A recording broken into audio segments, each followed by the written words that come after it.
as part honestly, of thank you. Ukrainian It has been Socialist Republic incredible. dominated We've learned by so much. We've Moscow. all shared so much. We've been through so many life Some of his events close together. associates flee and they make their way to I Paris, also where want to say, one day, you know, when a walking out housewife of a leaves cafe, a show, what do they always say? Pagura runs into an unfamiliar Great things figure coming. named Charlotte Stay tuned. Schwarzbach. That's the big thing. We always hear stay tuned, and then nothing ever happens. So I do want to say, Paris I am says very sad that my time here at Podcast One is over, and we've really had a beautiful decade together, truly. I am not ending my podcasting journey here. Very impressive. Look at us now, dude. BTS are trial for assassinating someone right there on the streets of Paris. But his defense attorneys are mobilized by a fascinating and ultimately successful defense. They claim that Schwarzbach is acting out of revenge for the pogroms that occurred under Pagura's watch.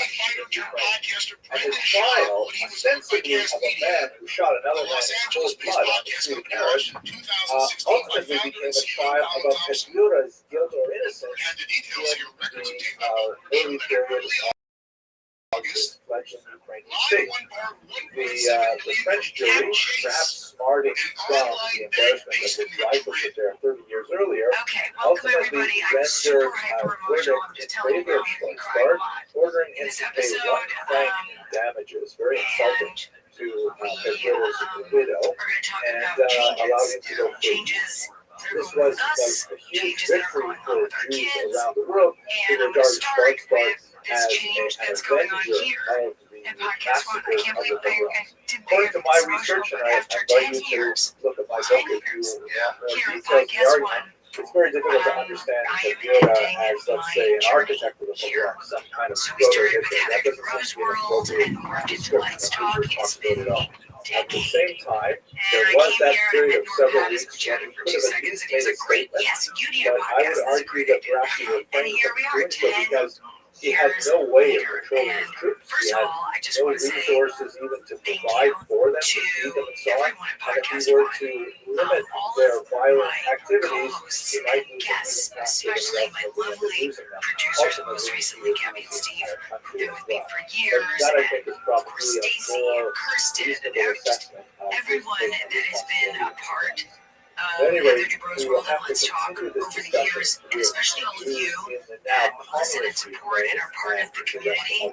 Honestly, thank you. It has been incredible. I've learned so much. We've all shared so much. We've been through so many life events together. But I also want to say, you know, when a housewife leaves a show, what do they always say, honey? Great things coming. Stay tuned. Stay tuned. That's the big thing. We always hear stay tuned, and then nothing ever happens. So I do want to say, I am very sad that my time here at Podcast One is over, and we've really had a beautiful decade together, truly. I am not ending my podcasting journey here. Very impressive. Yeah, look at us now, dude. BTS are BTS one of the owners of the Thick Boy Studio. Stockholders. They're feeding you into this information that all podcasters, all content creators, everybody can get a relief deal if they sign up with Podcast One. They're going to give you stock, which is worthless, by the way. That money, Billboard confirmed, was borrowed to pay UFC fighter turned podcaster Brendan Schaub what he was owed by Cast Media, the Los Angeles-based podcast company launched in 2016 by founder and CEO Colin Thompson. Billboard had the details here. Records obtained by Billboard show that in early August, Live One borrowed $1.7 million from Cap Chase, Hello, fellow an students of online Jewish bank history. based in In Madrid. the last installment, Welcome, everybody. I'm super emotional. I'm just telling you now, I'm going to be crying a lot. Civil War In this period episode, discussed there, ultimately the Soviet forces, the Red Army, we're going to were talk able about to changes. seize control Changes of that are going those on with areas us, where Jews changes that are primarily going on lived with our in the kids. former Pale of Settlement. And I'm going to start And with once they this were able change to that's going on establish here Soviet at rule Podcast in One. the I can't entire believe region, I'm they to began be to this impose emotional, but after 10 very years different philosophy and Here at political Podcast system One, that was associated with I early am communism. ending That's my the period journey that I'd like to look at here. today. I'd like So to we look started at the with period Heather from Rose the World end and of morphed the into Let's Talk. Civil It's War been up until decade. the last couple of And I years of the came Civil here War, and right met up Norm until Pattis. We World chatted War for 2 II. seconds, and he was like, Tremendously "Great, yes, you need a podcast. That's a great idea." expansive And here time we in are, some ways and 10 restrictive in other years ways. later. Let us begin And with the first discussion of all, of I just want to the say Yevsektia. The thank you Soviets are to very, very fond of everyone at acronyms. Podcast One, It's an abbreviation all of the term my Yevreysky co-hosts Section, and the guests, Jewish section especially of my the lovely Communist Party. producers, most recently And Gabby and this Steve, was who've been with me for a segment years, of the and Communist Party that was Stacy and formed Kirsten, under and this just individual, Simon everyone Wittgenstein, that a has been communist a who part actually was previously Heather a Dubrow's World and Chabad Let's Talk rabbi over the who years, and was especially all of you thoroughly that defrocked, as listen it and were, support and are part of the removed community. from his Honestly, religious thank you, order. thank That's you, the thank kind you, of thank thing you. that It has frequently been happens with incredible those to Jews learn who so much. We've all associate shared themselves so with much. We've communism been through in so the many early life period. events Wittgenstein together. was assigned the task But of I also want to propagandizing say, this you know, when a largely housewife very leaves a traditional show, population, what do they and always that's say, honey? traditional specifically when you Okay, get great things outside of the coming. large Stay cities where tuned. there's much less That's the big tip. secularism, We always much hear more stay tuned, and then old nothing ever happens. So I traditional do want to say, observance in the I am the very small sad villages and that my daughters, time here at the Podcast One is over. Soviet We've really had a countryside, beautiful and decade bringing together, them truly. into this I brand am new, not ending my radically podcasting journey atheistic, here. totally different economic system, and divorcing them from their Jewish roots, while at the same time successfully bringing them forward into this new Soviet base. Definitely a great challenge, and they evolved some really interesting strategies to try and do it. In the general political environment, in the first few years was especially dire. The period 1918 to 1920 is generally called the era of war communism. And during this period of war communism, when the Civil War was still being prosecuted, and there was still, numerous forces, including particularly the Ukrainian Directory, Moscow, and the anarchists, and the white Russian forces, that is, the Russians who wanted to bring back some form of a monarchy, Okay, or at welcome least get everybody. rid of I'm the super communists, hyper establish emotional. I'm just some telling you now, kind I'm going to be of a crying a lot capitalist society in this in episode. place. So the communists were still fighting this war in real time, We're going to talk and about war changes. communism as Changes a kind of that are like going a with us, temporary period changes that are going on with our characterized kids. their attempts And I'm going to to start with rapidly this bring the change that's entire going on population here into in the very Podcast One. I can't believe doctrinaire I didn't think I'd be this policies emotional, of but after communism 10 as a whole, years, including things 10 like years here at Podcast confiscation One, of land and collectivization I of am farming, ending bringing my individual farmers journey together here. into a larger So we collective. started with This Heather would Dubrow's ultimately World slow and down morphed and then into speed Let's up Talk. It's dramatically been later, a about a decade later, decade. under communism. And I came here and I The met Norm Pattis. outlawing We of chatted for all 2 seconds, kinds of and he was like, forms "Great, of yes, you commerce need a and, podcast. That's a great shutting idea." down And capitalist here we are, enterprises, 10 being very, very years aggressively later. attacking And any first kind of of all, I religious just want to behavior and so say on. And this went on for thank you about 2 to years. everyone Confiscation at of Podcast Torah One, scrolls from synagogues, all real of persecution, my but it was across co-hosts the and board, not guests, just and Jews, obviously. especially my Any lovely religious producers, most individual recently in Gabby and this Steve, newly who've been with me atheistic for society years, felt and definitely of course very out of Stacy place. and Kirsten, This and was just followed as everyone the war that has began been to a calm part down and as the of Heather Dubrow's World and Let's anti-Soviet Talk forces were over the slowly years, quelled, and and especially it all was of replaced you by something that called listen and NEP, support which and was are another part of the acronym, community. this time in English, Honestly, for thank you, the thank you, new thank you, thank you. It has economic been program. incredible. This was what We've was learned generally so much, we've conceived all as shared so kind of much, like we've been a through so many one life step events together. backward in order to later take 2 But steps forward. I also want to And, say, when a housewife the leaves new a show, regime what do they could always say, not honey? maintain this phenomenal energy of Stay demanding, tuned. confiscating, We always hear stay ordering tuned, people and then around nothing for ever such happens. a long So period of I time, do want to say, especially exhausted after I am years very of sad war, that which my were time here at called Podcast One is over. We've really had a beautiful decade together. in November 1918. I The new am not economic policy ending was my kind of like just podcasting journey relaxing here. some of these controls a little bit and allowing the economy to kind of develop again slightly. Ultimately, that would be shut down, but for a brief period of time, till about 1924, that began to sort of take the knee off the neck of the larger population, and the new Soviet Union began to recover. In terms of the leadership, let's just recall that there is a triumvirate that are especially important at this time. There are other figures that are also very important, like Stalin, but we focus on the triumvirate. There is, of course, Yemen, who is the the first leader of the Soviet Union. He has a stroke in 1922, if I remember correctly, that rendered him incapacitated. And he lived for a couple more years, but during that time, which was during the period of death, there was a big question as to who was going to be his successor. There are some who favored Trotsky, the Jewish leader of the Red Army, who has shown tremendous skill at expanding the control of the Soviet Union. But others favored Stalin, who was a much more brutal individual coming from Georgia, who was an expert on the nationalities question, which was sort of communist speak for the non-Russians who lived within the Soviet Union. Of course, there's a lot of non-Russians living in the Soviet Union, and he ultimately would end up very cleverly maneuvering himself around Trotsky, around Stalin, and ultimately he would become the leader, and the 30s were dominated by Stalin right up until the early 1950s. So back to where we are, Diemenstein was placed in charge of the Jewish section of the Communist Party, and this was initially during the period of war communism, but during the period of death, he saw that he had quite a bit more freedom to explore the methodology of bringing the Jewish population into communism. Let us recall that although there was a disproportionate number of Jews in the Communist Party for their population, and this is especially true as you move up towards the leadership of the Soviet Union, there was sometimes a third of governing bodies were dominated by Jews. There used to be a joke in Yiddish that stay tuned.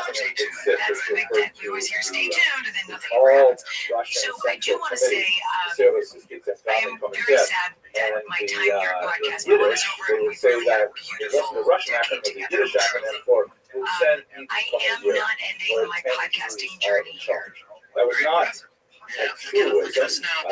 We never had a majority of Jews anywhere in any institution of the Soviet Union, but there were very important, influential Jews, and they were out of proportion to their size, the population. That said, the proportion of Jews who became communists was tiny. There was the vast majority of Jews who were hostile to communism, seeing it as a threat to their traditional way of life, especially those who were religiously oriented, who recognized the threat of the anti-clerical nature of the Soviet Union. So there's a great complex of issues involved here. The thing that made the Soviet Union very popular in the Civil War period, as we discussed in the previous lecture, was the fact that Trotsky's Red Army forces were far less likely to overrun than the other forces that were ravaging the countryside. That engendered an enthusiastic support for the Red Army that was translated initially in the early 1920s to support the Soviet Union. But as we shall see, it rapidly declined. The policy that Diemenstein seized upon, which was generally issued during the more liberal period of the 1920s for all of the non-Russian nationalities, was a policy that went by the name Korenizatsiya. This is kind of a strange word. Difficult to translate into English. The word Koren can mean like a root, and so it can be translated as unification, root as in a tree, or I've seen it translated as indigenization, which kind of like was a way of thinking about the general society and identifying those elements of the indigenous culture which were compatible with communism and actively encouraging those practices. The slogan of the era was nationalist in form, but socialist in content. Meaning they could wear their national costumes, they could eat their national food, they could speak their national language, as long as none of the things that they did or said challenged the economic and political ideology of communism. Nationalists formed okay, but socialist in content. as also soon want as to they got say, into things you like, know, when a housewife leaves a show, what do they ethnocentrism, always say, that honey? would be definitely not socialism content. Great If things they coming. Stay wanted to tuned. defend That's their the big thing. national We always hear religion, stay tuned, and definitely then not nothing ever socialism happens. content. So So I this do want to idea say, of colonization was I kind am of very reaching sad into the that roots my time with here at this kind Podcast of like, One is over, and we you know, really had a theory beautiful operating decade together, that truly. communism I was the am true not form ending my of podcasting journey human here. organization, and if you Yeah, dug look at us now. below the BTS are accreted layers of corruption that came in from bourgeois democracy, you would find that people are naturally communist, and they just spoke different languages, kind of like, happily wearing embroidered dresses, or dancing the hora, or they eat kreplach, or whether they ate, I don't know, kerohe, and whatever it would be, they would still be nationally communist. So that's the policy of colonization. And what Demon Stein did was he took that material and he said, let us go to the Jewish people with the authentic element of their cultures and talking about kindness. Now, there were a few challenges, one of which really huge was this idea Okay, of welcome atheism, everybody. I'm because super Jews hyper are emotional. I'm just telling you now, I'm overwhelmingly gonna be crying a lot. united by this their religion. episode, Even when they're rebelling against their religion, And they still we regard themselves as some kind are of going to talk about changes. loose, Changes tribal, familial thus, affiliation changes that that are going is on with our rooted in kids. a long religious And I'm going to tradition. start And this was with this anathema change that's going on to here the Soviet in times. Podcast One. So I can't one believe of the things I that the didn't think I'd Soviet be this Union emotional, but stood up after in the 10 1920s years, was an institution 10 called years, the League here of at Podcast Militant One, Atheists. I am ending And my this was journey here. targeting all So we started religions, with Heather not Duro's just World Judaism. and morphed into They Let's published Talk. this It has magazine been here. a This is decade. called Beige And I Bush, came which here is and I met literally Rob Pattis. We chatted godless. for 2 seconds and he was like, And, great, yes, you need a this podcast. particular This is a great idea. anti-Christian And here we are, image, they're 10 showing years obviously later. Jesus, And who is first of getting all, I all just of want the to various say followers drunk to the thank you point of to vomiting. everyone And at really trying to Podcast One, illustrate Marx's idea all of of my religion being co-hosts and opiate of the guests, masses. especially That my religion lovely keeps you drunk, producers, most recently Gabby and Steve, high, who've been with me unable for to years, and appreciate your of course true Stacy, class Kirsten, enemies, things like just that. So there was everyone a Yiddish that has version been of a Beige part Bush, and there were Heather tremendous Duro's amounts World of and Let's effort Talk placed in over trying the to years, and like especially all of crazy things you like that rewrite the listen and support Haggadah, and are part of rewrite the the community. Passover liturgy. They wrote Honestly, a thank you, red thank you, Haggadah thank you. It has that been celebrated, incredible. I've learned so Stalin much. and We've all Marx shared instead so of much. We've been through Moses, so that many life Pharaoh events was together. portrayed as the Tsar and all kinds of things like But this. I also And want to say, they you used know, when the a Yiddish housewife language in leaves a show, particular to what do they try always say? and get this material across. Great Yiddish things coming. was Stay tuned. That's the considered big the thing. You true always hear folk stay tuned, and language then nothing of ever the happens. Soviet Jewish So I do people. want to say, Even though it's essentially I am medieval very German sad written that in my Hebrew time here at characters, Podcast but One that is over. was the We native really had a tongue of like beautiful 97, decade together. 98% of the Jewish people I at am the end not of the ending 19th my century living podcasting in the journey region here. of the Russian Empire. And so they said, we will speak to them and we'll write to them in their Yiddish language. And so there was just a flourishing of attention lavished on anything in Yiddish which would be considered compatible with Soviet culture. A lot of money was spent on Yiddish writers. There was a renaissance of Yiddish poetry. You actually have Yiddish writers leaving America to go back to Russia because they saw this as a tremendous, cultural effervescence. And in fact, in the 1920s, it was very encouraging that Yiddish would have a tremendous heyday. Now, it was not a normal Yiddish, I have to say, because, the more they poked around with it, the more they messed it up. Yiddish is, as I mentioned, written in Okay, Hebrew welcome characters, everybody. I'm and super it hyper is emotional. I'm just heavily telling you now, we've been populated crying a by lot. Hebraic This terms episode, and Aramaic terms as well. And Hebrew was considered outside of the pale because that was too closely associated with religion. But, and also in modern Hebrew, it's too closely associated with Zionism, also not compatible with Soviet thought. So, what do you do when you have common Hebrew words in the Yiddish language, like, for example, chavin, which is translated to Russian as Tavares, which is English comrade. How do you speak Yiddish without the word comrade in the Soviet Union? So what they would do is say, okay, you keep the word kaver, but you have to write it out phonetically, spell it phonetically, rather than spelling it with the traditional Hebrew spelling.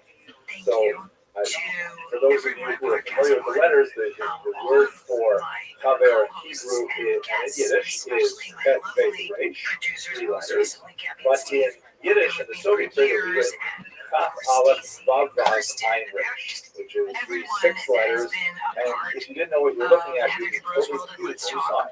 So many words were written like this. And by the way, once again, Soviets attacking all Ukrainians, for example, had a letter G, which is distinct from the Russian letter G. And so they actually made the Ukrainian letter G illegal. They used the Ukrainian letter G rather than the letter that looked like the letter H and pronounced it like a Russian letter H. And you said this right here. And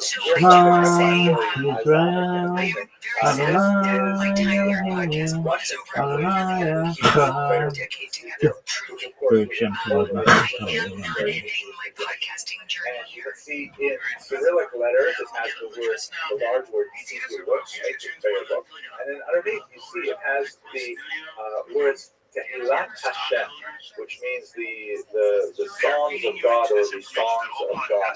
And the word Hashem, of course, is pronounced with the letter H, but there is no letter H in the Russian alphabet. So in order to indicate that it should be pronounced as an H, they took the letter G, the second word there, and they added a small accent mark on the top to let you know that you should pronounce this as an H. It's really very ironic, because one of the things that the Yevsektia did was they looked at 5 letters of the Hebrew alphabet, the so-called Manat Spot, that are written differently at the end of a word than if they were written at the beginning of the word, and they said those letters are illegal. You can't use those 5 letters. They're essentially like capital letters, because it's too hard for people to learn. It's not proletarian. You should have a simple language, a simple alphabet. So they tried to take away these 5 letters of the Yiddish alphabet, like they tried to take away the G from the Ukrainian alphabet, and so in return, we forced the new letter on them. Right? You can see the word Hashem, that H is actually an imposition into the Russian alphabet in order to accommodate the Hebrew sound. Okay, so back to where we are. So during the 1920s, explosion of Yiddish activity under the Yevsektia, and one last detail, this actually occurred a little bit afterwards, but it's still quite fascinating.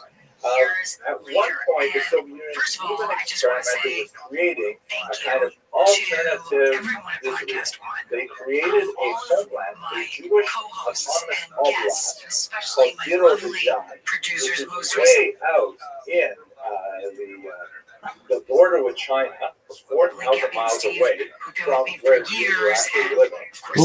And the idea was we're going to make a homeland for Jews. You don't have to think about Israel. You don't have to be constantly pressuring us to go to Israel. You have your own homeland in Azerbaijan. Now, it's kind of an interesting thing.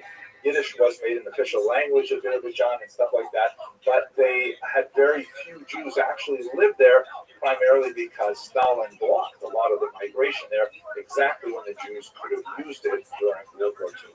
At any rate, to sum up, the 1920s, period of incredible creativity, although very atheistic, but a huge surge of popularity of Yiddish language culture in particular. This came crashing to a halt in the 1930s under this man, Joseph Stalin. Stalin was able, by the end of the 1920s,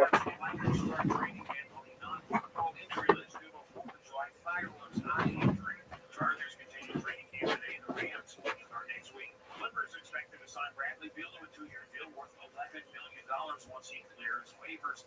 He's getting bought out by the Suns, and the Lakers continue summer league play today, facing the Celtics in Las Vegas. I'm Rob Bushman. The Mercedes-Benz Dream Days are back with offers on vehicles like the 2025 E-Class and the 20s to firmly consolidate his control over the entire region. And he had very little patience for all of these kind of national inform and socialist and content experiments. He shut down the Yevsektia. Incidentally, another organization that he also shut down was the women's section of the Communist Party that had exactly the same lifespan as the Jewish section. And Stalin says we have to focus ourselves on industrialization. He instituted a number of 5-year plans which were designed to rapidly propel the Soviet Union into modernity. by building massive things like huge hydroelectric dams at Dnipropetrovsk and other places like that. But he created this kind of environment in which people were desperately pressured to report results, and what ended up happening was that people were faking the results rather than, tell the truth to power and say, hey, we can't possibly produce this much pig iron over this amount of time. Well, we can't possibly harvest that much grain in this much time. One of the most terrifying and awful results of the 5-year plans was the Holodomor, this massive terror famine that in particular affected the Ukrainian regions. In 1932-33, a huge number of people, it's very difficult to get a good sense of exactly how many.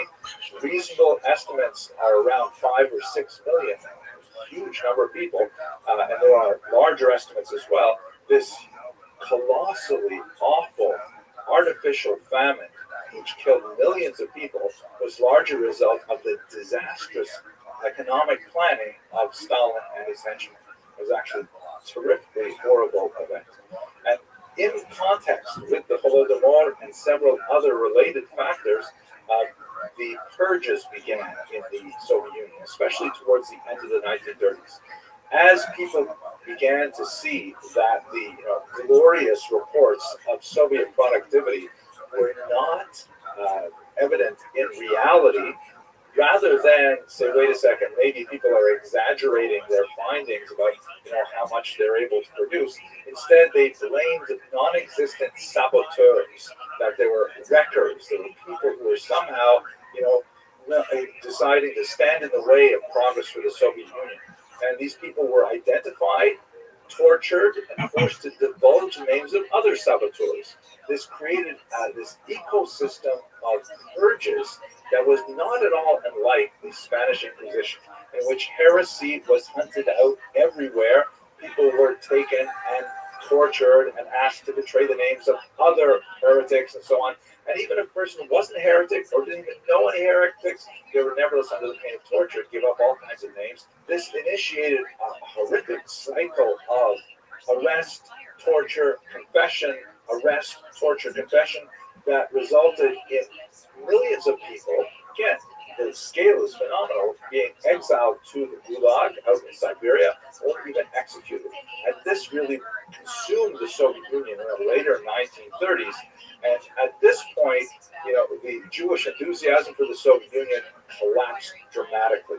Prominent Jews were purged early on in this period of Stalinist cleansing of the party and then later of society.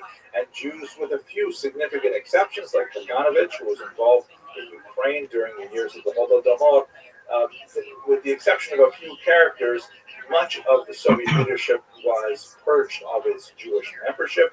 And the kind of popularity that the Red Army enjoyed in 1919 was nowhere to be seen, as people around the world began to realize what Stalin really stood for. So by the time you get to the late 1930s, what was once a more significant participation of some Jews in the Communist Party was reduced to a tiny, tiny remnant. And this is where we're going to have to pick up the story next when we look at the Holocaust, because the memory of Jewish participation in the communist movement had tremendously disastrous results when World War II broke out. Thank you very much for watching.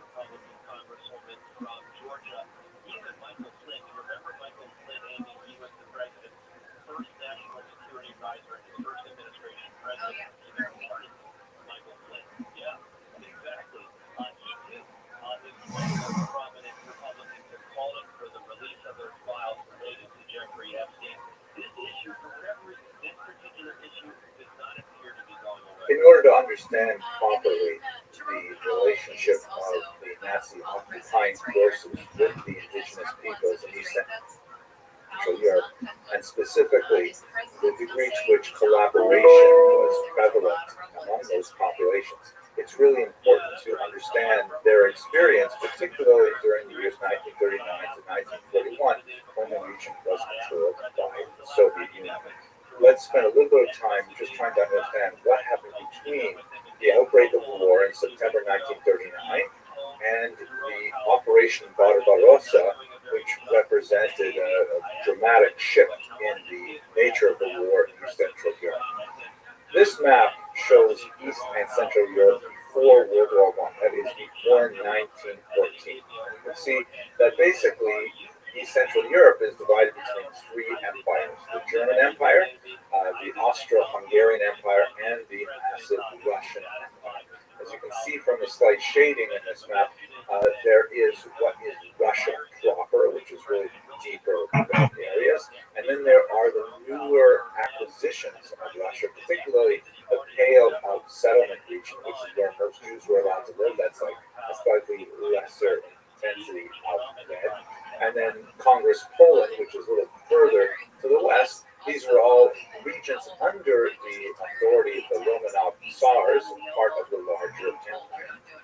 After World War I, there was a dramatic shakeup in these states. If we have a look at this map, and in particular, let's zoom into East Central Europe in particular, you can see that the Russian Empire is gone. It's been overthrown with some revolutions in 1917, and it's been replaced by the Union of Soviet Socialist Republics, USSR, or simply the Soviet Union. That's shown here in the shades of green. Note that the Union of Soviet Socialist Republics implies correctly that there are multiple republics within this large unity, kind of like the United States of America. Clearly one country, one federal government, but made up of individual republics. In the case of the United States, the states; in the case of the Soviet Union, republics. Now, the degree of autonomy of the republics within the USSR was far more attenuated than it is in the United States of America. They were largely puppets of Moscow, but nevertheless, they did have a certain amount of distinctions.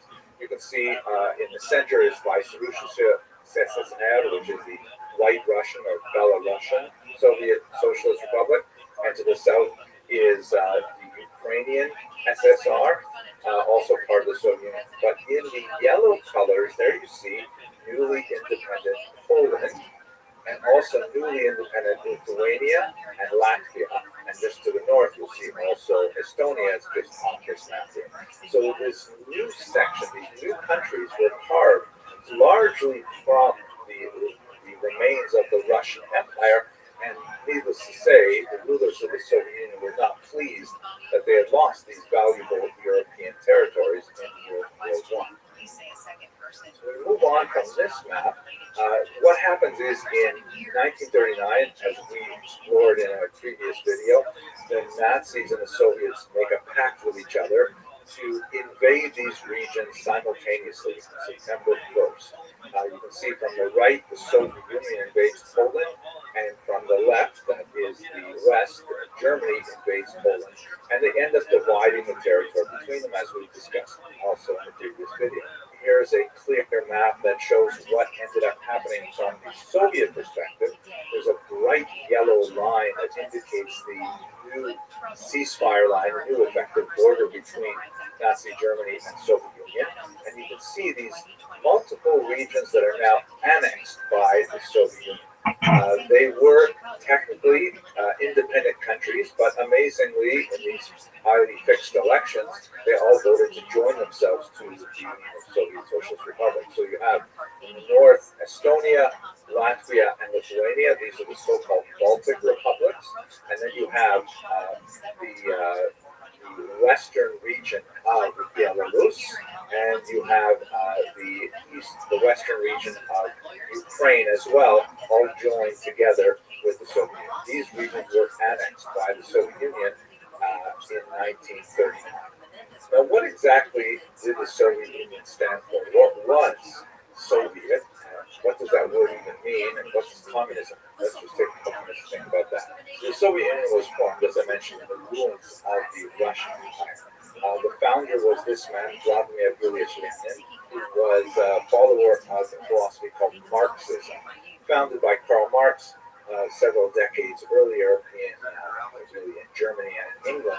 And it was basically an idea that the real enemies of the working classes are not the working classes of other countries, but rather the upper classes of their own countries. That is, that society was defined by class struggle, class warfare between the elite and the bourgeoisie and the working class, which are known as the proletariat. In fact, that's so the funny. slogan is "Proletariat of the world, unite!" Right? Working class of the world, unite! It's a very anti-religious movement. They felt that religion was, in the words of Marx, the opiate of the masses. It was like a series of ideologies that was given to the proletariat to keep them in their place, to make them think that they might be suffering in this world, but in the next world they would benefit, and so on. So there's a lot to say about this philosophy, which is called socialism, and then the more extreme form of it associated with Lenin was renamed communism in 1918. It's also known by the term Bolshevism, which means literally bigness, and it got that determination because at one point there was a split between two different movements. There were the so-called Bolsheviks, which was the larger party, which was associated with Lenin, and the Mensheviks, the smaller party, that's not really relevant for our purposes today. So these terms, Bolsheviks and communists, are basically synonymous. Socialists are a larger class. Many countries, even today, have a certain degree of socialist values because socialism advocates things like, for example, Medicaid and unemployment insurance and universal health insurance, universal education rights, things like that. Those are also socialist ideas, so it's not like socialism itself is such a noxious idea.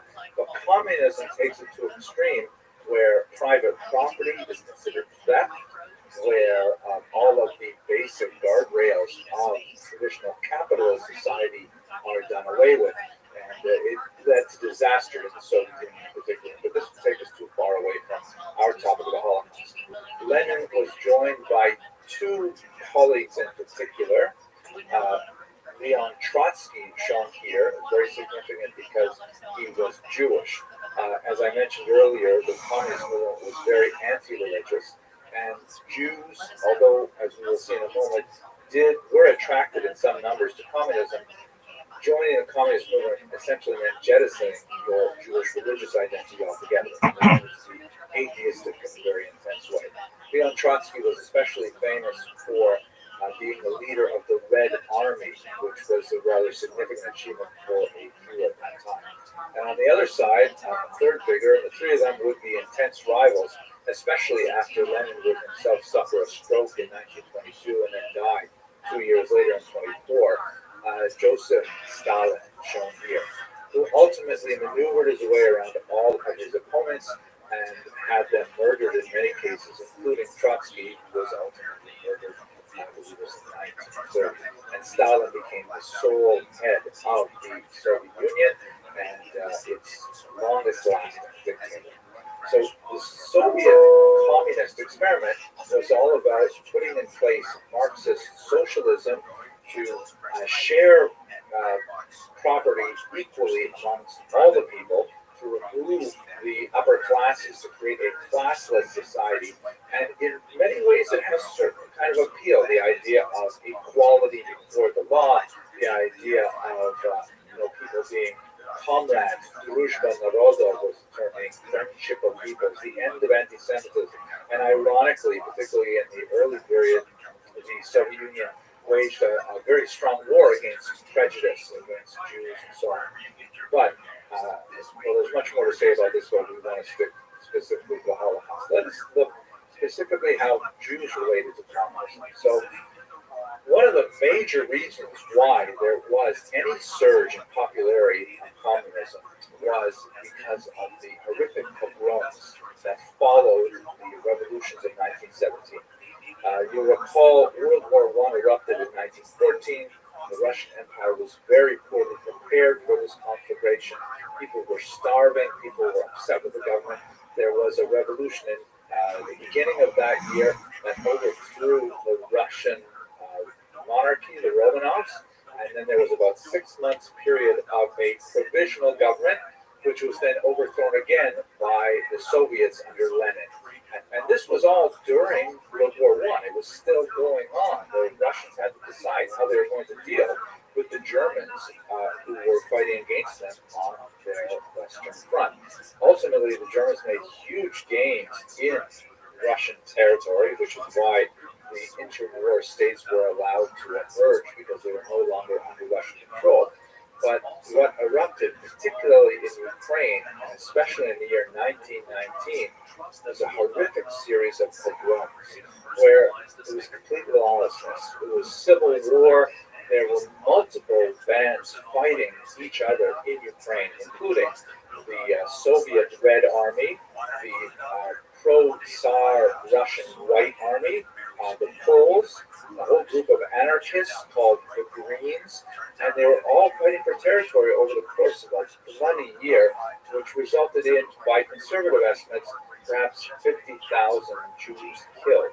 Also, other populations, Poles, Mennonites, and so on, were all brutalized during this period. The only force that was active at the time that had a better track record with regards to these attacks on civilian populations was, ironically, the Red Army under Trotsky.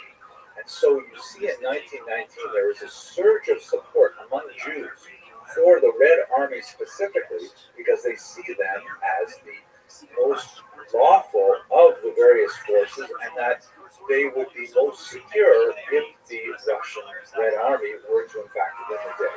So there's a surge of support that lasts until the early 1920s, but then it drops off precipitously for reasons that we shall see.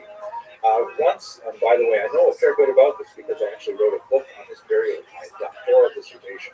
This is the cover of the revised edition. And as you can see, by the way, this is a Ukrainian banknote, and at the very bottom of it, you can see that it has the word Wunderkarlovances in Yiddish. That Yiddish was actually briefly an official language.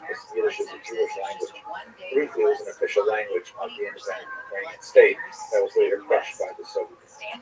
At any rate, there was a huge upswell of anti-Semitism, particularly in the anti-Soviet elements that saw Trotsky as a Jew leading this Red Army as the leading edge of some kind of satanic plot. This is a white Russian piece of propaganda that shows Leon Trotsky here as some kind of horrific devil, red and naked, and sitting and watching as his minions massacre people by the hundreds and by the thousands. So there was definitely a very strong anti-Jewish feeling in the region at the time. When the Soviets finally controlled the region in the 1920s, it really took until the early 1920s to put the end war. They tried to impose a new form of Jewish culture because, ironically, the Soviets were in favor of developing Yiddish culture as a form of a natural folk culture policy called colonization. And they promoted, for example, the use of propaganda to convince Jews to adopt Soviet beliefs. So, for example, they published this remarkable document, there's one page on it, called the Red Haggadah, which is a section of the Passover liturgy that's read typically in the home and most famous books in the Jewish canon because every Jewish home that has a Passover Seder will open up this small booklet and it will go through the story of the Exodus. And this particular passage shows on the left, and it's meant to be a contrasting image. On the left is the old way, and you see this rabbi with this kind of gnarled look, the somber, serious, and he's performing the ritual of yakas, which means ripping or breaking the matzah in half and putting a half of it under his pillow, which will later be the afikomen. And on the right, you have the modern Soviet Jews who no longer perform yakats at the table. They no longer observe these religious customs, but they work on their skyscrapers and on their various factories. And you can see that one of the workers is reaching not for the matzah, but for a capitalist who will also be broken in half as a result of their efforts. And so you have this twisted kind of culture in the 1920s where the Soviets are promoting Jewish culture as long as it is in conformity with their anti-religious values and their other communist values. A bizarre period of time in Jewish history indeed. They also, as one final note, a really bizarre moment, the Soviets created, as an attempt to try and compete with Zionism, they actually created a small Jewish autonomous oblast, an autonomous region, way out in the eastern region of the Soviet Union, Siberia, bordering on China. They called it Birobidzhan, and you can see here that on the top of this railway station, they have it written in Cyrillic letters and in Yiddish letters because it was to be a Soviet Jewish Zion, Soviet Jewish homeland. Unfortunately, during the Holocaust, it was closed to Jewish immigration just when Jews could have used it the most.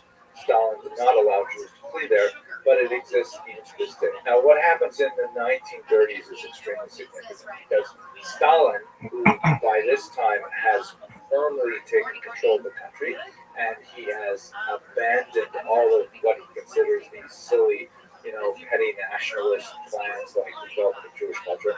He wants to build Russia as an industrial powerhouse, and he launches several 5-year plans in which he wants to, kickstart the entire economy and get the entire population working very hard on creating this new Soviet reality. And this is, even though Stalin will pass away in the early 50s, his idea of what the Soviet Union should be all about continues to inform much of it right through the 1970s and early 1980s.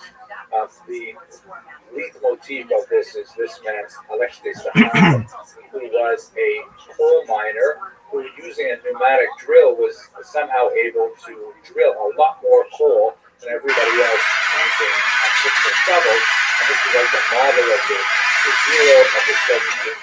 Someone who goes many things to advance, goes with economic might by industrializing. They engage in huge building plans and all kinds of things at the sacrifice of basic consumer values.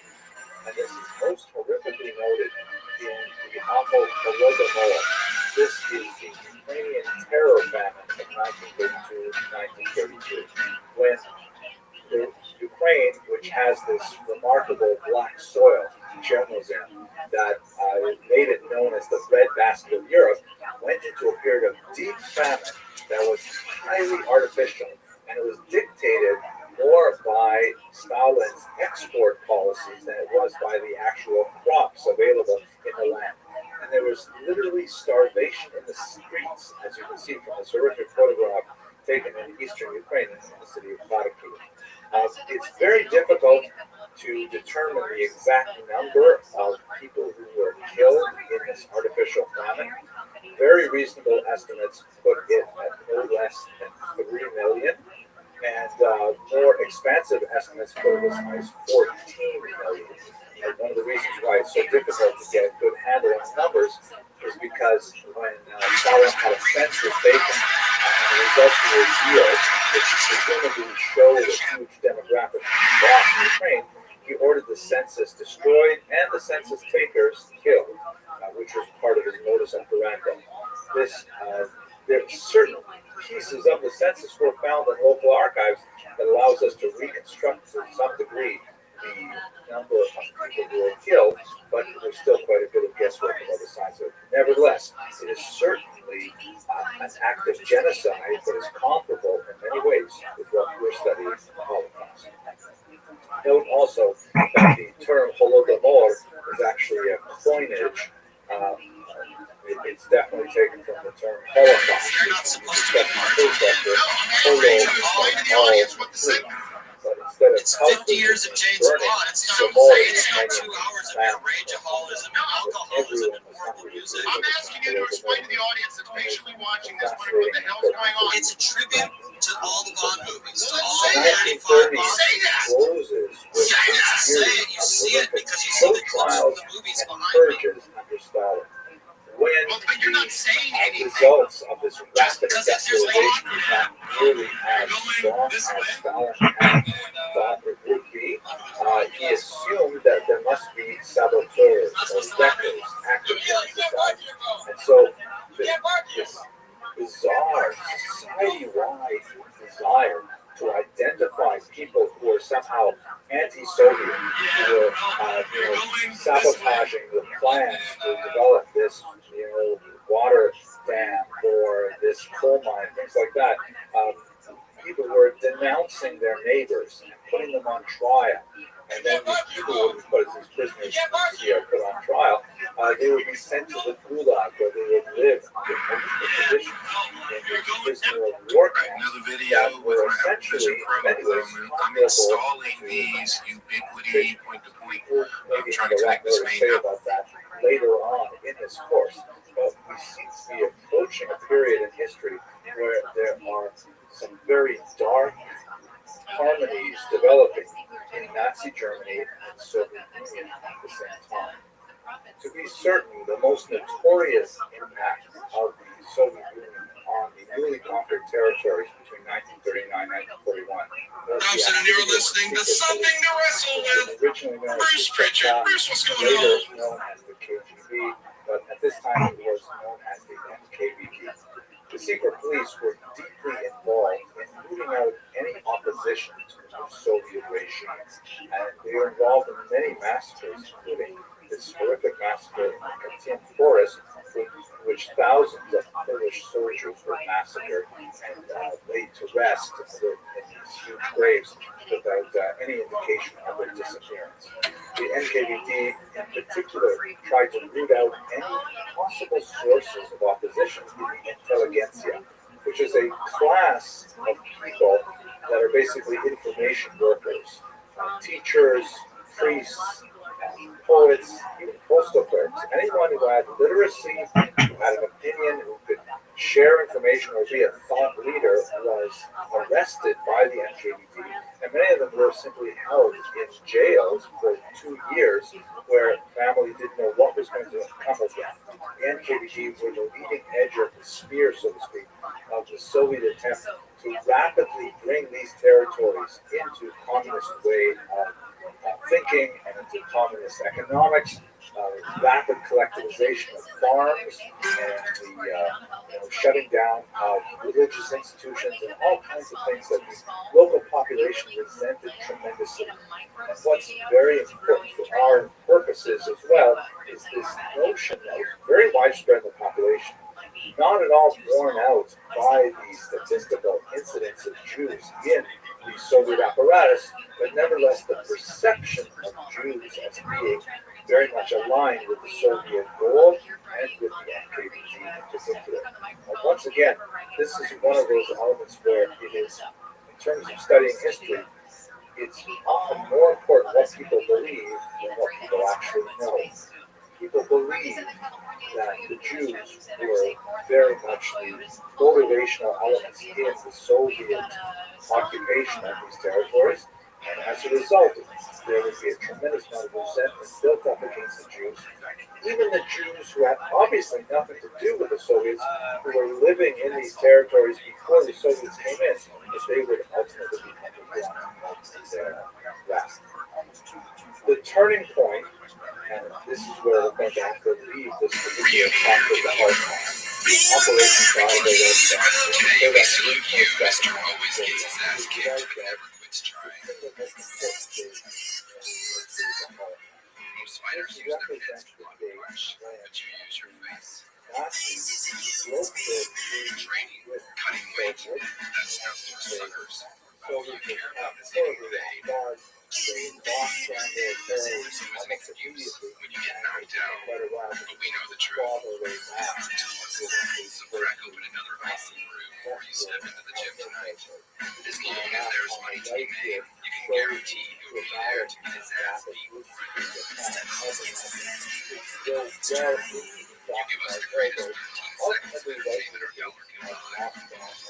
Here's to you. Only to eventually be turned back is a very important turning point battle. This is nostalgia.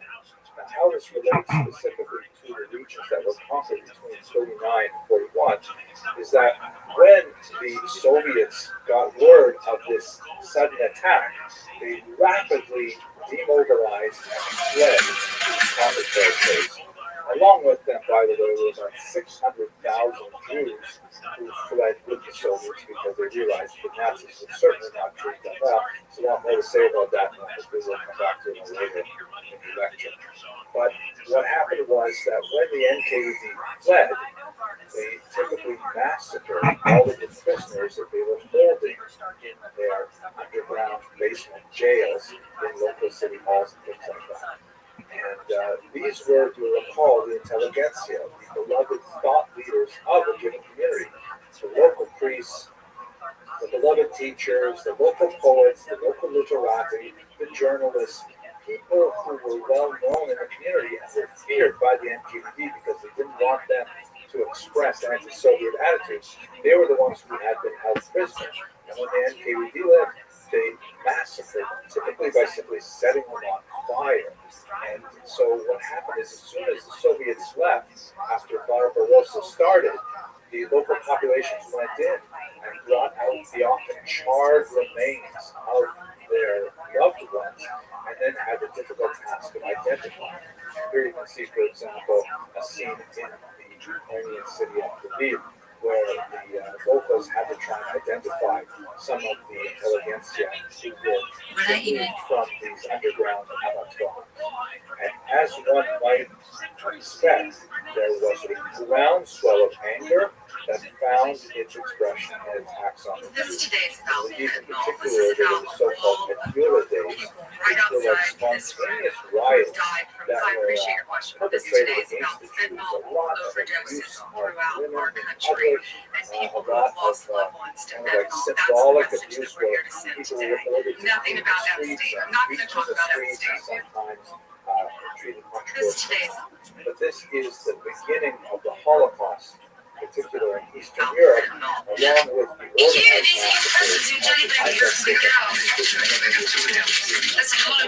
massacres. That's Frank, the cop who plans to win over a good Christian woman with Jeff. Why'd I go to the doctor? My heart would race just taking less than the practice. It didn't feel right. So I got checked out. Turns out I have atrial fibrillation, which increases the risk of stroke about 5 times. Symptoms like irregular heartbeat, heart racing, chest pain, shortness of breath, fatigue, or lightheadedness and epilepsy. As they do, the risk of stroke remains. If you have symptoms, contact your doctor. I'm so glad I did. Visit NoTimesWait.com. Sponsored by Bristol Myers Squibb and Pfizer. Portions of the following program will be recorded. KFI AM 640 or stimulating talk. One of the most important moments in the history of World War II and the history of the Holocaust, two related and overlapping histories that we are mutually engaged with in this series, is June 22nd, 1941. This is the day of the betrayal of his agreement with Joseph Stalin and his this invasion, which was called Operation Barbarossa, was also intertwined with his goal to destroy all of these Here's a map that shows you the impact of Operation Barbarossa on the Soviet Miley Cyrus. They don't look like Miley Cyrus. Billie Eilish.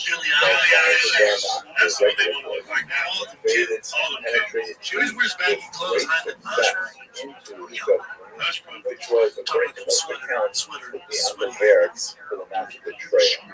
But what's especially significant for our purposes is that behind these regular armies of the Wehrmacht were 4 special battalions called Einsatzgruppen.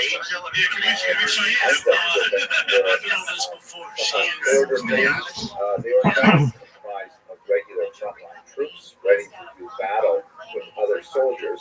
They were rather poised to destroy the populations of Jews, Gypsies, and open communists that were living throughout the tiny villages that dotted Eastern Europe.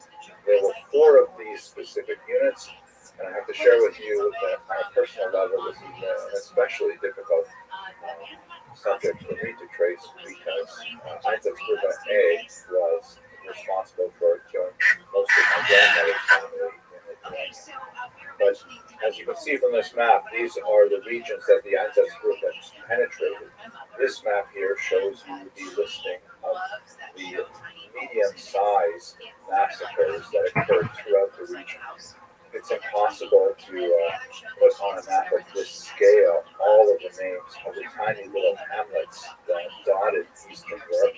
But basically, the modus operandi of the Einsatzgruppen is they were mobile killing squads. They would drive up in trucks, they would drive into local villages, they would round up the Jews and the Gypsies, Jehovah's Witnesses, whoever didn't fit their list of people who were worthy to live, and then they would march them out of town to the natural ravines that existed throughout the region. If those ravines did not exist, then they would put prisoners to hard labor to dig what would ultimately become their own graves. They would typically separate the men from the women, and then they would simply shoot them, either from the lip of the trench or the ground while they were standing in the trench.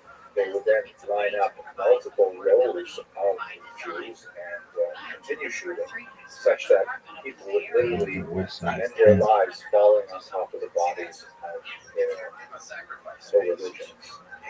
It's also important to note here, though, that the Einsatzgruppen massacres were not especially Who the fuck is this loser? later standards of mass brutality, because it was relatively easy to escape the Einsatzgruppen if someone were to, for example, feign being shot. I love this show so fucking much, it makes me scream. Really? It sucks. It sucks. But I like that other one. With those other two losers. Really? By nightfall, you could theoretically fall out from underneath the Yes, really. Fire in the can. You know, when you compliment some Armenian guy on his like Lamborghini, you don't really give a shit. You know, he likes to throw it. Cool guy. I said to my father, if I wore a hat, I should have a hat with a Kangol hat backwards. My father goes, why are you? He just doesn't. Your typical soldiers. I was trying to read art. Yeah. So I'm all right. I'm getting it. Going through a Robert Kelly phase. He goes like this. Yes. He goes like this. Why are you wearing that hat? I got a question. Because, on you know, average, they tended to have because you think it looks none of good. these backgrounds. Sometimes they were unfit for frontline duty, but they could perform this task very well. I wish you said, I had a goatee. I grew up goatee. I came back from Italy. Because How is it you can keep possible that. that I said, regular people this stuff. who were not especially coerced into this activity could nevertheless Yeah, that's great. I love it. That goes a long way with being a record big.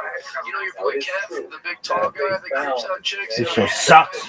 So that guy, one time I see him, I go up to him, I didn't even know him. I walked up to him, I said, hey Kev, good looking guy, you seem funny, you seem nice, seems like you got a good reputation around here. Why don't you tuck your fucking ears for me, man? And he was a little shook by it. Like he was like, in his mind, in his mind, he was thinking like, should I fight this guy? And I also know he was like, I guarantee he tucked his ears and he's like, I should have fucking dude, it was one of really some Tyler's head. It was like around it, and I just wanted to help him out. It was like just to untuck the fucking. What a good guy. And now I've seen him 100 times since. He never has the ears tucked. You were right. Yeah, dude, I wore a jumpsuit. You know, I helped. I like the killer jumpsuit. Let's go. Yeah, we're going. Ready? I'm with those killer jumpsuits. Welcome, Pimp.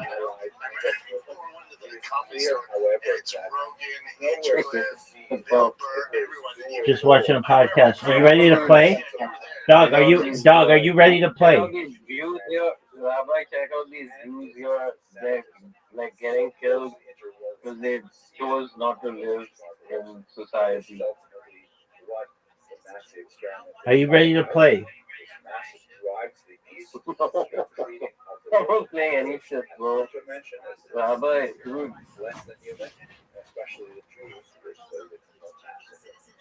Also important in this context is the fact that once we've studied the testimonies of Einsatzgruppen members who, of course, survived the war and actually were usually exempt from punishment for reasons that we'll see when we talk about the Nuremberg trials, we see very clear evidence that resistance on the part of the Einsatzgruppen was not very common.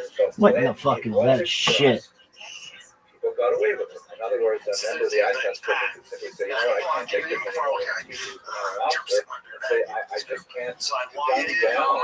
they're gonna tell me, Day in, day I'm out. getting And what would typically happen is the commanding I'm officer getting would lost. berate Hold on, I'm the getting member of the destroyed. underserved, And I go, what the fuck? cowards, Fucking not doing Chappelle their wore duty, jumped on his special. so Whoa, you're not and then Chappelle. would simply And reassign I'm like, oh god, I see Burma. like driving the truck or going out into the forest and looking Shut the for fuck up. escape. Who gives a fuck what he wears? Well, that It's doesn't matter. not at all a You know what he's case talking about? where You're Chappelle. the Yeah, I was like, person accused is yeah, well, Mercer. Yeah, but he also said, begs the he goes, and then he defends me. He goes, but he does look like he works on Broadway. He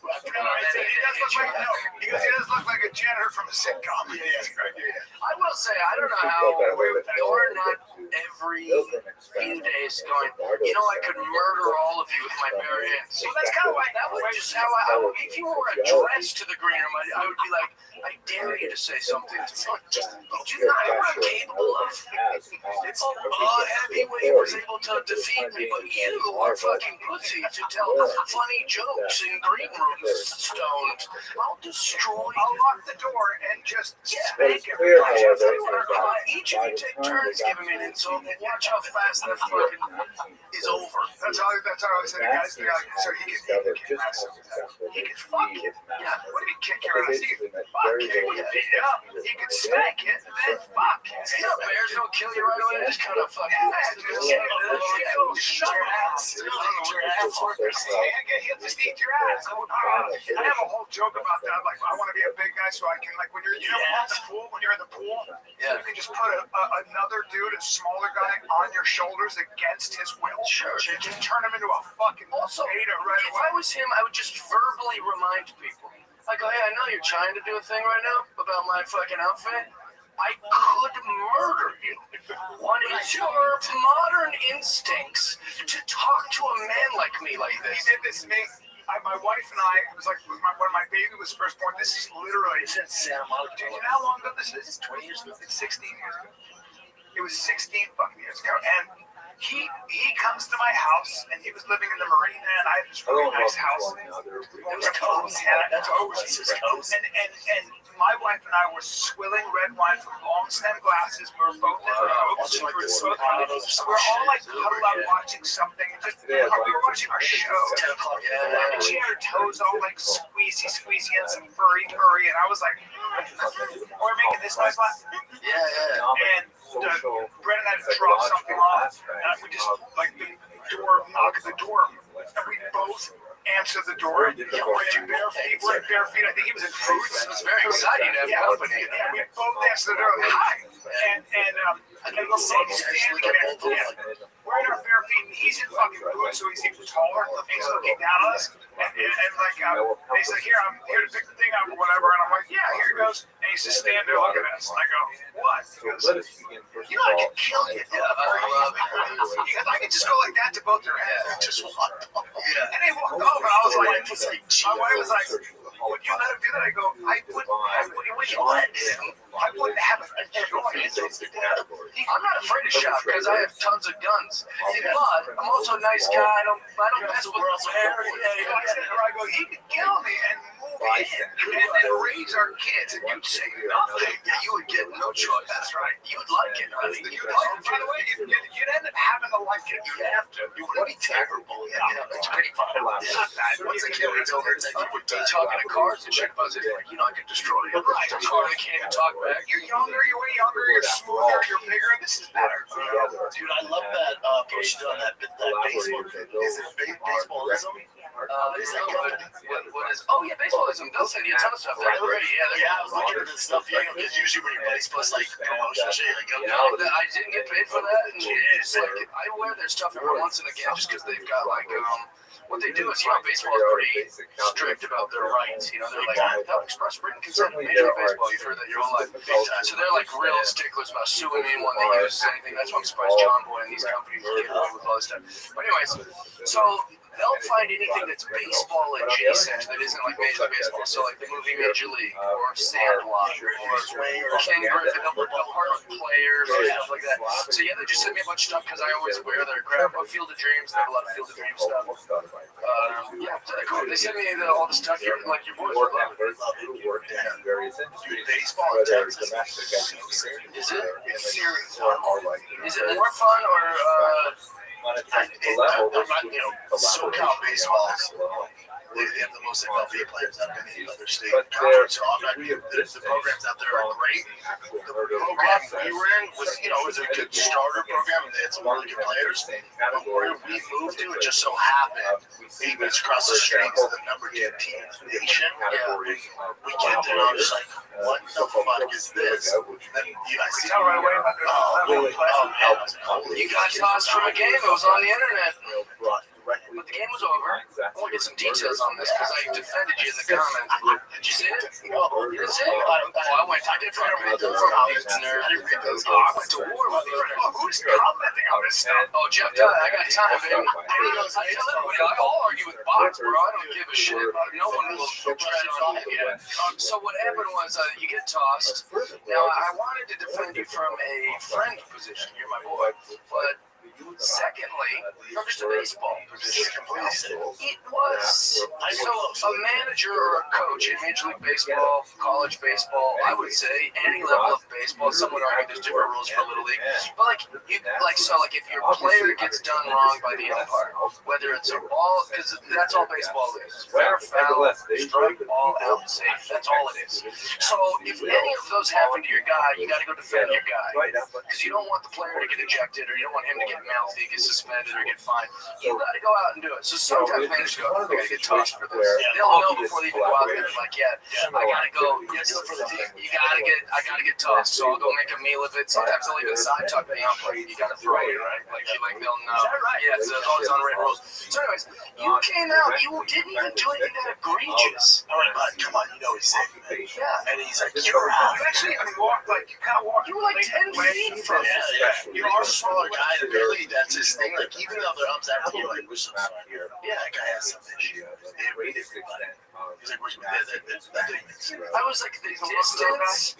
Also, when he tossed you, you were respectfully left. I was like you didn't make. You just go out there and start chirping at I him. was so embarrassed. I was so embarrassed because I'm like, oh my god. I thought it was very strange. As a coach, but I was embarrassed. Because I was like, I don't want this to be about me getting tossed. Like, really wins. But still, like I don't know if you grew up in baseball programs, but like the dads were insane. We had one guy named Luton, shout out to him.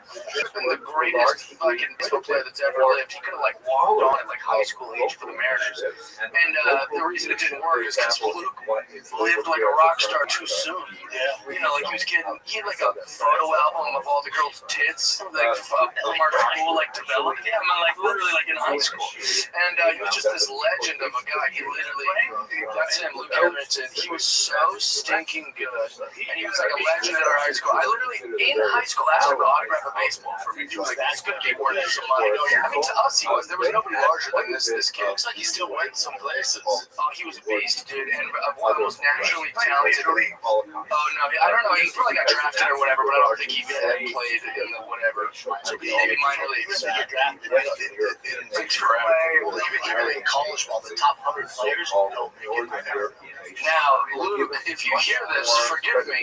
Your dad was a psychopath. This dad would literally like crash out about like all the balls and strikes. It was like a daily thing that his dad would get like tossed from the game, and I liked it. I was like, I wish my dad even was at this game. So the fact that you were 10 feet away from the umpire, and like you were really respectful about it, and it was a bad call, I'm guessing, right? Like you were really terrible call. Yeah, terrible. So I thought that was strange. It was wild. Yeah, I don't know. So Texas is it more serious than football? No, there's teams like the major teams in California. I just wasn't one. We're in the double-A teams. These the same age, like they're 7-year-old teams. So it just depends what program you're in. It just so happened where I moved, 8 minutes away, just happened to be some monster of a program. Is he gonna be a big kid, like big as you? Oh, okay, yeah, he's bigger. Let us Well, contrast what that happens in the West Does he pitch? and northern regions of Europe to that of Eastern Europe. This guy named Gaddis pitches for the Cleveland Indians. That type of Baltic boy, states thought he and knew those what regions are the Soviet Union that When were I go out and I just shook hands like your hand, I was like, oh, fuck. And I was like, it's he could have been a pro wrestler. You know, and he's just like, he could just hurl that baseball 100 miles an hour. It's like such a cheat code to be able to, Gaddis, Hunter, Gaddis. Yeah, he would kick his ass. I was like, I shook a hand with a bear.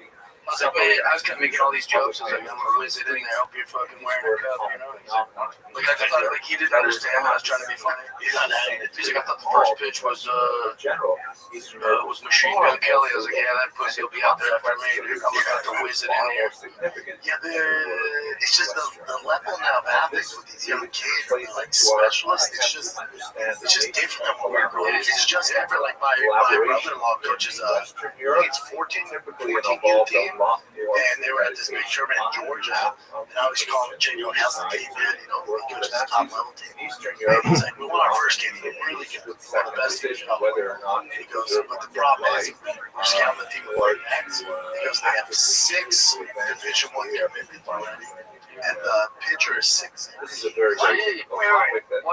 clearly regional, and It's just implications. you're just dealing with Special Breaks, yeah, you give the best of the best. yeah, like some team from Florida. It's like we One just other really like I looked important at our factor kid. in trying to understand collaboration is that That's wild. you know, besides looking at the nature of the victimized those who choose to collaborate that was We had a kid in our school named Mike Jensen. This guy was a beast.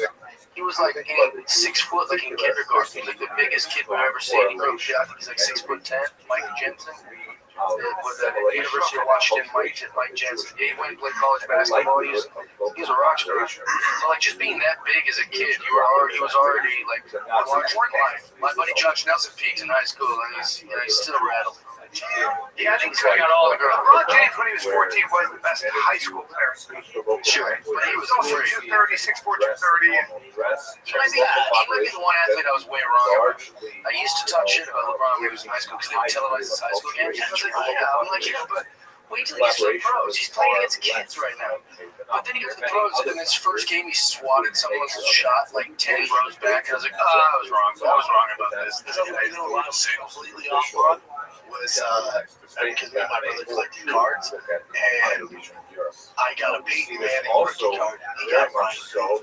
I was like, I will trade Peyton for Ryan Leaf. Peyton's gonna be so much better. Ryan Leaf's gonna be so much better. Well, Ryan Leaf was a legend where I'm from because he went to the University of Washington. Washington State. I wonder what that X Factor is. What is it? We talked about it. Ryan Leaf, he does some podcast stuff like his, and he's sober now. He helps kids out. Apparently, like they still can't really tell, as great as you are as a quarterback, for example, in college. They can never really predict what you're going to do in the pros. And a lot of times, guys who are in especially quarterbacks, especially, maybe because it's just a mental thing. It takes a long time. It is interesting you're talking about this. I've talked about this a bunch where I was like, how could Ryan Leaf be so incredible in college? Like literally threading the needles of these receivers. And then be so good for this, but just not good enough for that. He's in that window of like not too good for pro, but incredibly better than all the college players. Is that a mental thing, right? It could be a speed thing too. Like that window of opportunity is so much smaller than pros. So like you might be able to reach just whatever, just his time just a hair behind. Like Johnny Manziel was almost getting tackled like by that much. Like, you know, he's like evading these guys that are just a fingertip away from tackling his ass. But in the pros, sometimes they think of Tim Tebow, like arguably the greatest quarterback of all college player of all time. They're like, dude, they couldn't tackle him. Yeah. But how can we? I know his mechanic isn't. You know, his mechanics aren't like Peyton Manning's, but clearly it's still like the throws. And listen to the pros, and like, oh, you're not running, you're not throwing like that. They shut him out. Which is There's not different so much levels. a function That was a of technique, wasn't it? collaborating. Yeah, but still, he was still able to be so successful. Well, also, I wonder if because the host closed so quickly, I feel putting it a second faster. That's what I'm saying. Like the fingertip thing. It's like in the pros, then their whole hand faster and bigger. It's like Teddy was also talking about some people can be really, really talented, like boxers. Like they can be incredible. And for whatever reason, based on their childhood or whatever it is, when they meet resistance, real resistance, when they meet an Evander Holyfield, it's like, I don't give a fuck what you do here. You know what I mean? Looking at the general Yeah, he was saying that was very interesting. It's like, when that happens, he said those guys have a very good time. It's a very interesting thing because he said you're very good at recognizing somebody who is that. When you know inside that you're not that, so it's like you're not a lawyer until everything, your whole game plan's out the window, but you figure out a way to fucking. You're not a doctor, you got a kid on the journey, you bleed from every hole, and there's nothing in the textbook that how to save that kid, but you can save that kid, you find a way. It's like Jim Langley talked about, he told this story, it's in his book, he talked about how Lennox Lewis and Mike Tyson trained a week or two, they trained together when they were younger. Apparently Lennox was on him. So then when they were supposed to fight, Tyson did everything he could to avoid that fight. So when they do the press conference, remember he bites him in the right? And Bradley's like, I tend to believe he did that because he knows that that's going to happen.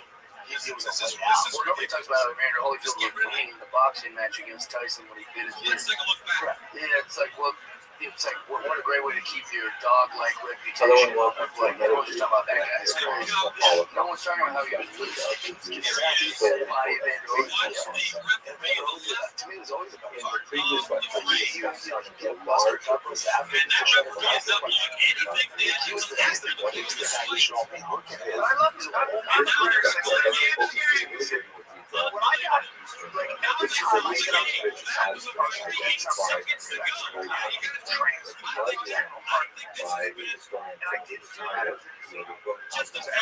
set up these things, I get information I would get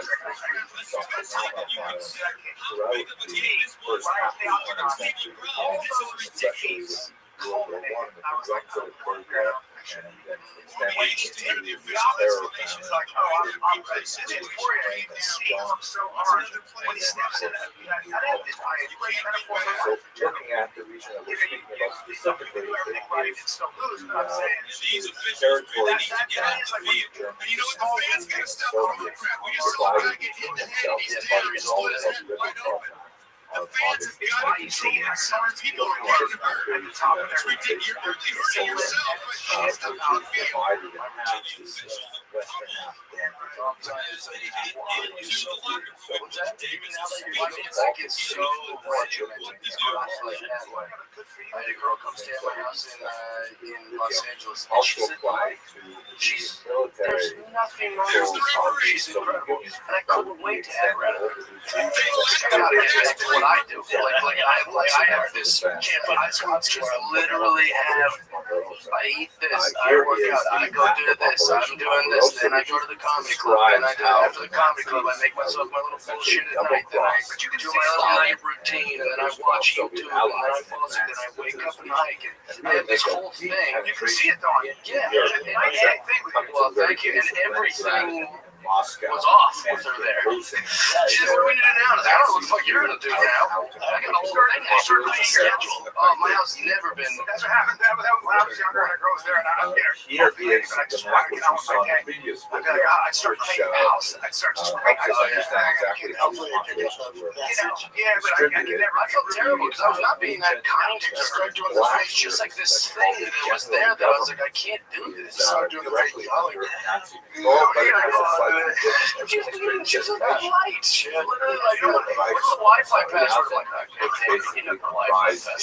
Actually, the charger. Yeah, I got a charger. You're bring a charger. I got a drawer. She's like, I'm cold. Do you have a hoodie I can wear? I go, oh, fuck, I gotta go to my hoodie.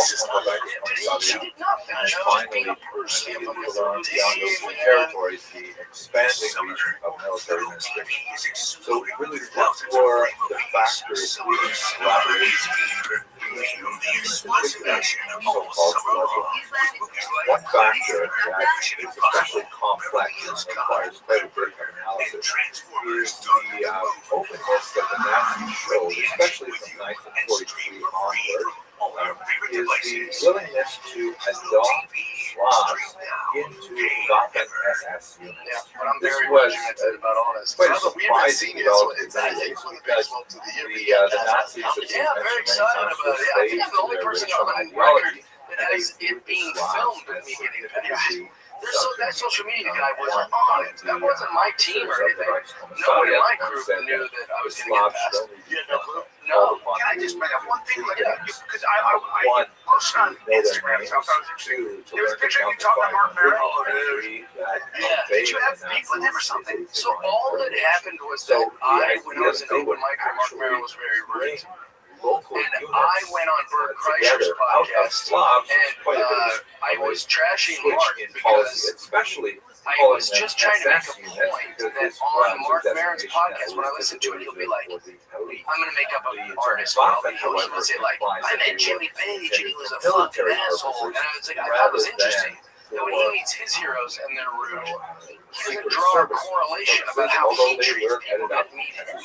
When I was a young comic, I met him and it didn't go the way I hoped, and it pissed me off, and I've been holding on to that forever. And something there went on Bert Kreischer brings this up. Yeah, Bert just goes like, Jim Tyler was in here trashing you. I was like, Bert, don't bring it up like that. And then Bert to try to explain it a little bit, and Mark Maron just dunked on me and was like, I don't even know who the fuck this is, which was fine, but he probably didn't know. And also, but he kind of proved my point that he doesn't care. He looked rude by saying that, in my opinion. But all the comics were just, fat female comics and like door guys that are like, hey, the Jeff guy sucks. So that kind of hurt my feelings.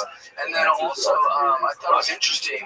One of the guys goes, oh, did Jeff Dye get his feelings hurt? And I was like, yes! So therefore, the adoption of that's why I brought it up. I have feelings. They were hurt. That's the whole point. That's why all this time later, So anyways, long story short, Mark Maron comes up to me at the comedy store, and he's coming right at me, and he's looking at me. So it's like a shark coming at me. I go, it's going to have my OR. I just got passed like that week. And he comes right up to me and just, but can we say this I as a smart ass, I said, very hi, hastily I'm Jeff Dye. Because he said he'd never heard of me, he doesn't know who I am. And then he kind of smirked and he goes, want to talk about it? And I was like, yeah, I mean, I also grabbed him by his arms and I said, hey, dude, you don't have to do this. I'm giving you the out right now. It was just me. I got my feelings hurt. Like you said, it didn't go my way, and I wished it would have because I looked up to you. And it's okay. We don't have to do this. No, I think we should. And we talked and we hashed it out for about 15 minutes. I told him everything he said. He was upset because I went on Kevin Brennan's and called him a smart prick. And he was like, fine with that. I am a smart prick. He chuckled. He was great. Sense of humor about it. Great. Like, about it. He was more upset about what Kevin Brennan is. Kevin Brennan's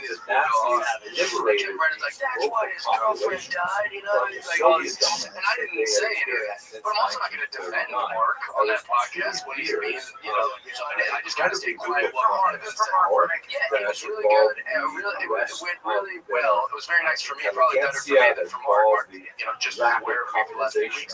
So, long story short, my favorite part was Mark got a big smirk on his face. It's much better than I thought it would. And I was like, yeah, we shook hands. We're good. That's awesome. Yeah, that's all I wanted in the first place. Yeah, you realize that's all this is? Yes. We just want to be included in the reindeer games. We want to have like some mutual friendship. If you had seen the movie Empire Records, yes, when I was in it, not with Luke Tyler, I'm not sure who else is in the movie. They are most recent. I think I've seen Bridget Jones Diary. So it's hard to understand them as Thinking of Airheads. Who's in it? rather than seeing themselves Liv Tyler. Just put it up real quick. The cover box, they'll recognize it. Man, this one, you've seen this. Alright, if you haven't seen it, don't worry, I'll tell you this. So these are cool kids who all work at this record store. And it's like they're the coolest kids. They're funny. They're hot. They've all got their own little drug addictions and their little sexual things, and they work at the coolest place. And there's this one kid named Warren. He's this punk kid that goes to high school with him. He's probably an underclassman or something. And he always keeps coming into the record store. He's got a shitty little attitude. And his name's Warren. He's played by whatever actor, probably. It doesn't matter. Warren comes in, and at the end of the movie, Warren comes in with a gun. And he's like shooting rounds in the place. He's like, you guys think you're so fucking cool. And they're like, whoa, Warren, like, what's going on? He goes, look at you, you think you're so fucking great. And they're like, is that it, Warren? Do you just want to work here? He's like, no, that's the problem with you guys. You think you're so fucking cool, but now I'm in charge. And then he's like, Warren, if you want to work here, you can work here. And he's like, why would he hire me? You know, like, especially not now. And they're like, we could probably figure it out, dude. Is that it? You want to work here? And that's all, anything you've ever heard me say about Northern or the Comedy Store, it's just, I just wanted to be included. I wanted the store to say, hey, dude, you're in. You know, It's amazing how you didn't get included in as funny as you are. And to think of people that got past what I've heard in the past 4 to 5 years. That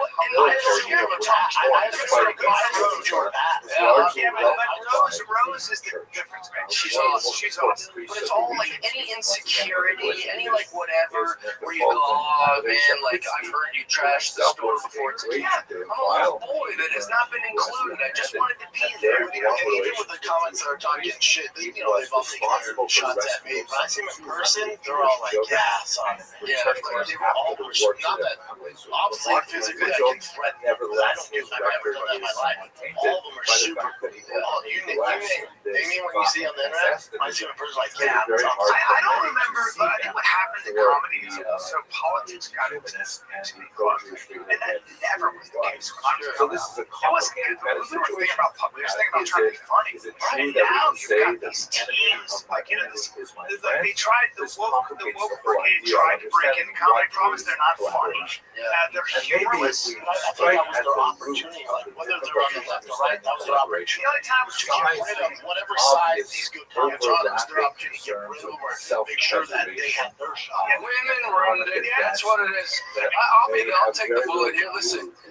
In Hollywood, before any of us were in show business, the big problem was that men ran everything. Right, so they go, that's the problem with Hollywood. It's a bunch of men making decisions. It really was. It was a bunch of guys objectifying women and then giving their buddies. They were roles, right? Probably, I don't know. I wasn't around the okay. Well, now the answer to that problem would probably be like, women in power, just mix it up. The answer isn't to just only put women in power. So now it's the opposite problem. You just have women running everything. Comedy Central's ran by 4 but nevertheless, the Zanies is booked by a woman, it's managed by a woman. The Comedy Store is Emily and her ragtag group of lesbian comic friends, and like they're just running it all. They send my special, like, oh, I don't know, I don't think Samantha liked your special. Like, oh, really? Did Samantha not like Jeff Dye's special? Of course, like the answer is all women.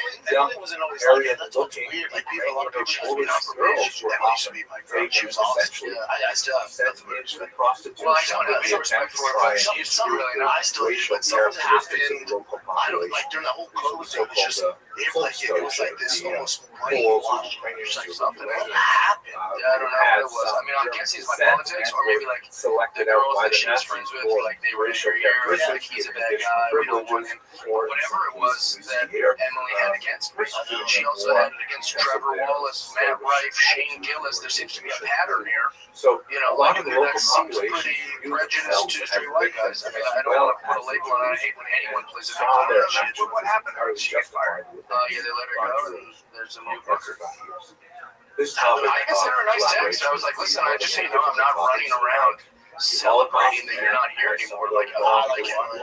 Yeah, I thought she was a delight. She was a very, like, nice chick, like back in the day. And then at one point she just said, I'm not even gonna, I could be in front of her and go, hi, I'm like, nothing. I sent her a long voice memo when I was going through my steps and AA, like to make amends. And since she wasn't gonna talk to me, I was like, I just sent like a voice memo about, hey, you know, I've been a drunk asshole a million times. I've also said drunk asshole things I've done. I've misrepresented myself a lot, even though I'm a good guy, and I just want to let you know. No reply. I know she listened to the voice memo. So just, that's why I don't respect her, because he could at least send like a thing back. But she didn't know how to handle it. Or just say thanks for the apology. I don't forgive you. Like whatever. Like you could say anything, but just to go, like just to ice me out.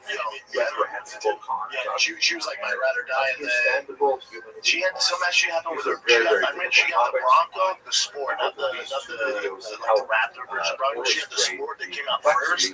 And she was asking me questions about the Bronco, and I was like, oh yeah, this. And then someone backed into it while I was at the store. We were all hanging out there. I'm like, oh, don't worry, I can fix it. And she's like, no, I got it. Don't touch it. I'm like, what's happening? And then that, boom, whatever happened, boom, and I was like, oh no. Yeah, it's very strange. There was like a chapter. I was scared. My political shit. I know that a lot of people don't like my politics or whatever, like you were saying, like it's weird that now there's these two camps which shouldn't exist. They can fuck right off. I know. Anybody like that can fuck right off if that's the case. It's so silly. I'll be friends with a fucking socialist, even though I think they're wrong. Well, and also my whole career, I've just listened to a bunch of like gay and liberal shit, and I'm fine with it. I go, yeah, I'm in comedy. Like there's gonna be like, they don't ask me if I agree. It's an insecurity. It's like you. But at the end of the day, if you're running the comedy store, you don't get twisted. It happens to be a bar that puts comics up. Like they have to sell tickets. So then they go, shit, this woke stuff's not working. And I know we have they, them on the lineup, but we're not selling tickets. Yeah, that's the 2 years goes by, like, man, we're the negative. Right. What's the difference? Yeah, I don't know. But yeah, that's but what are we gonna do? And then someone goes, hey, remember like 5 years ago we just booked the best comics? Yeah, male, female. Money was like white, black, green. Remember we didn't care. People were actually making the most money we've ever made. That's what I will say about Rose. Go back to that. It's like obviously anyone listening to this is gonna go, well, of course Jeff likes Rose because she passed him at the store and she likes his bullshit. Here's the thing, Rose doesn't care if you're a left-leaning, right-leaning. She wants you to move tickets, and she wants you to be funny. And that is pretty old. She's running a business. Like, why is the mothership Russians on everything? There's no politics. You good? Are you good?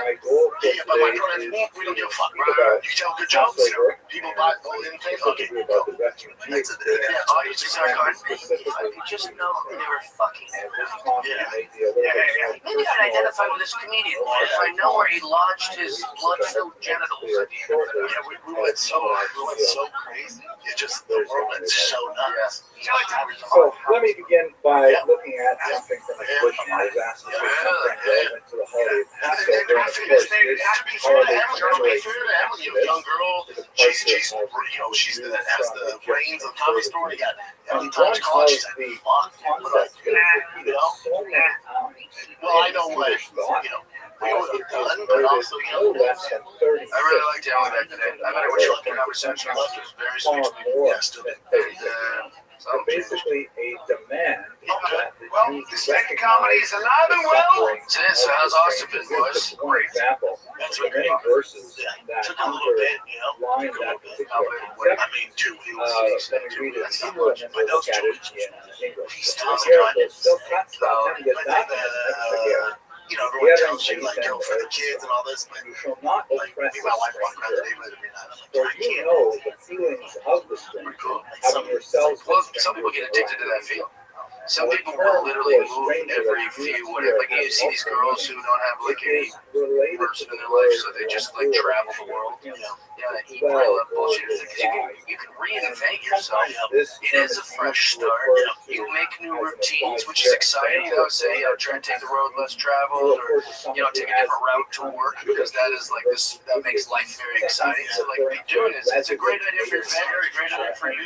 Depending on the context, that's a different translation. And also, there's thinking like you guys are poor, so if it sucks, you'll find a new place.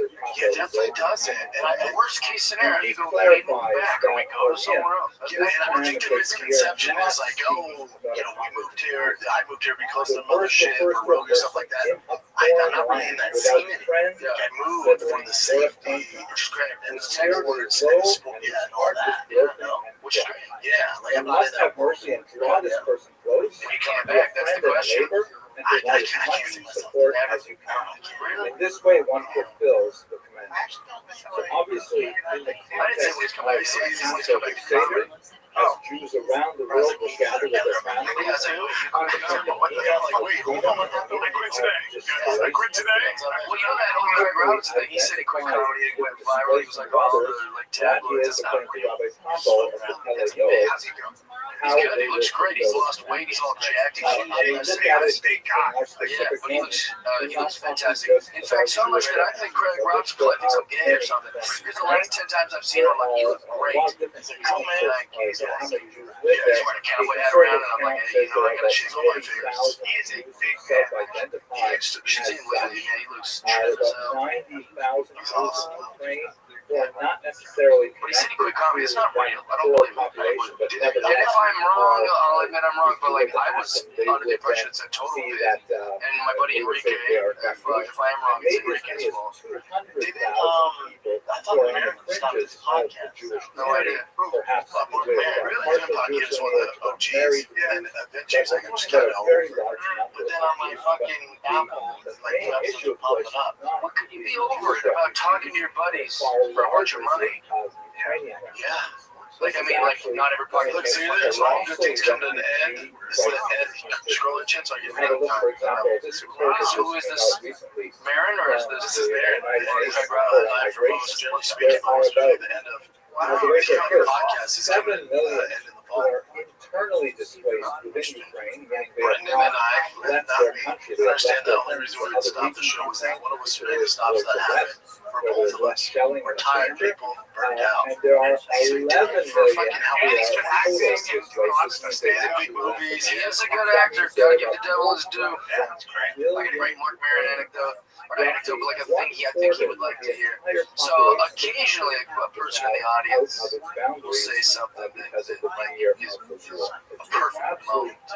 So Mark Maron's up there. This is in 2008. He's on stage at Giggles Comedy Club, and he's doing his bit. He had this bit at the time where he was like, I yell at my girlfriend, but I just yell at her, you know. And my neighbors, you know, they can hear us yelling. So whenever I go to the mailbox or I go to the trash can, I can sense that my neighbors are looking at me like, but we are still living. and so I just go, I'm not hitting her, you know, which was the punchline for the thing, and it's got this great pop, it's an interesting little story. And then someone in the audience heckles and goes, I can help you with that. And you just watched Mark get furious. Like, oh, what are you gonna fix me, guy? You know, what are you, a fucking therapist? You can help me with that? And the guy just goes, I install Windows. And the whole place just pops, and even Mark Maron, like in this like charming way, was like, "Oh, you really can't help it. Like you just install Windows." Dude, it was beautiful. Dude, I was like, coming through one time at Mark, man, he's closing or something went up before, and then there's these two drunk, big Australians running it. And Mark's doing his thing, and he keeps the guy and tells top up, and then he starts tearing into him. And then he goes, fuck. He goes, get down. Nah, I'm gonna see in the parking lot now. You guys are gonna fuck me up. Yeah. He's like, now I'm thinking about that. I'm trying to finish my 60 goddamn. And security, I'm looking at security, I'm like, oh man, Mark is kind of fucked. So then that's how much I admired Marin. I waited around to kill these guys. So we were Marin, that's really I had to get home. I'll be gonna help her out. What I would like to do over the next 20 minutes is the security lady told me we got this Jewish aspect of the experience of Ukraine. You're gonna need me. So you understand a little bit about what that might mean. You ever heard my Comedy Cellar story? Probably one of the most famous Jeff Kelly things at the Comedy Cellar in New York was there was a girl that just kept like being a nuisance. So it became like the chatter upstairs. Like, yeah, there's a girl. But I She want to being get personal for a few minutes. So after like 3 comics, everyone goes, yeah, this girl wouldn't shut the fuck up, or she was laughing at the wrong words, and she's just drunk. I get on stage, so I'm already a little like, you know, when you like ready to go. You're waiting for someone to give you an excuse, you know. So she said something on my first joke before I could even get to the thing.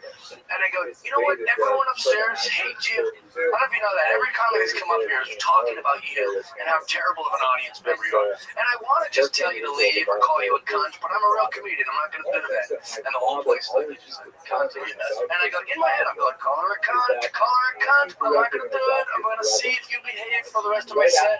And so she gets out and storms out, and she's with these giant men who storm out. So then I do the rest of my set. I got probably 12 more minutes. I do pretty good, and everyone's happy that I got her out of there. They all clapped, and I was like, I know why another comic did it, which is do this before I did. So, especially at that time, I'm like the nice comic. I'm like the smiley Jeff guy that jokes about cats, and I did call this woman a cunt a bunch of times. So I get off stage, I'm feeling all good about myself. I go upstairs and drink, and the security guy is this black guy who's like putting on batting gloves. And he goes, hey man, stand by me. I was like, what? He goes, those guys that live with her, they were like giant Russian dudes. They were like, they said to me, hey, we're coming back for him. And so just stick with me. They got all the security guards from the Fat Black Pussycat, all the door guys for the cellar, just some big black boys. And they literally lined on the street, and on the other side of the street of McDougal was these Russian dudes. They came back, and they were just waiting. And I've never been more scared. I'm not a fight guy. So I'm just upstairs, like, drinking whiskey, going, I can't even go to my other spots at Gotham and shit, because I don't want to go outside. And so those guys, the security guys for the cellar, stayed there until those guys got bored and just left. And then one of them wanted to come back, especially in Russia. Oh my God, they were like ready to do business. And one of the security guys even walked me to my apartment, like, because I lived a few blocks down on street. Anyways, long story short, I bought them all bottles of alcohol, and I was like, dude, the fact that you would fight for me is like, that's the highest honor. I'll do anything you guys want. I remember at the comedy store, I won't say his name, but I'll say the comic is out there, and he says to the girl when you're a dumb bitch, to someone in the audience, and he just, it was a little, yeah, but it was also a little bit too much. Yeah, it's not that. I kind of found it disconcerting. Even the audience was like, she goes, you should be careful, my boyfriend's a Marine. She goes, well, your Marine boyfriend's Canadian Marine. Just shit. And the guy out there, I was like, you've never done a sport, you've never been punched in the face, dude, and I can tell you right now, you have a false insecurity. He goes, well, your Marine boyfriend right there is with a dumb bitch. You're a dumb bitch.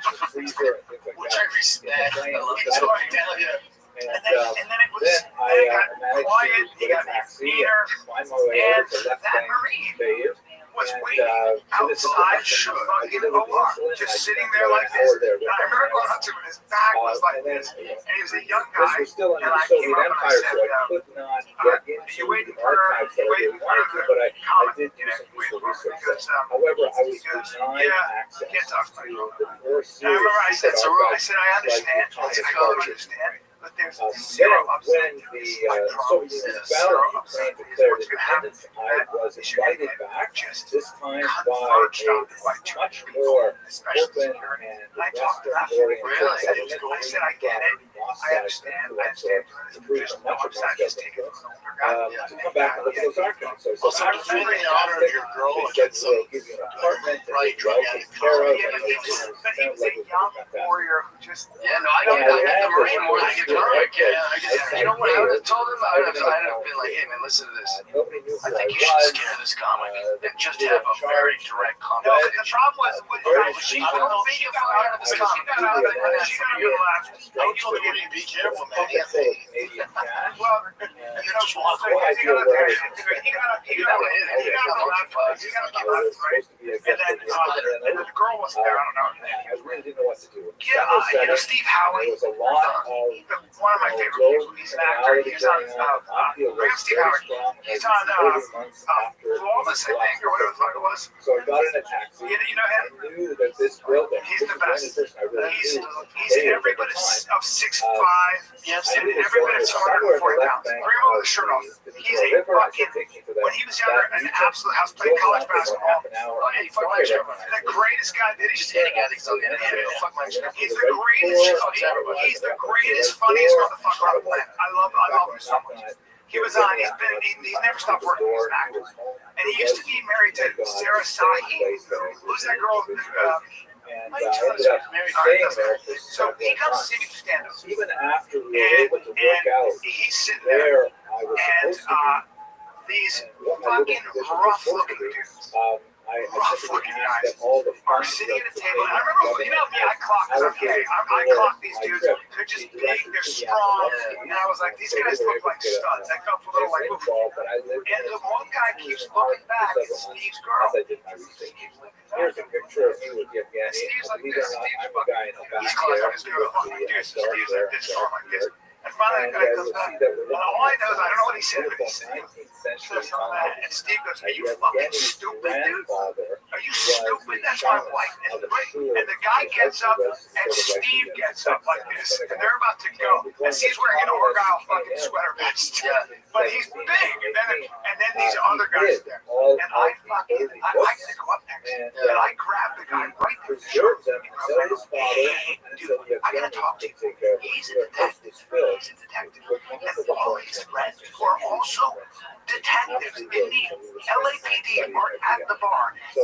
He wants this, and so do they. If you fucking do something to actually fight him, they're going to converge on you and fucking crush you. And the guy sat down, and they sat down and they fucking, and that's all I saw. You're just pushing everybody like the power of lying. Yeah, but fuck off, man. I had to do something. It's funny for us guys like, that's full of shit. They're gonna throw shame. Yeah, that's right. By the way, he was on TV. Yeah, they could have done that, but Yeah, his girl, to be fair to those goons, his girl is very good. oh, she's gorgeous. Here's a picture of And also, what he looks like now. another, He's kind of like, very successful.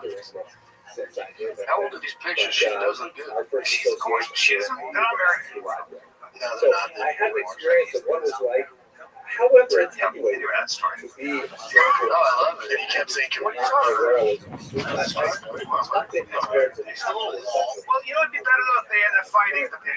No, it's just using this strategy of you're outnumbered. Refuse to fight. lying. A psycho would go, I don't care, I'm outnumbered. Let's fucking do this. You know, those guys do that shit. Now, I think he bought him drinks, actually. Really? Yes. I think they sent some drinks. Sorry. I've never been able to, or I've always been able to talk myself out of any, like, fucking. Anytime it's about to go down, I've always been able to wiggle my way out of it.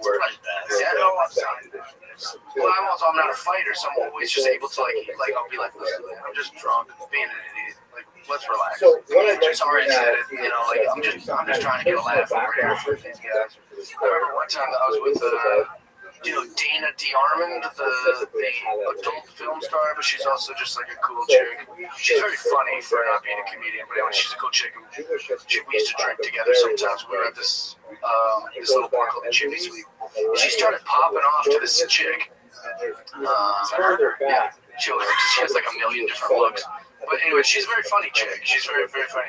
Anyway, she was at the Chimney Sweep. She's had a little too much to drink. She started popping off at this like Latina chick. And this Latina chick starts popping off. They both just drank too much. They're just, you know, these womanly behavior. And they start like getting chippy. And I see all the like Latino girls' guy friends are like, you know, yeah, we're at the Chimney Sweep. These dudes are, you know, they're fine beating the fuck out of me and letting her get beat the fuck out by this chick. And I literally just walked right up to them, all getting kind of ready.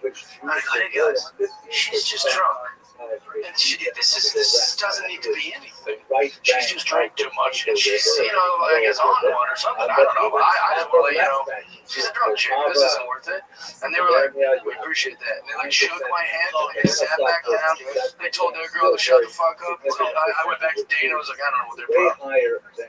Somebody completely diffused it because I was like, we're all gonna fight on concrete. Like, I'm gonna get my ass kicked. She's definitely gonna get her ass kicked by this chick, you know? Like, it's not a win for anybody. You watch out fight videos on Twitter, you start going, I wonder what I'm made of. But then you're like, no, it's not a worthless problem. You can push in the face once, like, I don't ever want to do that again. Yeah, or what happens if you fucking fall and hit your head on the bar or some shit and then you change forever? Yeah, I break my jaw, I need that. Or you hit the guy and he shoots it up. From the city of I'm taking a piss, shit. Before I take a break. Break time.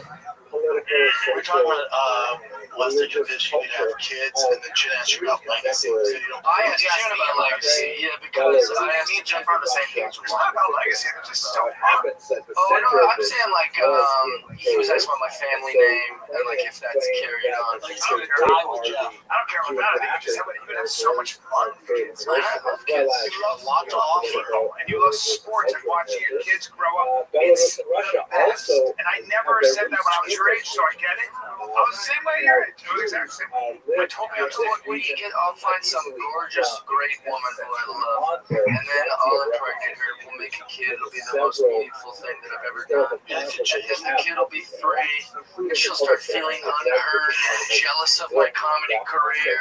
And oh, who are these girls coming to your show? And then that'll cause a little tension that will later blossom into full tension. And then she's talking shit behind my back. By the time the kid's 6, she's divorced, taking half my fucking money. Why did I even do this? Now I still have a kid 3 days a week. I'm tossing a Brian about his wife. I'm got his mom. I'm just talking shit about me. He's meeting all the new girls coming in my life because now I'm trying to sow the oats for that I lost out when I had her. That can happen. Wait till you're 50. That's not everything. Yeah, all that. Then you sign a prenup. I haven't ruled anything out. I had a vasectomy, yes, but I froze my sperm. You can also reverse a vasectomy. People go, yeah, that's painful. It takes a lot of time. It's like, so does pregnancy. Yeah. So if she's willing to get pregnant, 50 stopped having kids. I mean, you count However, the outlier. Yeah. 50 stopped having kids.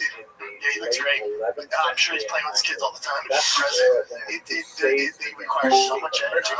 it's a lot, and it's life changing, and I like my life. So why am I changing? I don't understand. I've got a very good life. I guess Very happy. But I still, you probably feel like you still have a lot more to do. Oh, tons. Yeah, I've got like some goals, and I got some shit I'm trying to accomplish. And A lot of material on kids, though. I know, but I just think How old are you? it should be something you just do. I'm 42. Located primarily in the Rhineland. Listen, when it comes to True Classic, you see the shirt I'm wearing right now? You see how it pops my face? Dude, I knew it. It's radiant. I know you call this color. This is the True Classic shirt. Skinny guys like me like shirts that hug the shoulders and arms, hang loose in the front. Dude, and not only skinny guys that are built like Kermit the Frog like you, but also UFC fighters. If you've seen the new commercial from True Classic that Brian created, you will see True Classic is worn by some of your faves. Misha Tate, Wonder Boy, Little Machida, Bisbee, Cejudo. You got everybody out there. Yeah, we've been wearing True Classic for a hot second. You'll notice the difference the moment you throw one on. They're tailored exactly where you want it, relax where you need it. Take out all the BS. It's actually good stuff. The best shirts on the planet. They got joggers, button-ups, tags. They got everything. You can grab them at Target, Costco, or head on over to trueclassic.com/fighter. Get hooked up today. True Classic. It's funny too. It's like like so many girls have been like, "Why would you do that? Why would you get a vasectomy?" I'm like, "Well, I don't know. I'd like to have babies on my terms." Yeah. Why like why? Like only you get to decide. You know, like that's not fair to me. Or you just wear a condom. Well, that's other things. A lot of human error. There's a lot of things happen. I don't agree with you. I don't know. Why'd you bring it up? I'm anti-con. You know I've been anti-con all my life. I asked Chin about legacy because I watched an interview with Aaron Judge when he was like 20-something. He plays in New York City. And they say to Aaron Judge, they go, Jerry Seinfeld, blah, blah, blah, blah. And he's like, who's that? And they're like, Jerry Seinfeld.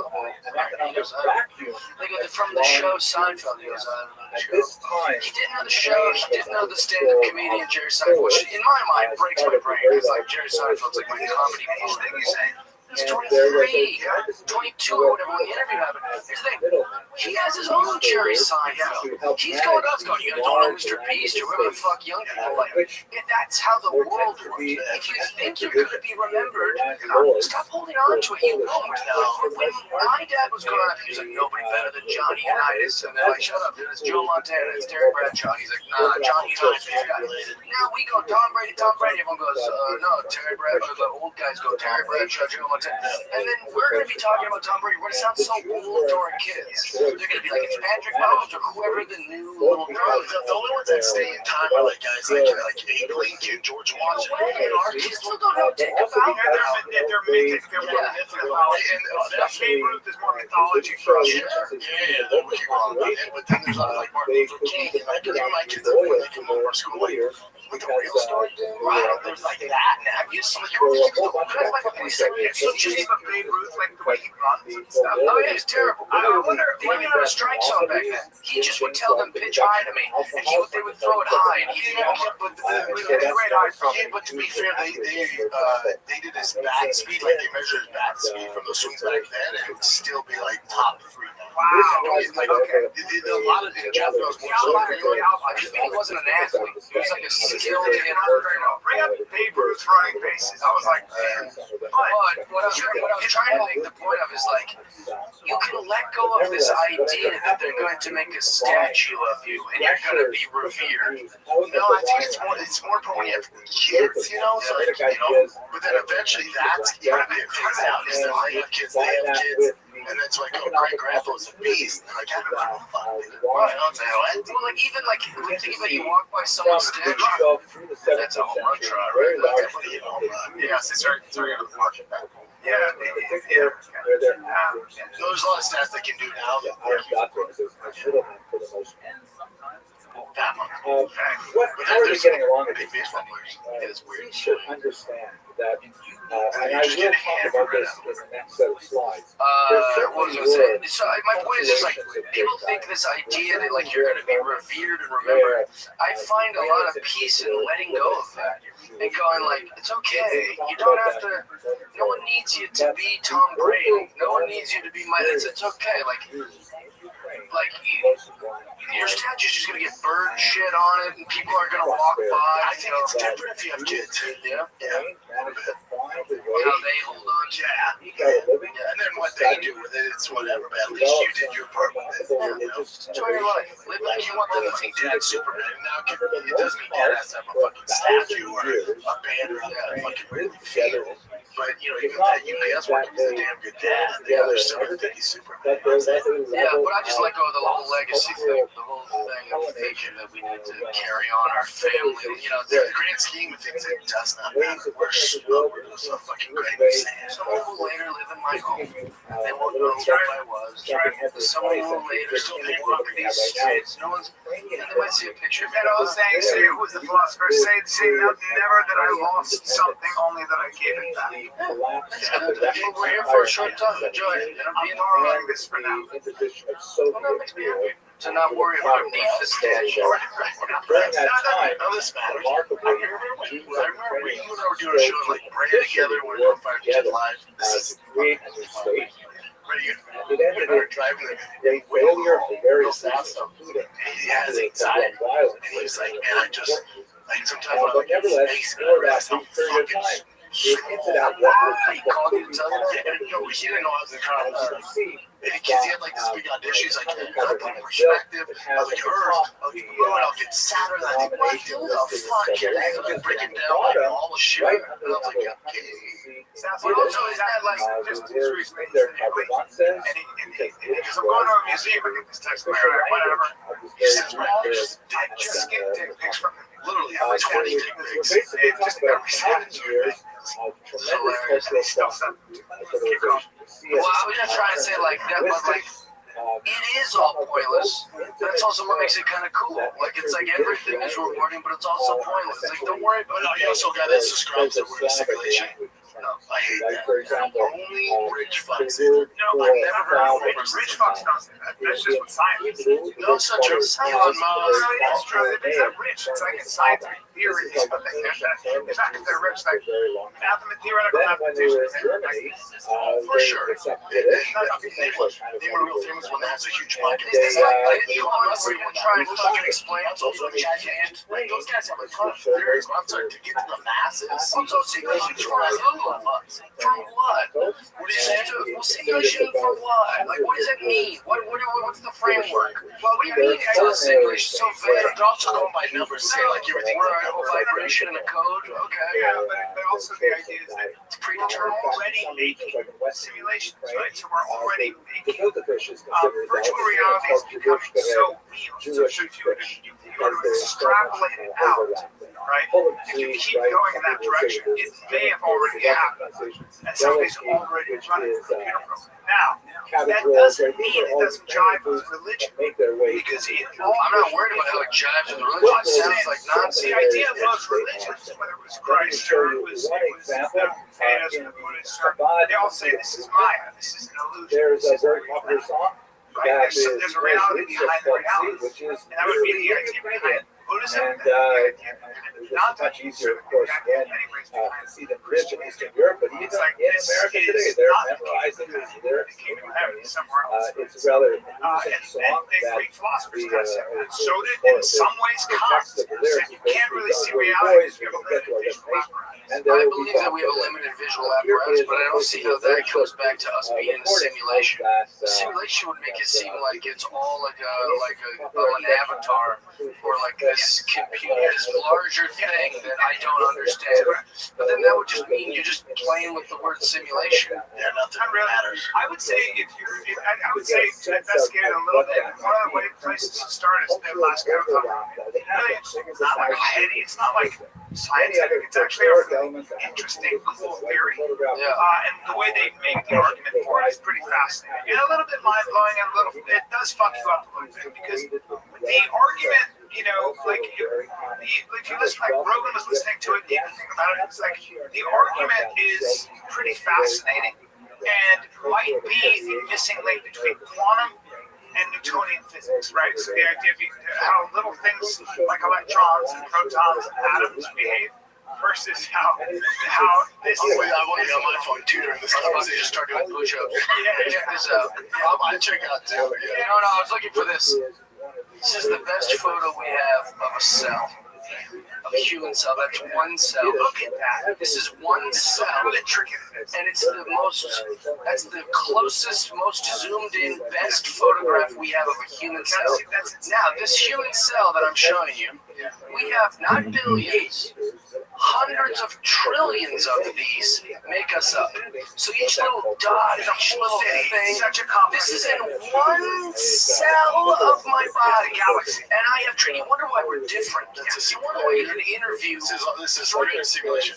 You wonder why you can interview 3 kids who lived in the same house with the same parents, same race, same class, same experience, same schools, and they have a totally different experience of life, because each memory, each thing we see with our eyes, each thing we touch, each experience, each trauma, the way we translate all things, makes us this wildly complex, like snowflake of a human, right? Now, that is some science. That is that we are all this collection of every memory, of every every talent we have, every little thing that's ever happened to us. We're so uniquely different, which is biology. It's like a monkey or like a little alien or a dust mite or whatever. Now, what about that is simulation? We're like these organisms. I would more likely believe that we are useless and no one gives a fuck about us, and we live in a dust mite of some extraterrestrial shoe right now. Like, that would make more sense, because when you get small or big, it starts to blow your mind. But like, the idea of a simulation makes it sound like digital. It makes it sound like it isn't it isn't an organically biological thing. Both things can be true. In other words, most of you are space, right? If you look at talk about monkeys, most of what you are is space. It's actually not that. It's energy. Okay. Yeah, well. So it feels like a tank, but most of that is space, which is crazy.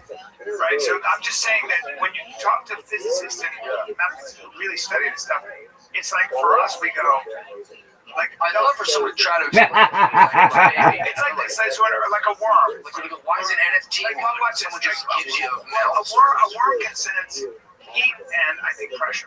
And that's it. Those are the 2 senses. Yeah. We have 6 senses, right? Or 5 senses, sorry.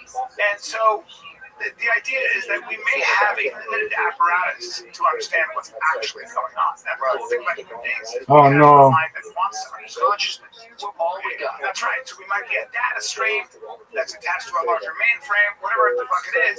The conversation is definitely worth having and thinking about because it doesn't. That's what we're trying to figure out is what else you get in. It doesn't. Also, those mathematicians. It doesn't negate the importance of this. It doesn't negate the importance of our loving our children, wanting the best for things. I think a lot of people think that when they get into this stuff, my wife has this because she's religious. So for her, she just doesn't like the structure of her truth and how she lives her life, which very much works for her. Being sort of, people think, well, it's simulation, then that kills God. But it does. It's actually not what anybody's saying. I think it's a little bit. I have no conflict with that because, like, even when they say like evolution or the Big Bang theory, like that doesn't change my perception on God. Maybe God just did a Big Bang, he did evolution. It makes total sense. Right. But where I come into conflict with it is like no one can explain the simulation part to me. Like they don't do a good enough job. There's certain guys that my thing is with it is maybe they're right. They don't know. Right. He doesn't know. I don't know. They they're like, well, statistically, okay, then fine. So it's really whatever you want to get into. We're all just trying to figure out what consciousness Well, is. but so yeah, we will. So one of the things about that is that people were saying exactly that about the electromagnetic field. So when they were talking about something called the electromagnetic field, which is how all of this is possible, we're able to broadcast things, take pictures, and fill them in digital. That was all literally all science fiction. All, of course. So was space travel. So were satellites. All of those science fiction. And now with AI, I mean, I'm talking to my phone as if it's a person. As it doesn't have consciousness. But it's the beginning. So what I'm trying to say is that we were all saying we'll never know. Oh no, I'm sorry, but we do know it. We continue. Now I'm not saying we'll get closer to why. I'm not saying that. You might be right that we know how things work.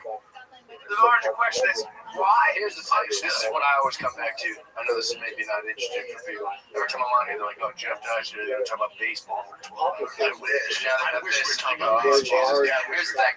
If you take a dog and your pet at your house and you literally take him apart, right? You find the best surgeon in the world to take him. He put out every organ on the table, and a surgeon puts it back together. There's something missing that the dog doesn't turn on. But you could do that with a motor. You could take this truck engine and put every part out. Find the best mechanics in the world. You put it together. It'll turn on. It'll turn it crank. That's what AI is. That's what machines are. But there's a missing fundamental. You could call it a soul. You call it spirit. You call it essence. You call it energy. You could call it a simulation. Whatever the fuck it is, that's what we're trying to figure out. So what is the soul cold? Yes, it's so important and it's so fucking true. And I say this all the time. You can take a piano and you can scatter it across the floor. And you can say that's a piano. Technically it is. You can do the same with a human being. But a piano's not a piano until you have somebody sitting at that box fully intact and tuned. Right. And a human being is a human being. You can take me apart and say this. You can show me my genome. You can show me all the mechanics. And you can be like, that's, but I'm not human until the soul's right. When nobody's been able to pinpoint that, and they're never going to. But I love religion for that because religion does talk about that. Religion makes the arguments for the idea. Like Buddhists will always say this. I love this idea. This idea, like, oh, Jeff, they go, where are you? Like, where are you hearing me from? Where are you listening to me from? Where are you seeing me from? When you try to locate the seat of your attention, you try to see where Jeff is, whoever Jeff is. The truth is, you can witness Jeff. I'm lost in Who is watching? Who can watch you? Who can watch your thoughts? Who can watch your feelings? Who can watch? Because you can actually step outside yourself and watch yourself. So then the question is, who is the observer? The observer might be the real Jeff. That's what they talk about. Well, that's the fundamental issue behind the Vedanta and behind Buddhism. I just think that's why you should all go to church. That soul part is like, it's so important. You know, that's why I ain't afraid of AI. I'm not afraid of motors and engines and robots. I mean, like, they're not going to be smarter than us. Like, you could teach it to answer questions. It doesn't have intellect. It can fix problems. It'll be very useful. All these indicators are great. But the difference is, you know somebody's going to be able to create consciousness, sentience. Fuck off. That's never happened. It's also amazing if you could, but we can also shut it all down. We can also find that. There you go. I'd be fucked with the show. That's died. They're going to come with some other path. YouTube's not allowing you to monetize it with AI. So if you're doing AI stand-up, AI podcasting, you can't monetize it. I would say it's worth looking into it deeper because it's kind of mind-blowing. I used to always resist it, and I sort of fell into it by accident. I think it actually affirms my Simulation part. I have no desire. The idea that what human beings are doing is creating things like synthetic biology, right? We're creating synthetic cells and things like that. I totally agree that the human life or the human being and its consciousness is so fucking incredible conscious. We are so far away from actually harnessing that. I just think that there are people that are so worried about general intelligence, general AI, right, artificial intelligence, that the idea is that there is something about that kind of super intelligence that it's just like search engine. Without the internet, AI ain't shit. It's just able to search the internet as fast as it can and can come up with it. Well, there are large language Computers sticking it together. Well, there's large language model, but it's actually going. No, that's not true. Did you actually make a joke that Jeff Dye would say, and then it would take all the things of Jeff Dye on the internet and come up with a joke that I might say or whatever. But it couldn't go make a joke that my buddy Philip Bernesky would say. The computer goes, no idea who Philip Bernesky is, and it wouldn't know how to build it. Yeah, so I would say like supercomputer. I would say if you talk to people that actually are in AI, they would call this. About what? And I've interviewed supercomputer. I've interviewed AI guys who work in it doesn't have a soul. It's not conscious. You know why my thing is why I don't give a fuck about AI? I have so many fires to put out. It doesn't really matter what I think. It doesn't really matter. Like with my kid, when I gotta give him back, I gotta pick him up from camp. I gotta make sure that go to AI's gonna AI. There's nothing I can do about it. Well, I don't have the skill to get into it. But the large portion of people out there who are really dealing with Elon Musk and stuff, what they're worried about is that this arms race with AI between China and America and all that. The fact of the matter is, there have been examples of computers. Almost, I think there was a case where the computer threatened somebody. The first one to shut the computer off, and the computer said, I'm going to tell your wife you're cheating. Oh, nice. And so these computers are behaving sometimes in a way that come up with their own agenda. We can't control them. Yeah, but then now I'm going to push back on that. But what's the computer's motive to not want to be on? What I'm saying is that if you talk to these experts, these experts talk on podcasts, Is that a fear or a thing that happened? What they're worried about is that this is the tip of the iceberg, and super intelligence might decide Within a human. Because consciousness would make a computer think, well, I don't want to be off. I'd like to be on. I'd like to live. I'd like to be on. But like, it doesn't have that. So a computer is just this thing that you turn off or on. It doesn't know it wants to be. Also, who's writing the code? I'll teach it that it wants to be on, but why would you teach it that? And then that's also not consciousness. It's just a thing they've encrypted. but it might start teaching itself. It might start learning on its own. That's a fear, not a truth. It's a very real fear for people that are really involved, including the father of AI. So that the creator and father of AI will tell you that he is worried to death. And when I listen to You're the one that hated bitch. yeah.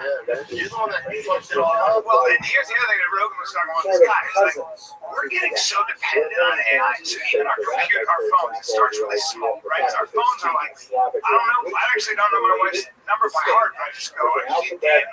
And all of a sudden we get so dependent on AI, all of us, that now we can't live without AI. And so it's almost like the computer, the algorithm, the thing called AI, creates an ecosystem where we can't live without it. And That's what we're going to do. right. And That's what's wild. That doesn't make me afraid either. yeah. And then phones, We're already entangled in it, you know, like that's life. Base will get have a concert. It's like That don't bother me. Like that's great. yeah, I don't know, man. Because people go, well, what if they shut it all off, Jeff?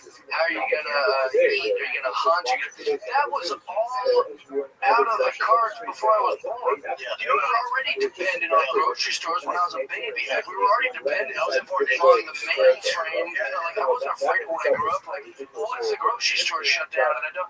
What if my bank is closed and that number, that digital number that what they say is the money I have just goes? I don't. You can't wake up and just be afraid of all this shit all day.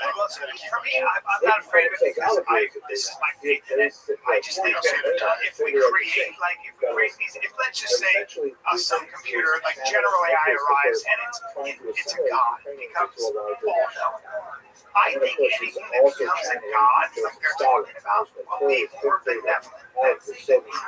I don't know why it would tap into our Their fear of it being somehow that's Hollywood. I also think there's this whole. That's a nice take on that. Yeah, that's my optimism. Me too. It's also like with aliens. Like, man, they're gonna see us and then they're gonna start blowing shit up. Like, well, that's Hollywood. When the alien comes, it's like, man, we've been doing this a lot longer. That's what if we helped you out here? Aliens think of us the way you see like a squirrel. They're smart monkeys, right? We look at a squirrel, we go, look at the little thing. We don't go, let's rip its head off. Or like, let's go set a torch, let's go check out its living quarters. You just go as a squirrel. Now, there might be a few. You're smarter than a squirrel. You don't sit there trying to teach it Spanish. You don't go, oh man, this fucking squirrel doesn't even understand how my truck runs. You don't give a fuck. It's this cute little thing. That's how aliens look at us. They go, yeah, they're fine. These little our old it's all from Hollywood. All this fear mongering, they might be really dope. They're like, oh man, we actually tried this out. We've been doing a lot longer. And like, we're good. We don't want to live here. Criticism, son. They don't give a shit. I have a benevolent. I have a positive view of it. I don't know, somehow I'm an optimist. I guess I'm an optimist. Maybe too much. That's good. I think that's a healthy take. Like, why would we create this supercomputer and just cool one? You ever met when you want to grab a beer with? These guys. Then he's like, dude, these AI specialists. You ever met one of them? They're not exactly a bunch of fun. Callan did put me in a real argument of authority there. He goes, listen, Jeff, people that really study this stuff say, but he didn't have their argument. He just goes, the father of this disagrees with you. I go, well, what did he say? I don't know, man, but whatever he just a guy way smarter than you. He says, well, I know, but who? And what did he say? He made a speech recently, and he goes, look, we got to take this more seriously. There's got to be some kind of a global pause or a check. And there's going to be people that are way smarter than us that are going to look into it, just like our military, and I assume they're doing their job. We need guys like us. What are we going to do? We need guys like us doing this. Our job is to do this. We can't just keep going. The smarter guys. You need someone to know what the fuck's going on over there.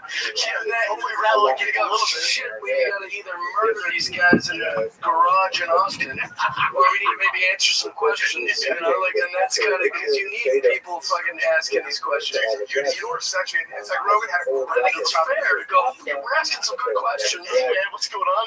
Rogan said that. Rogan goes, look, somebody's got to start fucking these nerds who are keeping everything going. Because, like, you can't be having sex with the pro athletes. You should be getting the guys who are figuring this out. Because as soon as the Brit breaks down, like, we're going to be like, fucking idiots. Get this up. By the way, I can't get any power. It's like, if you want to do it, he goes, if I put you, if I put you, was one of the best bits ever. He goes, if I put you in the woods with an axe, tell me how long it's going to take you to send an email. It's like, it's true, dude. Well, I'd be dead in a week. And we keep, I spent my whole life worshiping guys who could dunk a basketball. Right. Does nothing. Literally does nothing. We talk about Magic Mind Max, which, by the way, sorry, I think they're sold out again. This thing is so crazy. It's crazy. We can't get old. Dude, it's driving me nuts. I'll tell you what, we do have the sleep shots. And the boys sleeping like a freaking baby. There's nothing out there. There's no sleep shot out there. We talk about energy. It's like, what about sleep so you have energy? And it is about getting recovery for people that go hard. It's actually formulated to help your brain chill out and recover. And no grogginess. That's the biggest thing. Usually sleep aids, you wake up super groggy. Not these. You wake up, you're ready to attack whatever you got on the schedule. There's literally real science around this. Like, what are the things to help you sleep without the science of this? And there are a lot of compounds that you put them in the right combination. That is what this is about. Sleep just feels better. Okay? Your sleep, take it and tell me what your sleep tracking app shows. Yeah, because tell me if there's an increase in REM, improved quality of sleep compared to when you don't take magic. Yeah, because you're like, oh, but I get 10 hours. Yeah, but not all sleeping is the same. You gotta recover while you sleep. While sleeping better, deeper. Put it to the test. Put it to the test. Forget what we're saying. Try it and tell me what you think. And Also, this is one sleep aid with zero side effects. Zero. Feel sharper, quicker, far less stress the next day because it's getting ready to attack your day. It's Sleep Shot. There are shit out there fucking take over and I go, you know, my friend pitches for the Rockies. And what's the Rockies? Who gives a shit? You didn't people question everything. It's even like with this is a weird segment. It's even with like that Jeffrey Epstein. It's just it doesn't work for me, man. Like there's no list. It's like, well, why is just like Maxwell? If there's no list, then why is she in prison? If there's nothing, why is she serving 20 years? There's nothing. We have nothing. I'm getting from Wolf. Nothing. I just don't know much about it. I'm a little annoyed. Diddy's free. All this shit seems like. It always seems like it's going to be so much more exciting, and it's always underwhelming. I think one we called from the job. So is Diddy going to get sent to a long time or We don't know. sentencing him? Well, the Toy Body was just fine. I thought everything's done. Well, so, but your time served. Yeah, but he's still like he was looking at life. He's like, yeah, maybe 2 years now. And what's weird is like me and Jay were talking about this. What's weird too is like, you know, our buddy who was close to all that stuff when they raided his house in LA, and he was like, dude, the stuff we found, I can't tell. Yeah. What happened? But I know a gal, I know someone who was at all the Remember Diddy that parties. picture? And it was like, we were like, damn. We text like, what's up, dude? How about stuff? But I know someone that was at all the Diddy parties, and she said she didn't see shit. And she was always there. So I don't know. Like it's like maybe it's real, maybe it's not. I don't know. But I just always thought it'd be more salacious. Yeah. 51 to 63 months. Yeah, there are guidelines on it. That's a lot of months. It's still 51 months. What is that in years? Why did they do it in baby years? I don't know what they do in month 5. They'll probably do it for 3 years because time served was in October. Nobody ever does that kind of time for a while. It's the governor of New York, and a lot of it was very rare that you actually serve time. But they want to get it. I just refuse to believe back to Epstein. I refuse to believe there's no list and that there are current powerful people on that. It just doesn't make sense. I think it's a lot of people think it's an Israeli Mossad program. They were probably gathering information on very powerful people, including American politicians and American like people like Bill Gates, like Bill Clinton. And there are interests in our government that don't want to expose on the left and right. I think that this is the one thing the left and right agree on. Like, we don't want that list to get out. You're right. Like, I'm on it. You're on it. Yeah. That's what I'm saying. They're like, we're all in agreement here, and we hate each other. Compromise. They don't want that. It's intelligence. Why can't people just be normal? That's my thing. I don't understand. I've never raped a woman. I've never been with anyone underage, and somehow I'm like a hero in Hollywood. It's been the easiest thing I've ever done. And all of a sudden, they're like, yeah, that Jeff, that's a good guy. He's age-appropriate women. He doesn't try to rob anyone or, like, fucking deceive people. I'm just a regular person, and I'm a fucking hero in Hollywood. Decency is not really. Why is Bill Gates fucking? Why does Bill Clinton need to fuck a little girl? What is going on? Just be normal. Well, I don't think anybody's saying that Bill Gates or no, she was of age. They did a lot of fucking probably. Yeah, but like girls in cages and shit, like Epstein Island, like that was the whole Epstein Island was really what I think most of it was they would get professionals, very hot professionals. But that wouldn't be salacious. No, and they would say that's not a crime. These guys are married. So what? That's not a crime? No. You think they would hide that they've had an affair? The dude did in the White House. But apparently they're underage. No one said that's what's a crime. That's what's weird. I don't understand how it's nothing to do with it. There was that one guy who goes, hey man, where's all the women at? Right. And how did you get to the idea like, hold on, I traveled 16 hours. We can go in jet for we can go to the pool today, and I bring some hot fucking chicks we can hook up with. We don't need young under. What is That's what I don't get. Why do they have to be young? I don't think that. I think what happened was there were problems, guys. Well, I think what happened is Epstein. He liked it at 14, 15, 16. Right. That's what they did. And apparently, just like Maxwell got those kind of runaways to come over and give him a massage and relax. So there's no doubt that this guy was into girls as young as 14. You guys really think this Jeffrey Epstein did it? No, I'm saying there's 3 billion women in the world. I'm not believing anything 100 bitches say.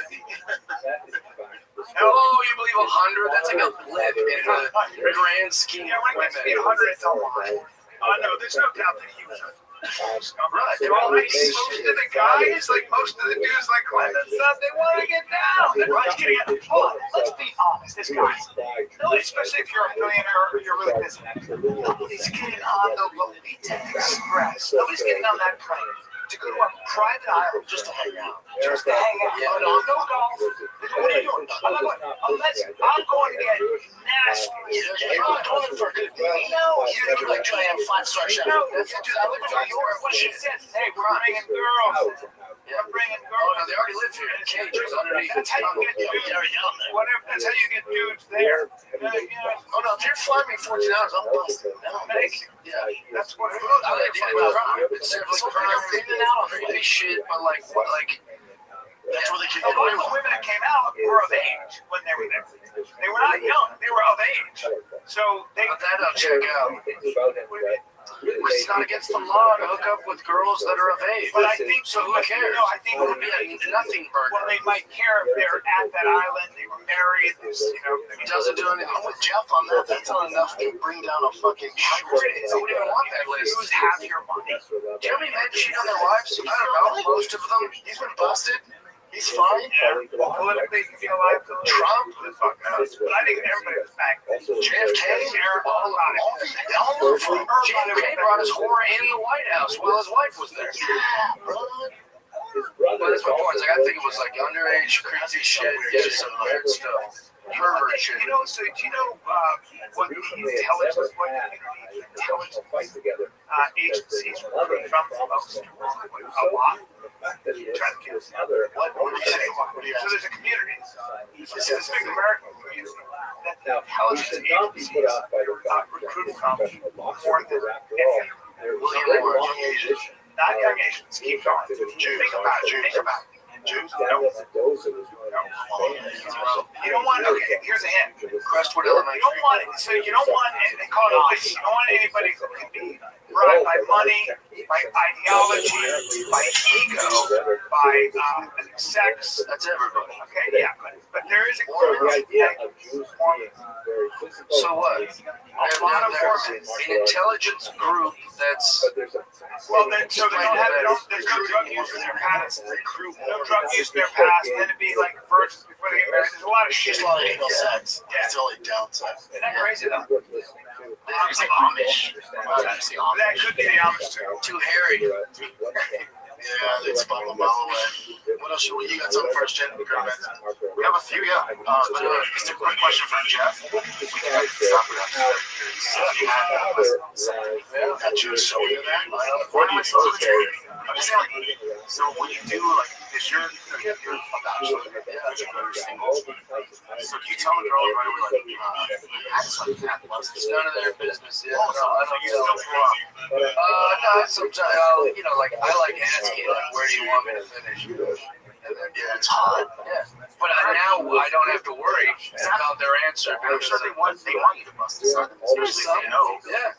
That's like also like the easiest surgery I've ever had, or it's the easiest thing I've ever done. So much so that I've, like, after the surgery, the day after, or the day of, the next day, the week, I kept asking my doctor, like, are you guys messing with me? Like, I don't feel. I did. I had it. It was that easy. Actually, like, keep it a secret from young man about how easy it was. Because it was the same day in this procedure. Like, it was like, of course, one thing, but it's easy and painless. I felt the discomfort, like, for like a few days or whatever. They made me wear this jock strap and they put, like, gauze in your mouth. It was easy, bro. Like if I pinched you on your hand, it would hurt worse than what they did to me. This guy, you should just masturbate it. Just get mad and shoot yourself. You love it so much. I'm sound. Like, for example, you do a VIP tour at Jersey World, when you go to Animal Kingdom, they take you to back south where Pandora is, and the first thing that you see is all these speakers facing the parking lot. All of those speakers is the sound of animals, trees breaking. It's the entire soundscape for the Pandora. And the reason why they have the speakers facing the parking lot is, the speakers inside the land, it makes the sound more ambient. It's not pointed at you. It just feels like something that's happening in the distance. That makes me so sad. Yeah, now that's gonna live on in their head forever. I call my legacy. Legacy. Well, for a little chat every time. I call my 2 weeks. My brother. Yeah. That's a good feeling though. That guy was my house. Fuck off. They're staying with me right now because they're I go, Nick told me to ask him to find him like street down the bar. Dude, Holocaust by bullets in places like You're so atrocious. He also notes that at Rabbi, He's a young Congress also had families. So you have 3 grams. Yeah, Honda Civics 20 years ago, maybe. What's that? Honda Civics. Years. Yeah, we'll see, man. You looked at him for 3 grand? I think a long time ago. It was on 4,500. 4,000. Yeah, sure. Still decent mileage. They last forever. Wait, Brian, when you say your dick is big, is it both girth and length? Yeah, I'd say that. In fact. also, That's what he had that. Yeah, generally sure on record. He has no other quality genetics but that. Crushed a dick. That's all that matters. You know, these girls talk. Yeah, the guy might have I've been saying I have a tiny dick on stage a bunch. It's great. I have a big dick, but that's the great part. I'll say I have a tiny dick, I go to these tiny dick jokes, and then girls will be like, he's lying. I was like, isn't that great? The opposite. Yeah. Perfect. jokes, girl. Yeah, it's the best. You working with police now? Yeah, and it's the best dick, you know? All right, so He gets circumcised. it is. You know how you know that that's the best dick? It's not circumcised. Because I've never heard of I've never seen an uncircumcised dildo. Yeah, true. There's not lesbians right now going, oh, peel it back. You get the worst. I got the worst. Got cut up and circumcised. Chin's not. I've been saying it forever. It's not too long. It's not too late. Go get a take. It's 50. Do you have a dick on you or not? So, I bet he does. Look at him. Big guy. All I know, Just the way he answered isn't great. well, hear me out here. I honestly think people that brag about their dicks a lot probably don't have big dicks. No, you think You know, hung out with comics, Right. man. You'll know who has a big dick. But mine, I think, is just right. How about that? It's average. It's just average. My I can actually tell you the dimensions if you really want to know, but I'll do it off the camera. I was thinking, what you said, like people that brag about it, you know. We're not recording this. No, we're still recording. Yeah, We're recording about my dick and my tongue. Yeah. Here's the thing, I'll say though. When girls are like showing off their tits all the time and like they got cleavage stuff, you can't see our cocks, so I have to talk about it. And then also, you know, like it'll come up all the time. I have these big expressions with my hands, like on stage, and goes, look at the size of his hands. I'll just always try to let him know that I've got a huge. It's the only way you can do it. I can't show my cock around. I can't talk about it. It's marketing. It's business. So promotion, branding. It's promotion. With ladies, huh? All right, enough about your cock. immediately. What's this, Jeff? And Oh, so this is an update on Do you know what's going on here, Jeff? So this guy, Ben Askren, one of the greatest combat athletes we've ever had, 5 weeks ago, was healthy, strong, in wrestling camps, and then he gets staph and he gets pneumonia, and now he had a double lung transplant. And we haven't heard from him in weeks, and this is the first video he's posted.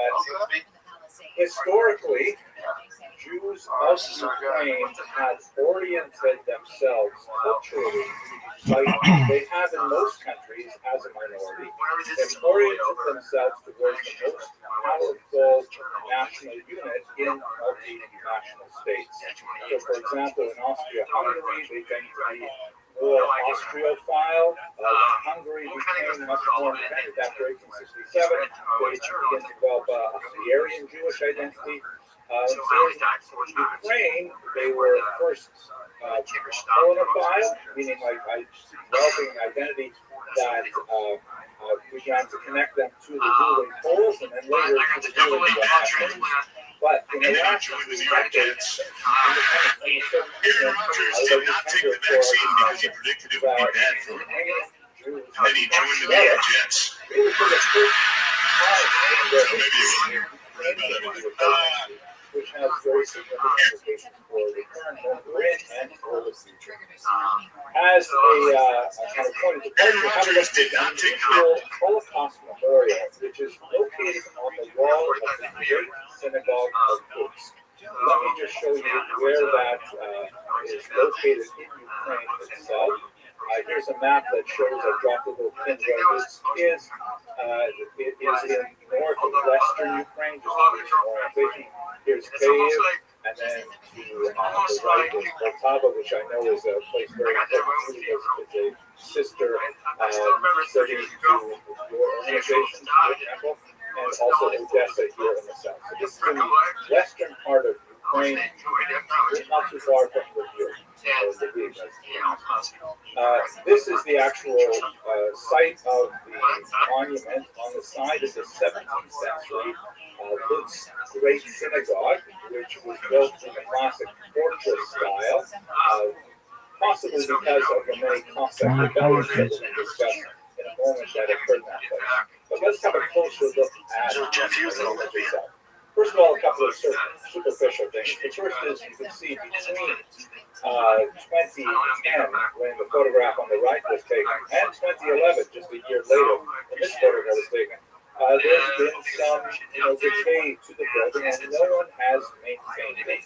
I don't know what it looks like today. I don't have any friends in Lutz to take a more contemporary picture, but that says something about how it That's wild. 5 weeks ago, fully healthy. Secondly, it seems like there's been some world champion, champion, and that's so look at him before. stickers on there, which could have been for anything.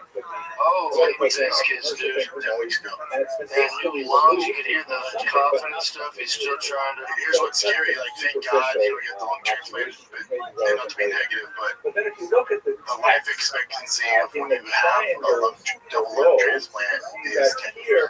there is a text that describes the history of the Jews of Lutz, right up Oh yeah, this guy's a different breed. the language If that's anyone's gonna used pull there through this, a warrior man. Man, that's so is sad. rather unusual, particularly during the I mean, he's Soviet years. awakened. Ukrainian He was certainly have he was taught been that mission. third And his language, back, and he got certainly the lung not the transplant, first which most language, people don't. but No, Ukrainian you're lucky is to their get double prominent, lung and there is lung no transplant. Russian. And you know, paid for his transplant because his church was good. I love Jake Paul. Jake Paul. Oh, really? Didn't say anything. He didn't promote it. Nothing. What a On good a guy. synagogue What a fucking is That's all I gotta know. second on Anybody the says left-hand anything side, bad, you see it's I've never hated on everyone's hate on. Anybody says anything bad about Jake Paul is an automatic asshole. Well, he probably wants to fight him now, you know? Yeah, Jake's gonna go in there.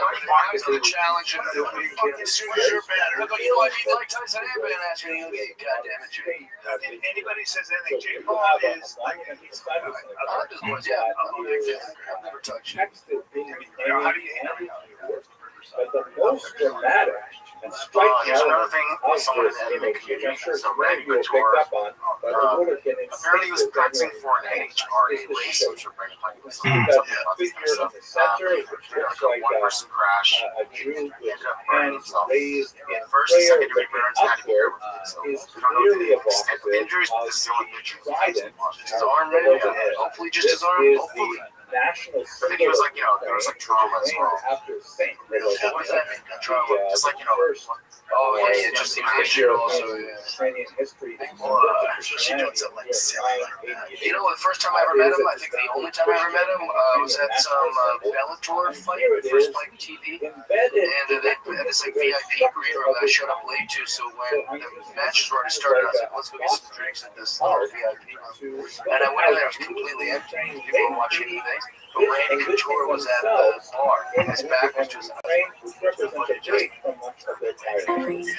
I walked right up behind him. I go, "Hey man, hurry the fuck up, dude. We're trying to get some drinks." Here This is dude like turned, but he sees like my big goofy ass smile, and he thought like it's cool. Yeah, he's like, "What's up, man?" I was like, "I'm Jeff." He was like super nice. But there was like a second where he was like, "Fuck, who's talking to me like this?" And then he really saw my smile. I was like, "Oh, man, that's very cool."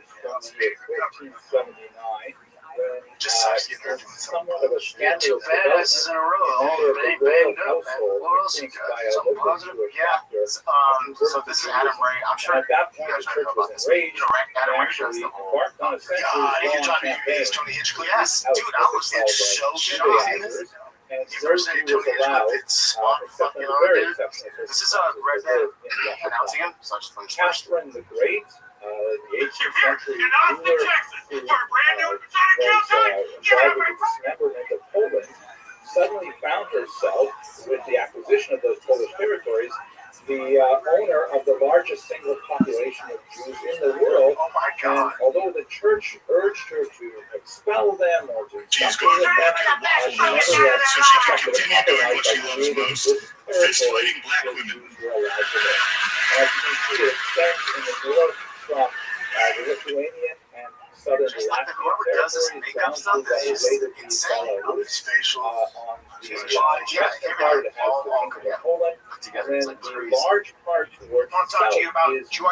Sexual name of the boy this asked her, circle "Do you know here any is all often natural described roots with you? as I am a that I'm which doesn't have the right What did you bank talk about the Jews? and They say, all their natural rivers stuff. no, I said I didn't do that. And design. Finally, you get asked me what I thought. the Giving you Mr. Disney just more looked reliable western dolls. side I take no time. I think myself is not better sex. I only want to help you do it as other. Your help and sort of enhances your athletic performance and is expertly formulated and backed by science. Also, you don't have to have all the weird side effects that you prescription drugs or in those a kind of gas station pills, dude. That just simply mix a pack with where water. It affects within 45 minutes. That windows will be pumping, dude. Anywhere, anytime. Never but miss a by and meal. large, To enhance erections by uneventful. 50%. By and large, they slowly Just picked up 50%. What a show. habits and If you're looking to tips take your game to the next level, visit tryjoymode.com. Use code FIGHTER and check out for 20% off single purchases, 30% off subscription orders. That's tryjoymode.com.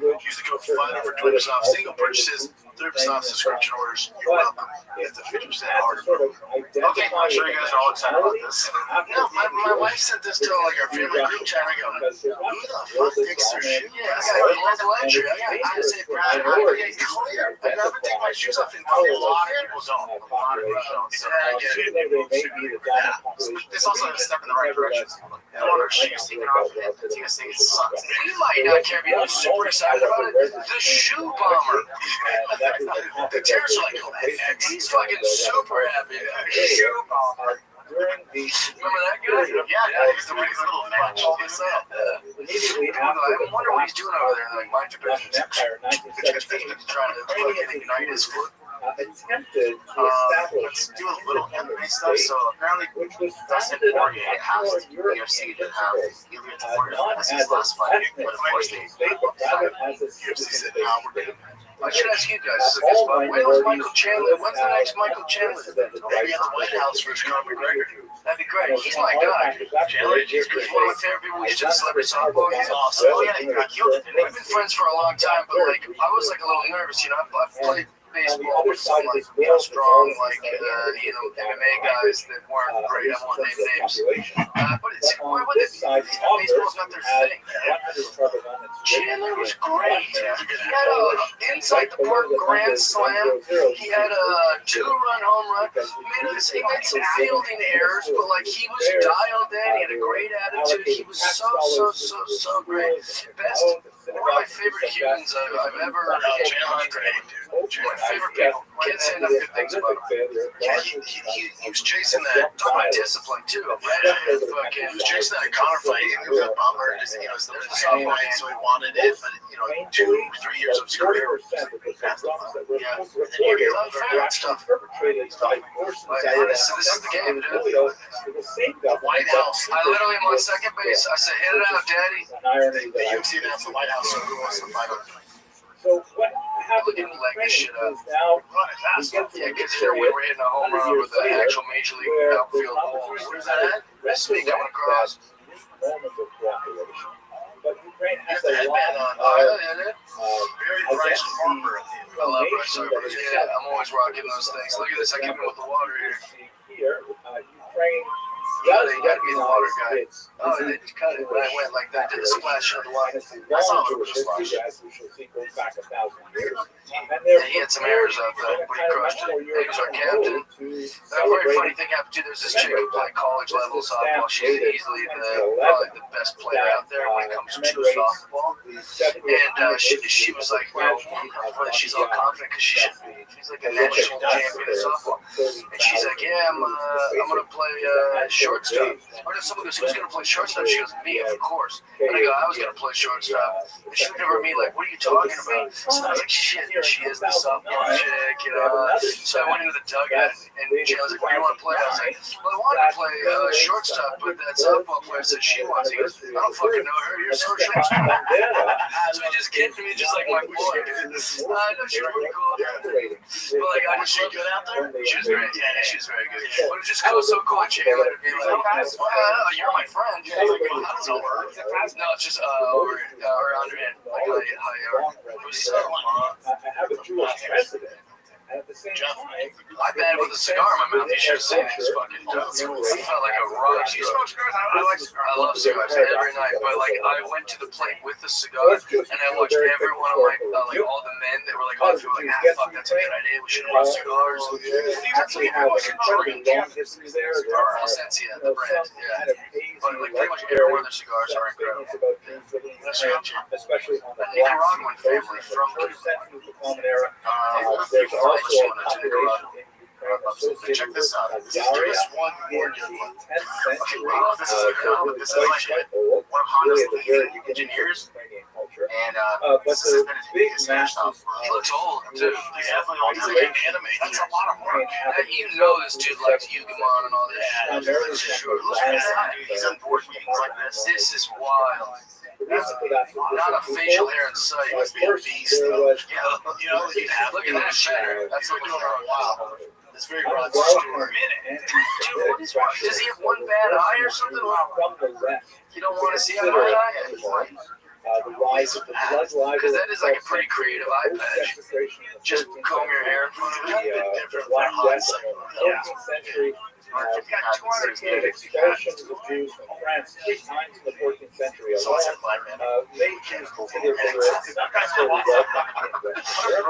at the same time, there was a second factor. There was this is alright, but so BKFC says they're going to do a $25 million tournament in March. Winner gets 15. The first place winner gets 15. He's more. That's kind of how it's broken down. Wait, first to second's a big jump. If Connor gets Chandler, right there, or Chandler gets Connor, and they fight, would the reputation be like, well, sure, now, like, if Connor loses at this age, is it one of those, like, it's not really the same kind of thing? I'm a huge Connor fan, and I think the fan base is just split. It's kind of like with the John Jones thing. I think we're just actually invited to settle. Like, they teased for so long, he's coming back. How old's Chandler? By the Polish 36. So he can still be champ. He can still be the guy. Well, so that's basically when Jews started this is taking last away one. He's at, oh shit, he's 39. Yeah. He's out of his run, he's out of his prime. So now it's like legacy fights, like big name fights.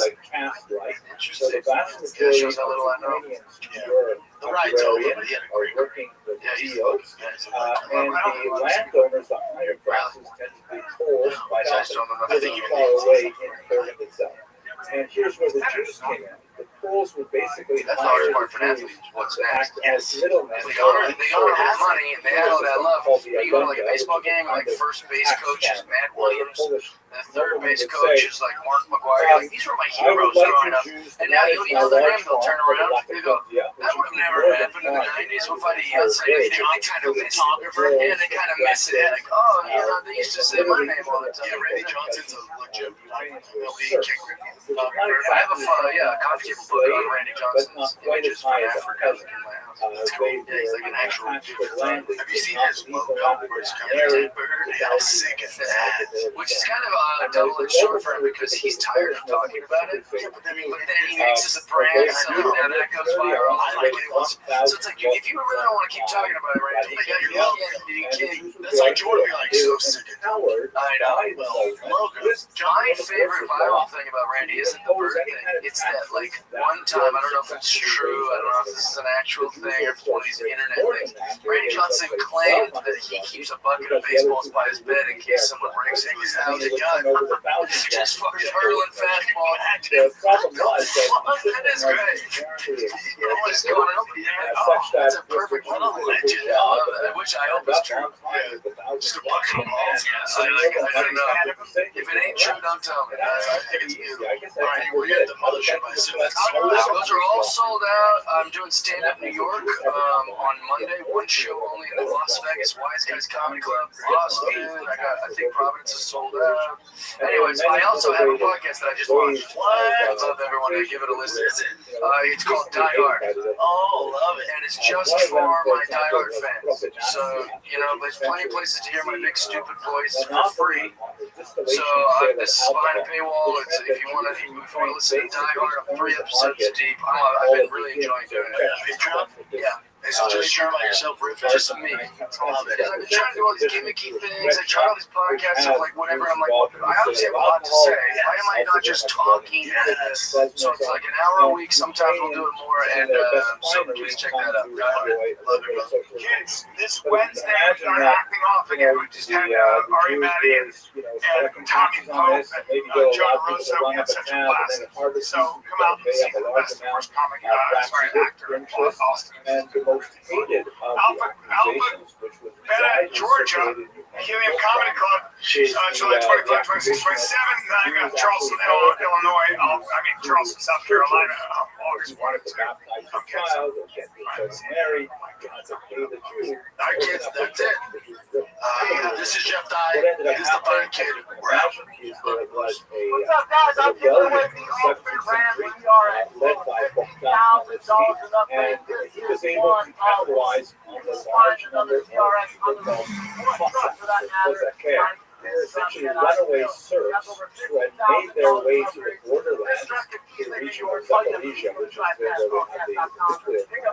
And from there, they would engage in raids on Tatar lands and Turkish lands, and sometimes on the Polish Novices. Here you can see this remarkable piece of art by Ilya Repin, something that really speaks to the idea. This is something I think when you compliment some fits very well with Armenian guy on his Lamborghini, you don't really give a shit. He likes it. That's cool. I said to my father, if I wore a hat, I should have worn a hat. One of those things is like this incredible attachment to freedom, and don't tread on me, and you're not the boss of me. Going to a Robert Kelly face. The leader of these bands will hold on. It's shown here on. Why are you wearing that hat? And he led this major attack against the Because you think it looks good? against Ukrainians who had converted to Catholicism, were viewed as traitors. That was interesting. It's real deep. I grew up deep. I went back to Italy because led by this man. So Ukraine is a national liberator. you don't like it. Brought freedom and independence. Yeah, that's great. I love that record. Being a record young boy Ken, tall guy, young chicks. So that guy, one time I see him, I told him, I just didn't even know him. I walked up to him, I said, hey, Kev, good looking guy, you seem funny, you seem nice, seems like you got a good reputation around here. Untuck your fucking ears from your And he was a little shook by it. Like he was like shocked in his mind. He was saying, like, I fight this guy. I guarantee he touches everything like they should. Dude, I was some Tiger's hat and it was like around it, and I just wanted to help him out. I was like, just untuck the fucking. What a good guy. I've seen him 100 times since. He never has the energy to talk. Right. Yeah, sure. I would.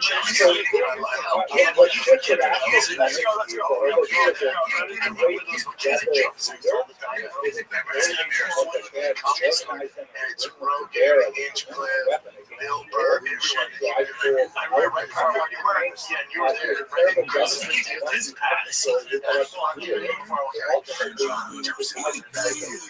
So I walked in, they're going to tell me, oh, bro, I'm getting destroyed. And what the fuck is there talking shit? Don't tell that special you're actually making it. I see it. So you can leave.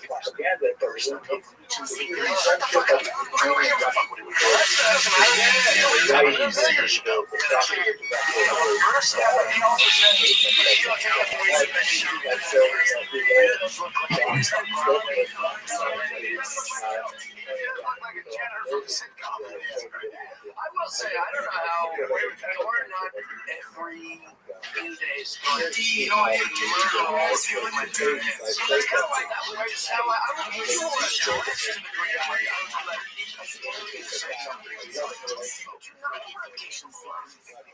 It's heavyweight was able to defeat me, but you was fucking just kissing funny jokes and green roses and stuff.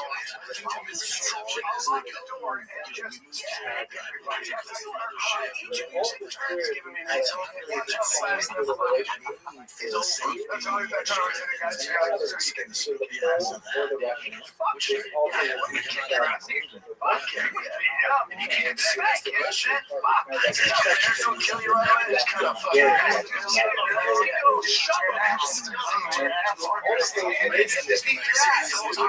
have a whole joke about that. Like, I want to get big guys talking.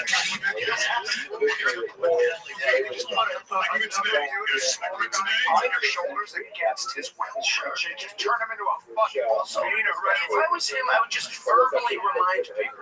Like, hey, I know you're trying to do a thing right now about my fucking outfit. I could murder you. What is your modern instincts to talk to a man like me like this? He did this thing. My wife and I, it was like when my baby was first born. This is literally and you can't say this about shit. I can't see he comes to my house. But he doesn't look like that. Because he doesn't look like a janitor from the city. And he was my wife and I were swilling red wine from Long Step Process. So we're watching our show. She had her toes all like squeezy and some furry, and I was like, we're making this noise like, yeah. And Brett had to drop something off, and I would just like the door, knock at the door, both answer the door. He went in bare feet. I think he was in boots. It was very exciting to have company. Yeah, we both answered the door. Hi, and we're both standing there. We're in our bare feet. He's in fucking front, so he's even taller. So he's looking down at us, and like, and he's like, here to pick the thing up or whatever. And I'm like, yeah, here it goes. And he's just standing there looking at us. And I go, what? He goes, you know, I can kill you. He goes, I can just go like that to both their heads. Just one. Yeah. And they walked off, and I was like, my wife was like, would you let him do it? I go, I wouldn't have, when you let him, I wouldn't have a choice. I'm not afraid to shop because I have tons of guns. But I'm also a nice guy. I don't mess with I go, he could kill me and raise our kids, and you'd say nothing. Yeah, you would get no choice. That's right. You'd like it, honey. You'd like it. By the way, you'd end up having to like it. You have to. It wouldn't be terrible. Yeah, that's pretty fun. It's not bad. Once the killer's over, it's like, I wouldn't be talking to cars and shit about it. You know, I can destroy it. Right. A car that can't even talk back. You're younger, you're way younger, you're smoother, you're bigger. This is better. Dude, I love that shit on that baseball. Is it baseballism? What is? Oh yeah, baseballism. They'll send you a ton of Welcome. How are you? No, I didn't get paid for that. And it's like I wear that stuff every What's once in a good? while just because they've got like what they do is, baseball is pretty strict about their rights. They're like, without express written consent, Hello? baseball, you've heard that your whole life. So they're like real sticklers about suing anyone that uses anything. That's why I'm surprised John Boy and these companies get away with all this stuff. But anyways, so they'll find anything that's baseball adjacent that isn't like Major League Baseball. So like the movie Major League or Sandlot or Ken Griffith, apart from players and stuff like that. So yeah, they just sent me a bunch of stuff because I always wear their crap. Field of Dreams, they have a lot of Field of Dreams stuff. Yeah, so they sent me all the stuff. Your boys would love it. Love it. Yeah. This baseball in Texas is so serious. Is it? It's serious. Is it more fun or SoCal baseball's they have the most MLB players out of any other state in the country. So I'm not. The programs out there are great. The program we were in was, was a good starter program. They had some really good players. But where we moved to, it just so happened, England's across the street is the number 2 team in the nation. Yeah. And we get there, I was just like, what the fuck is this? And then I see tell right away by their level of play. Oh man, I was like, holy You got tossed from a game. It was on the internet. But the game was over. I want to get some details on this because I defended you in the comments. Did you see it? No. You didn't see it? I did for everybody does. I went to war on the crowd. Who's commenting on this stuff? Oh, Jeff Dunn, I got time, baby. And he goes, I tell everybody, I'll argue with bots, bro. I don't give a shit. No one will tread on me. Yeah. So what happened was you get tossed. Now, I wanted to defend you from a friend position. You're my boy.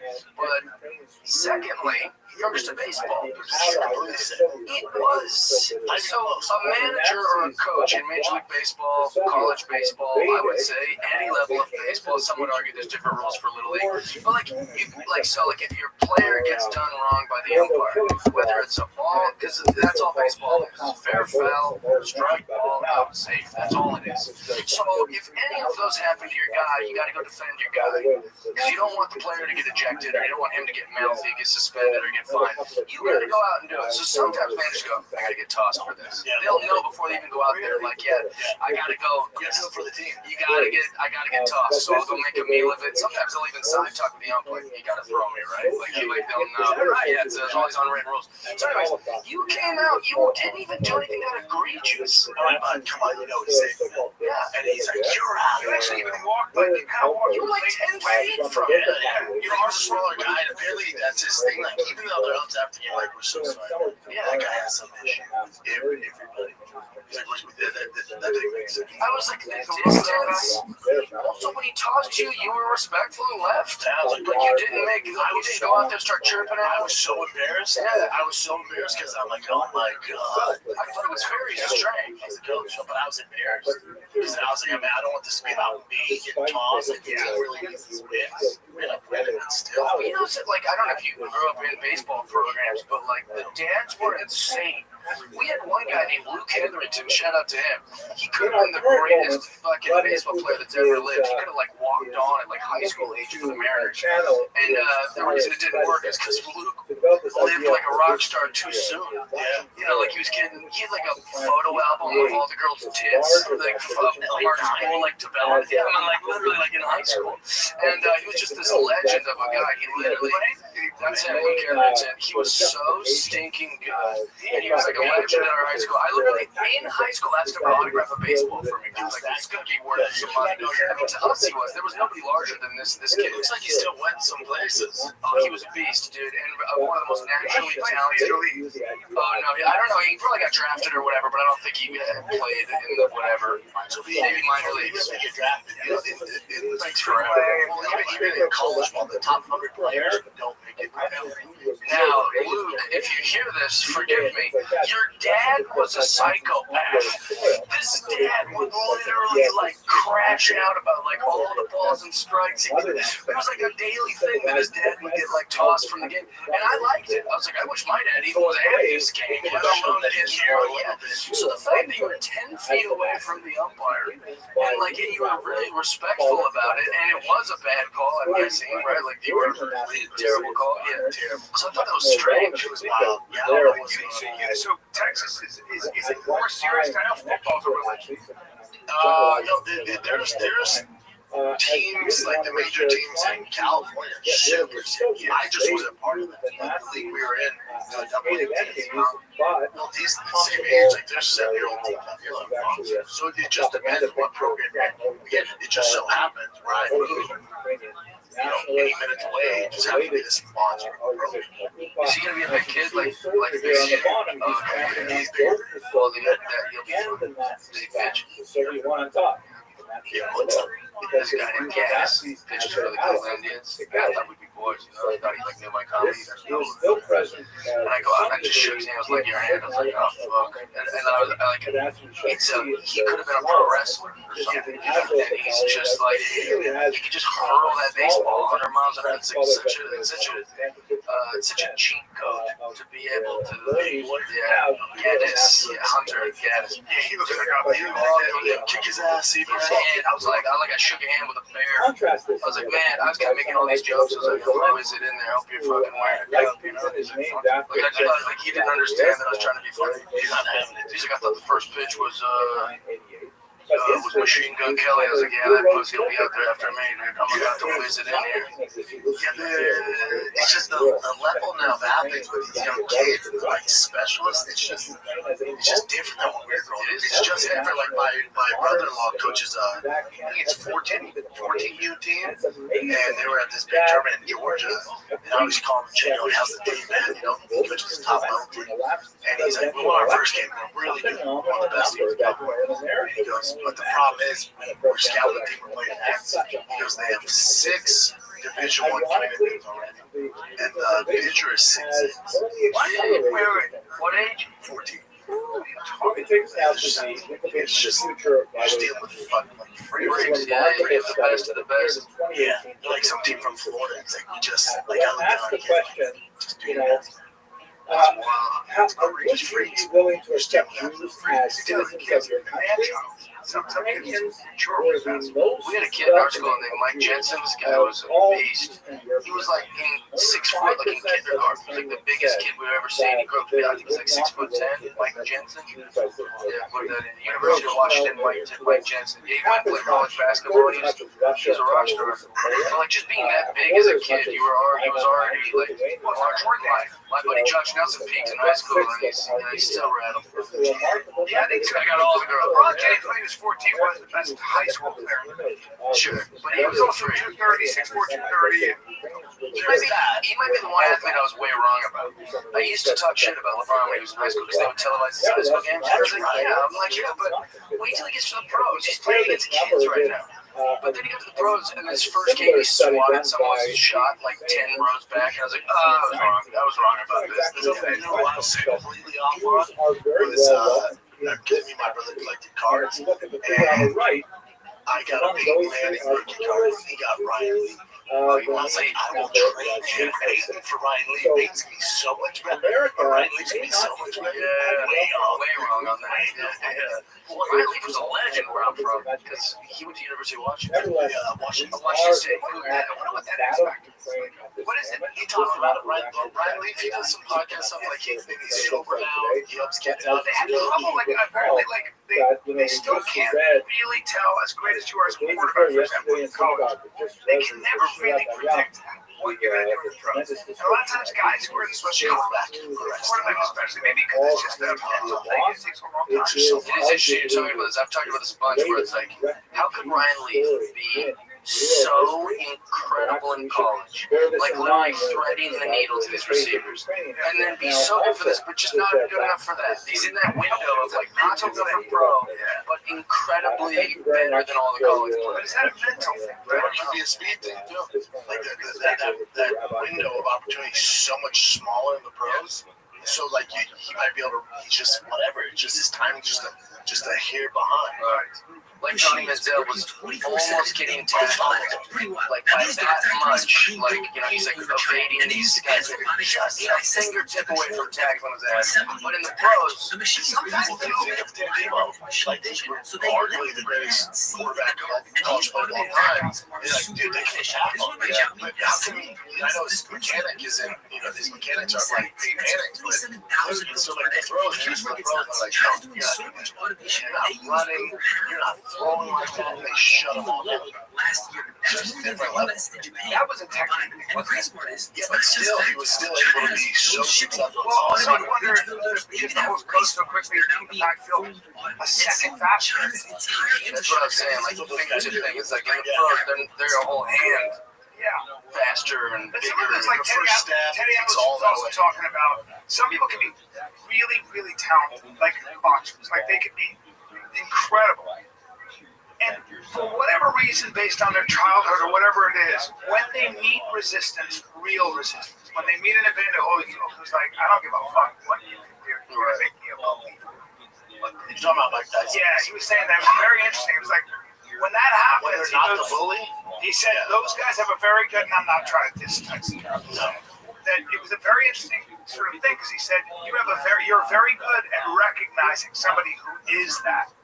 When you know inside that you're not that. So it's like, you're not a lawyer until everything, like your whole game plan's out the window, but you figure out a way to fucking, you're not a doctor until you got a kid on your gurney, bleeding from every hole, and there's nothing in the textbook to tell you how to save that kid, but you can save that kid because you find a way. it's like Jim Lampley talked about, he told this story, it's in his book, he talked about how Lennox Lewis and Mike Tyson trained together for like a week or two, they trained together very young, and apparently Lennox put it on him. So then when they were supposed to fight, Tyson did everything he could to avoid that fight. So when they did the press conference, remember he bites him in the leg and pierces his fucking skin. And Lampley's like, I had to believe he did that because he knows the trouble that was going to happen. He was afraid out. Well, nobody talks about how Evander Holyfield was winning the boxing match against Tyson when he bit his ear. Yeah, it's like, well, what a great way to keep your dog-like reputation of like, everyone's just talking about that guy's crazy. Yeah. No one's talking about how he was losing by Evander Holyfield. Yes. And Evander Holyfield, to me, was always a good worker. Like he even, he beat Buster Douglas after he beat the shot at Tyson. Like he was the guy who showed me look at it. But I love this. Conor McGregor said something really interesting too. He said, when I got, like, every time I said I was going to do something, if I was going to eat something, I was going to train sometimes, train a little hard. And I didn't do that, it was a defeat. So every time I said I was going to do something and I didn't do it, every time I said I wasn't going to drink, I drank. So by the time I got to that cage, to me, when I was in the octagon, all those defeats culminated. And I was like, I don't belong here, I shouldn't. When he did the opposite, he was like, oh, I'm ready. Ilya Topuria, you can see, works so hard. When he steps in that is probably a great metaphor for life in general. You can do everything right and still lose, but I'm saying that is like when you do the small weak things, they culminate into a large outcome. Yeah, victories all My day. name is Ryan Bench. It's why you see excellence, people who are at the top of their game. They're disciplined as shit about everything. My routine is disgusting. For a while now. Damn right. I'll tell you, it's like it's You're so right. What's that? Even now that you're Well, I mean, it's like it's so regimented. It's gross like that way. Yeah, but good for you. I had a girl come stay at my house in Los Angeles, and she's a delight. There's nothing wrong with her. She's incredible, and I couldn't wait to have her out of there. I gotta get back to what I do. I have this. I just literally have. I eat this, I work out, I go do this, I'm doing this, then I go to the comedy club, then after the comedy club I make myself my little bullshit at night, then I do my little night routine, and then I watch YouTube, and then I fall asleep, then I wake up and hike, and I have this whole thing. You can see it though on your Today, Well, thank you, and everything was off with her there. She's like, what do we need to do now? I was like, I don't know what the fuck you're gonna do now. I got the whole thing. I started cleaning your house. Oh, my house has never been. That's what happened. That was when I was younger and a girl was there, and I'd get her lovely lady, but I just wanted to get on with my day. I'd be like, I started cleaning the house. I started just cleaning. Oh, yeah. Dragging the kid. Hopefully you pick up that Yeah, but I can never. I felt terrible because I was not being that kind to her. Start doing the face. It's just like this thing that was there that I was like, I can't do this. Start doing the face. What do you got going on today? She's like, I like. She was literally like, what's the Wi-Fi password? I'm like, oh, damn it, you got the Wi-Fi password. She said, do you have a charger? Yeah, I got a charger for you. You need to bring a charger. I got a drawer up there. She's like, I'm cold. Do you have a hoodie I can wear? I go, oh, fuck, I gotta hook up to my hoodie. This is not She did nothing. She was just being a person. This summer, His conference, the Summer of Cinema is here. Feel the explosive action all summer long with movies like Gladiator, Mission Impossible, Beverly Hills Cop, Good Burger, and Transformers: Dark of the Moon. Bring the action with you and stream for free from all your favorite devices. Hulu TV. It also Stream features now. the research Pay evaluations never. from other Yeah, disciplines. but I'm very regimented about all this. Brother, we haven't seen it. It's I think one of the biggest moments of the year. But yeah, passed by the comedy. Yeah, I'm very excited about it. I think I'm the only person on record that has it being filmed with me getting better. That social media guy wasn't on it. That wasn't my team or anything. No one in my crew knew that I was going to get passed. You had no clue. No. Can I just bring up one thing? Like, because I posted on Instagram, so I thought it was interesting. There was a picture of you talking to Mark Maron. Oh, dude. Yeah. Did you have beef with him or something? So all that happened was that when I was an open micer, Mark Maron was very rude to me. And I went on Bert Kreischer's podcast, and I was trashing Mark because I was just trying to make a point that on Mark Maron's podcast, when I listen to it, he'll be like, I'm going to make up an artist, but he would say, like, I met Jimmy Page and he was a fucking asshole. And I was like, I thought it was interesting that when he meets his heroes and they're rude, he doesn't draw a correlation about how he treats people that meet him. When I was a young comic, I met him and it didn't go the way I'd hoped, and it pissed me off, and I've been holding on to that forever. And something there went on Bert Kreischer's. Bert Kreischer brings this up. Yeah, Bert just goes like, Jeff Tyler was in here trashing you. I was like, Bert, don't bring it up like that. And then Bert did try to explain it a little bit, and Mark Maron just dunked on me and was like, I've never heard of him. I don't even know who the fuck this is, which was Which I funny. believe you probably didn't know. Sure, yeah. And Like, also, but he kind of proved my point that he doesn't care. He looked rude by saying that, in my opinion. But all the comics were just, fat female comics and like door guys that are like, yeah, Jeff Dye sucks. So that kind of hurt my feelings. And then also, I thought it was interesting. One of the guys goes, oh, did Jeff Dye get his feelings hurt? And I was like, yes! That's why I brought it up. Like, I really did, dude. I have feelings. They were hurt. That's the whole point. That's why all this time later, It bothers me. So anyways, the long story short, Mark Maron comes up to me at the Comedy Store, and he's coming right at me. He's looking at me.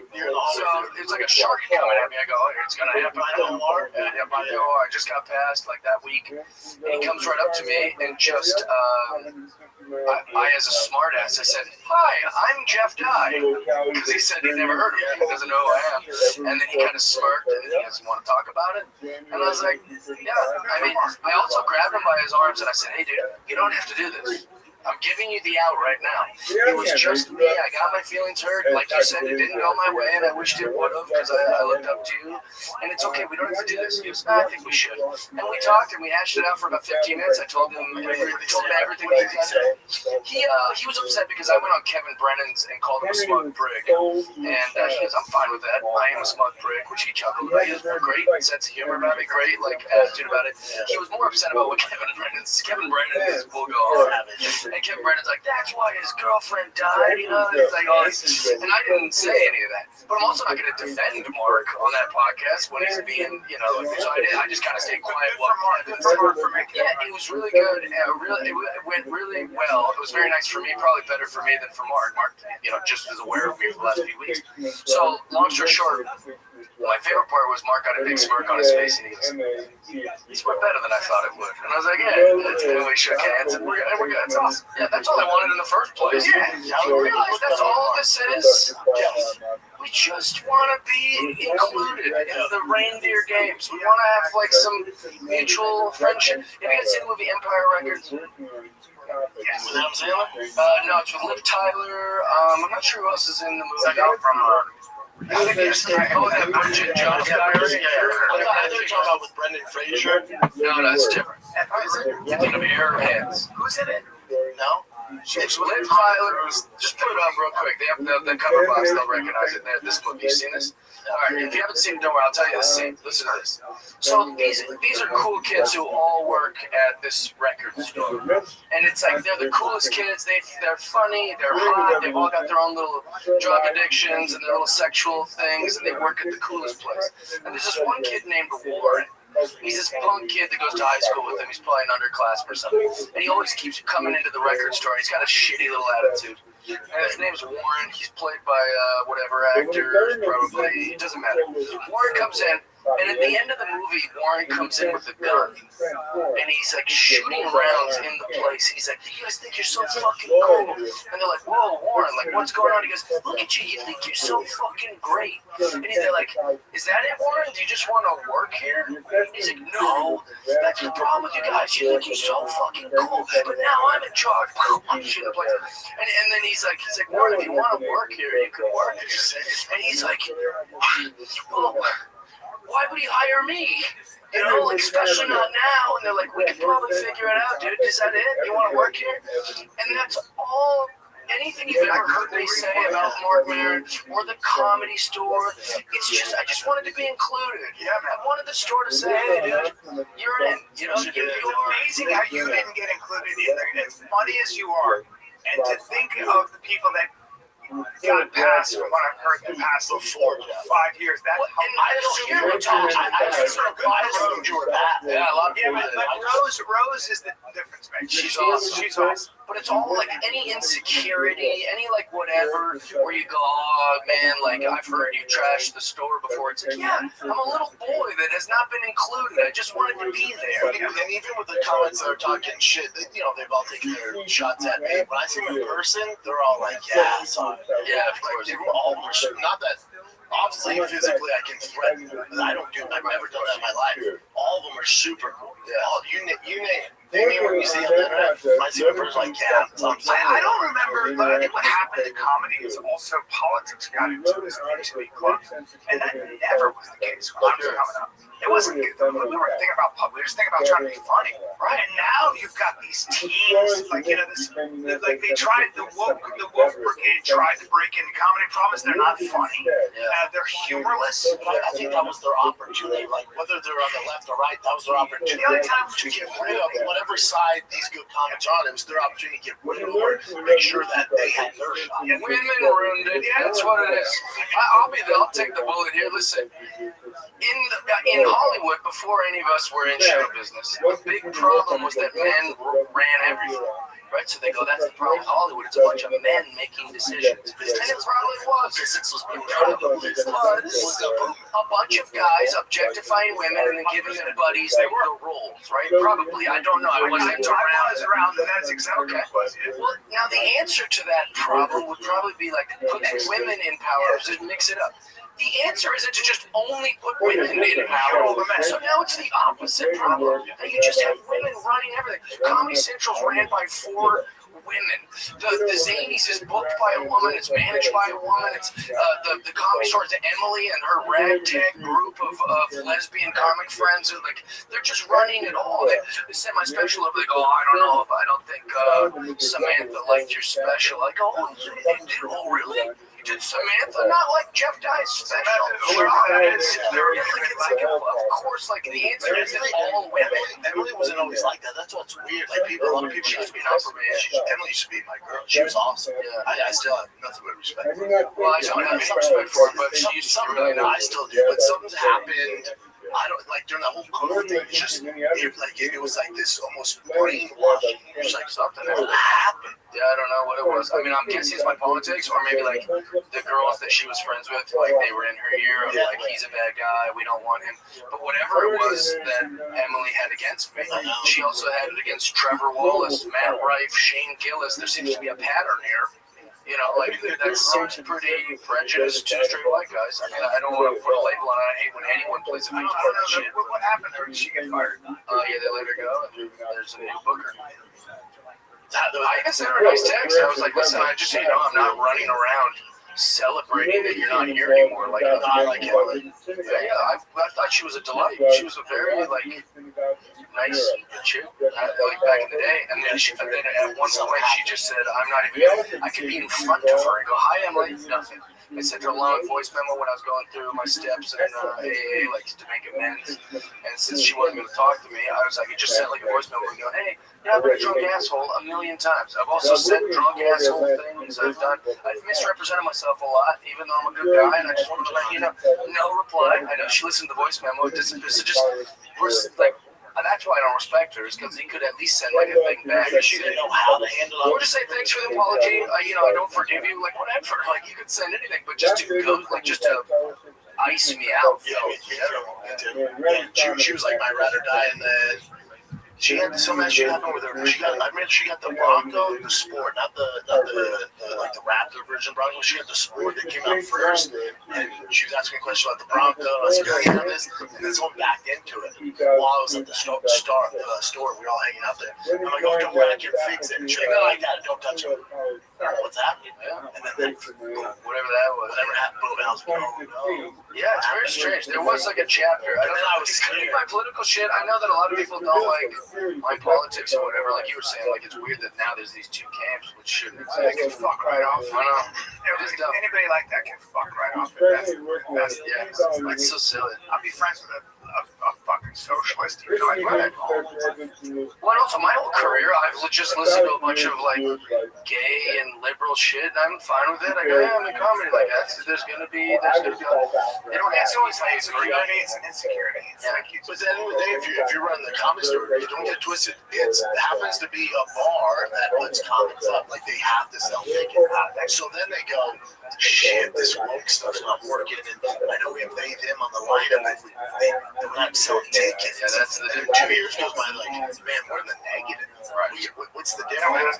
Yeah, But yeah, that's different. But they go, what are we gonna do? And then someone goes, hey, remember like 5 years ago when we just booked the best comics? Yeah, they'll flip me out. He was white, black, green. Remember we didn't care. People were actually making the most money we've ever made. That's what I will say about Go back to Rose. that. It's like obviously anyone listening to this is gonna go, well, of course Jeff likes Rose because she passed him at the store and she likes his bullshit.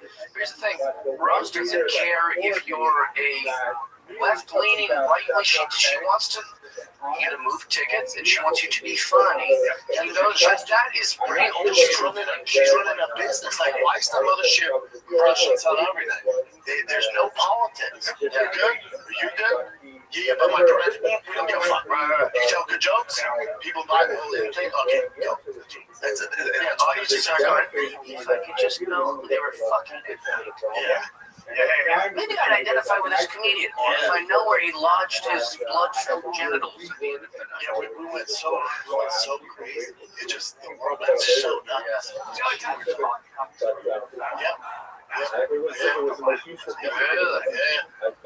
And then after this thing, to be fair to Emily, young girl, she's has the brains of the comedy store. Yeah, LA Times College. She's like, fuck, man, what do I do?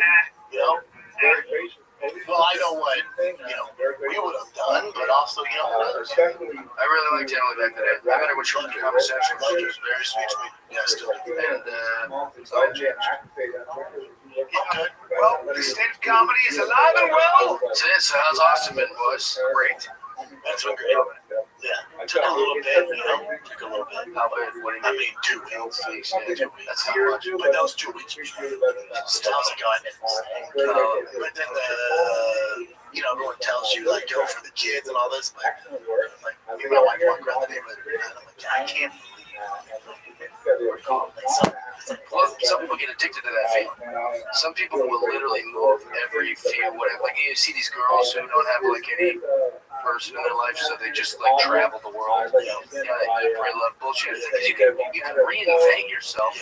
It is a fresh start.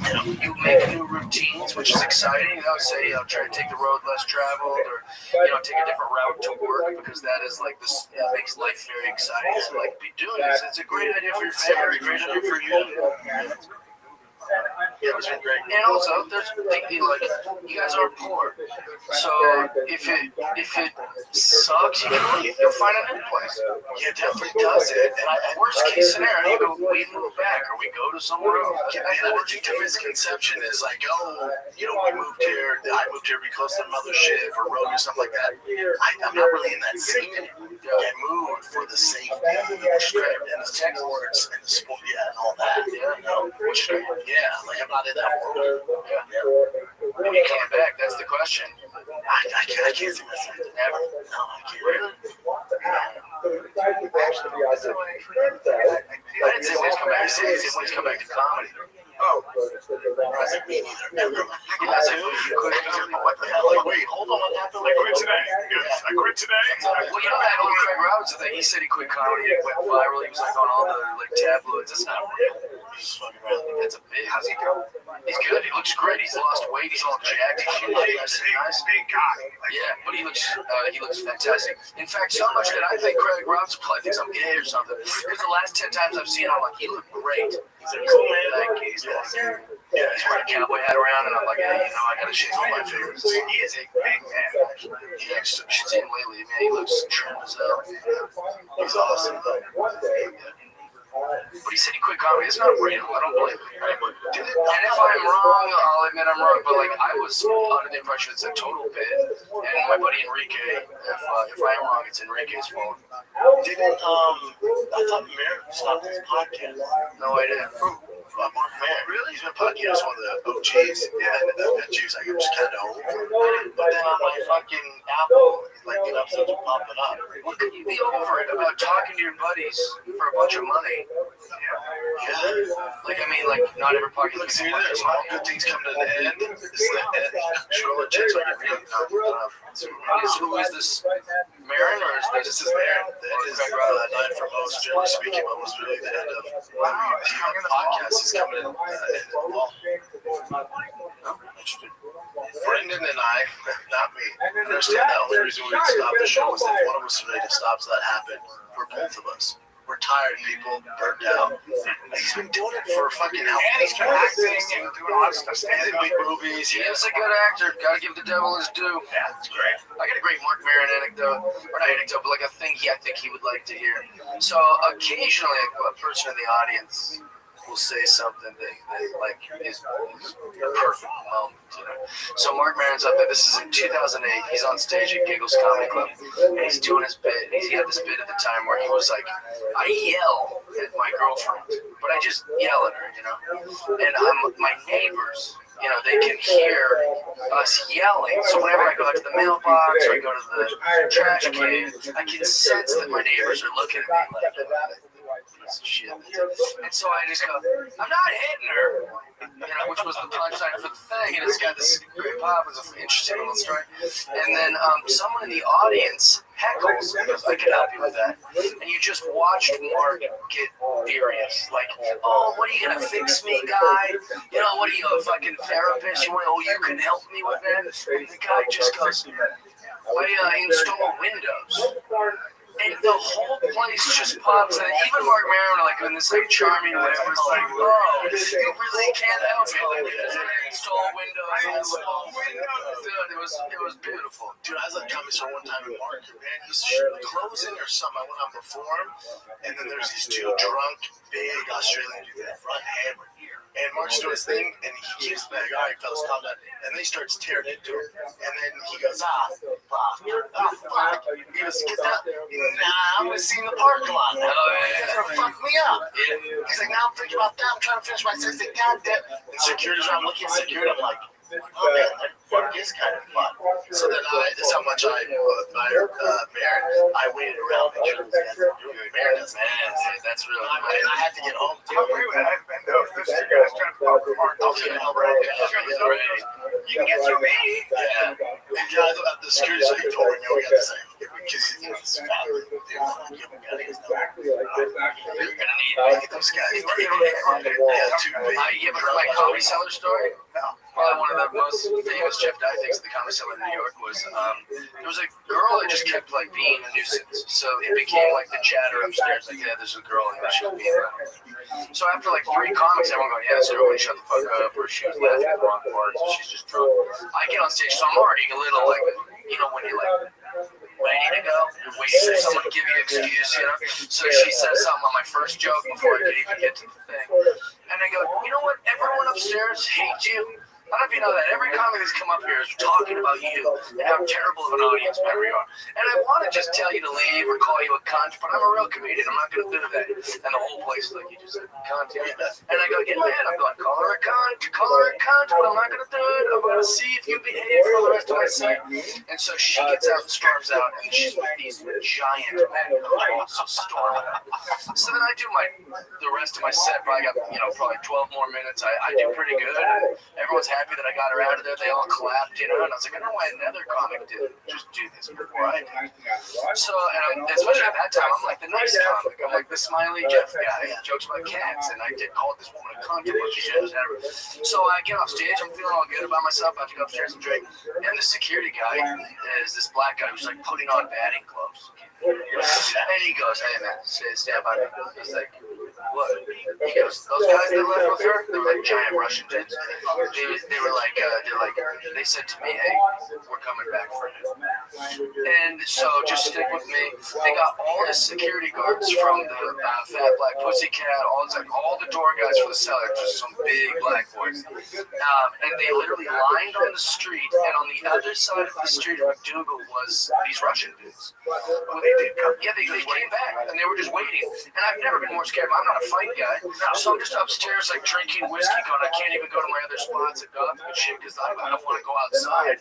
And so those guys, the security guys for the cellar, stayed there until those guys got bored and just left. And then one of them, they come back, especially the Russians. Oh my God, they were, like, ready to do business. And one of the security guys even walked me to my apartment, like, because I lived a few blocks down on street. Anyways, long story short, I bought them all bottles of alcohol. I was like, dude, the fact that you would fight for me is like the greatest, like that's the highest honor. It's anything you guys want. I remember at the comedy store. I won't say his name, but I'll tell you afterwards. The comic is up there. He says to the girl, well, you're a dumb bitch, right? You're a dumb bitch. Someone in the audience. And he just lost a little, yeah, but it was also a little bit too much. Yeah, it's not that. I kind of found this concerning. Even the audience is She goes, you should be careful, my boyfriend's a Marine.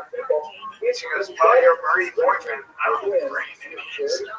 Just shit. The guy out there, I was like, you've never done a sport, you've never been punched in the face, dude. And I can tell you right now, you have a false insecurity. He goes, well, your Marine boyfriend right there is with a dumb bitch. You're a dumb bitch.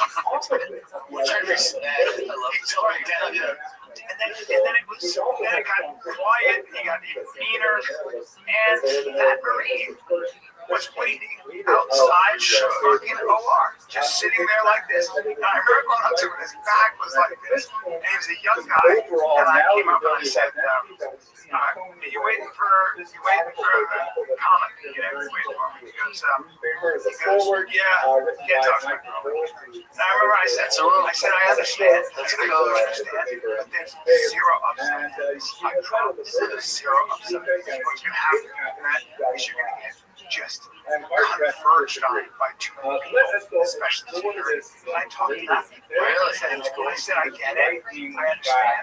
There's no upside to this team for an older guy. Also, defending the honor of your girl against some probably drug addict comic.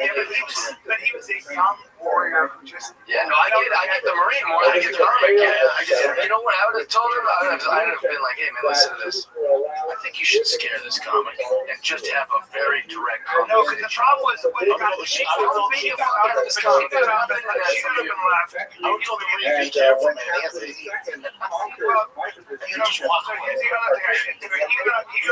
He got him left, right? And then the girl wasn't there. I don't know. And then he was right. Steve Howie one of my favorite people. He's an actor. He was on, bring up Steve Howard.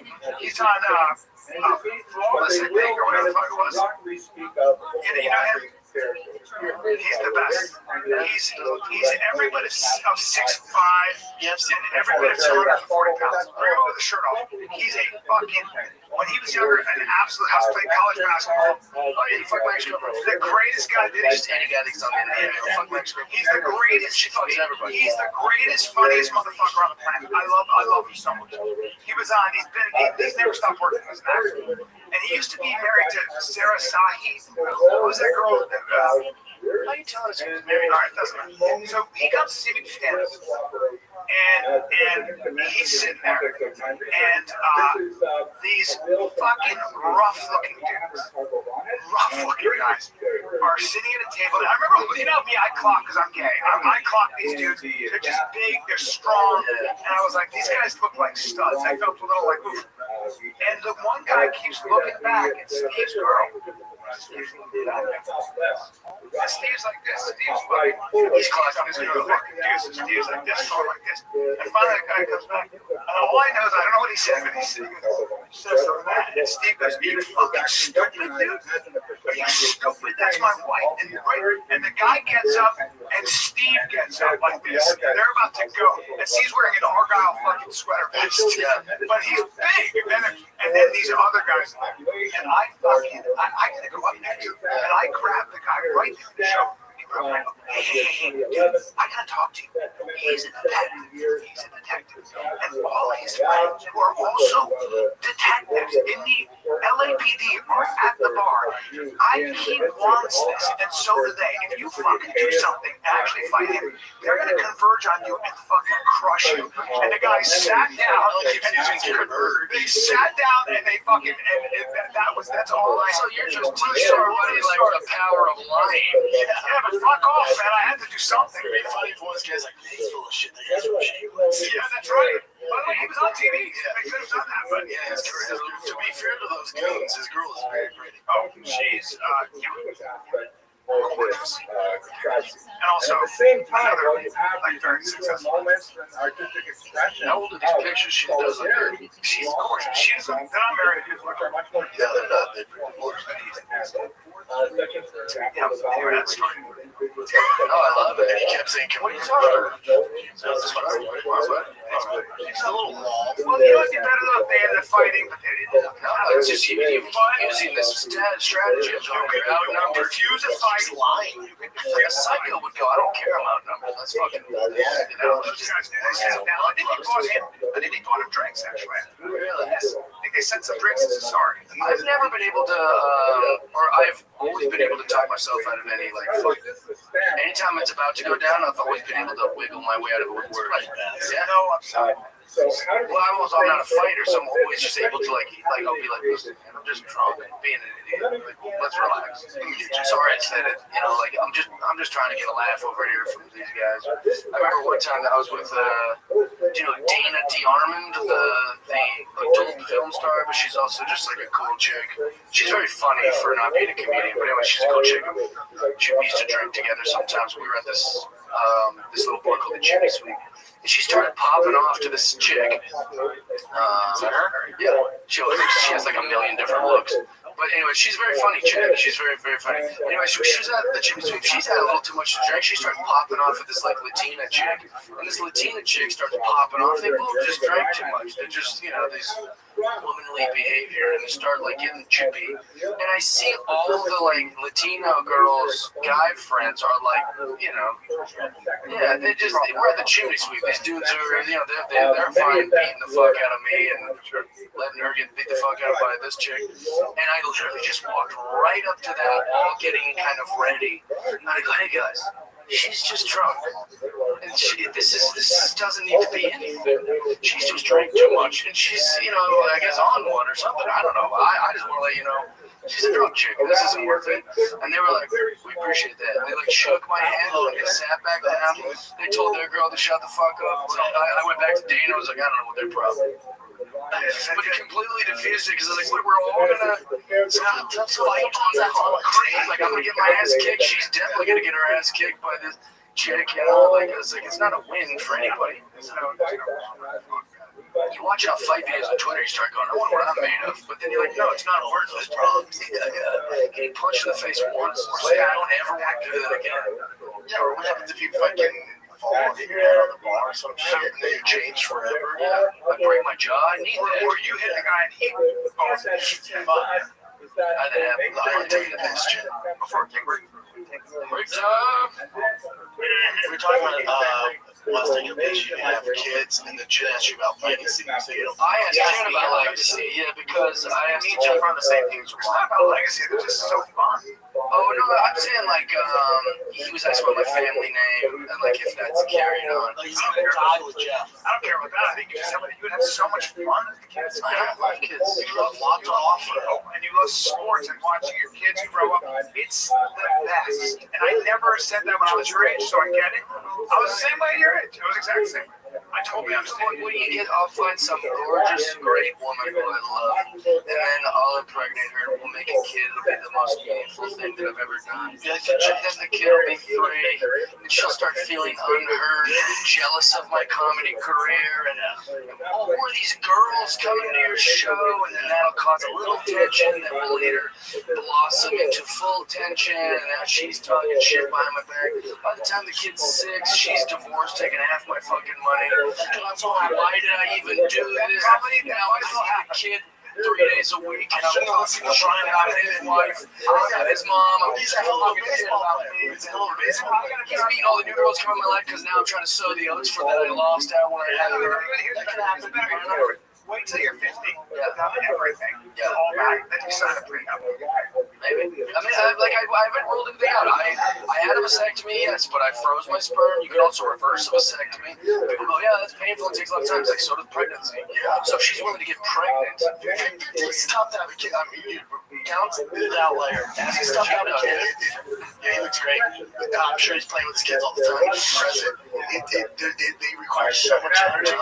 It's a lot, and it's life changing, and I like my life. So why am I changing? I don't understand. I've got a very good life. I guess I had, But you probably feel like you still have a lot more to do. oh, tons. Yeah, I've got like some goals, and I got some shit I'm trying to accomplish. A lot of material in kids, though. I don't, but I just think How old are you, Jeff? it should be something you just do. I'm 42. Listen, when it comes to True Classic, you see the shirt I'm wearing right now? You see how it pops? Dude, It makes my it's radiant. I know you call this color. This is the True Classic shirt. Okay? Skinny guys like me like shirts that hug the shoulders and arms, hang loose in the front. Dude, and not only skinny guys that are built like Kermit the Frog like you, but also UFC fighters. If you've seen the new commercial from True Classic that Brian created, you will see True Classic is worn by some of your faves. Misha Tate, Wonder Boy, the Machida, Bisbee, Cejudo. They got everybody on there. Yeah, we've been wearing True Classic for a hot second.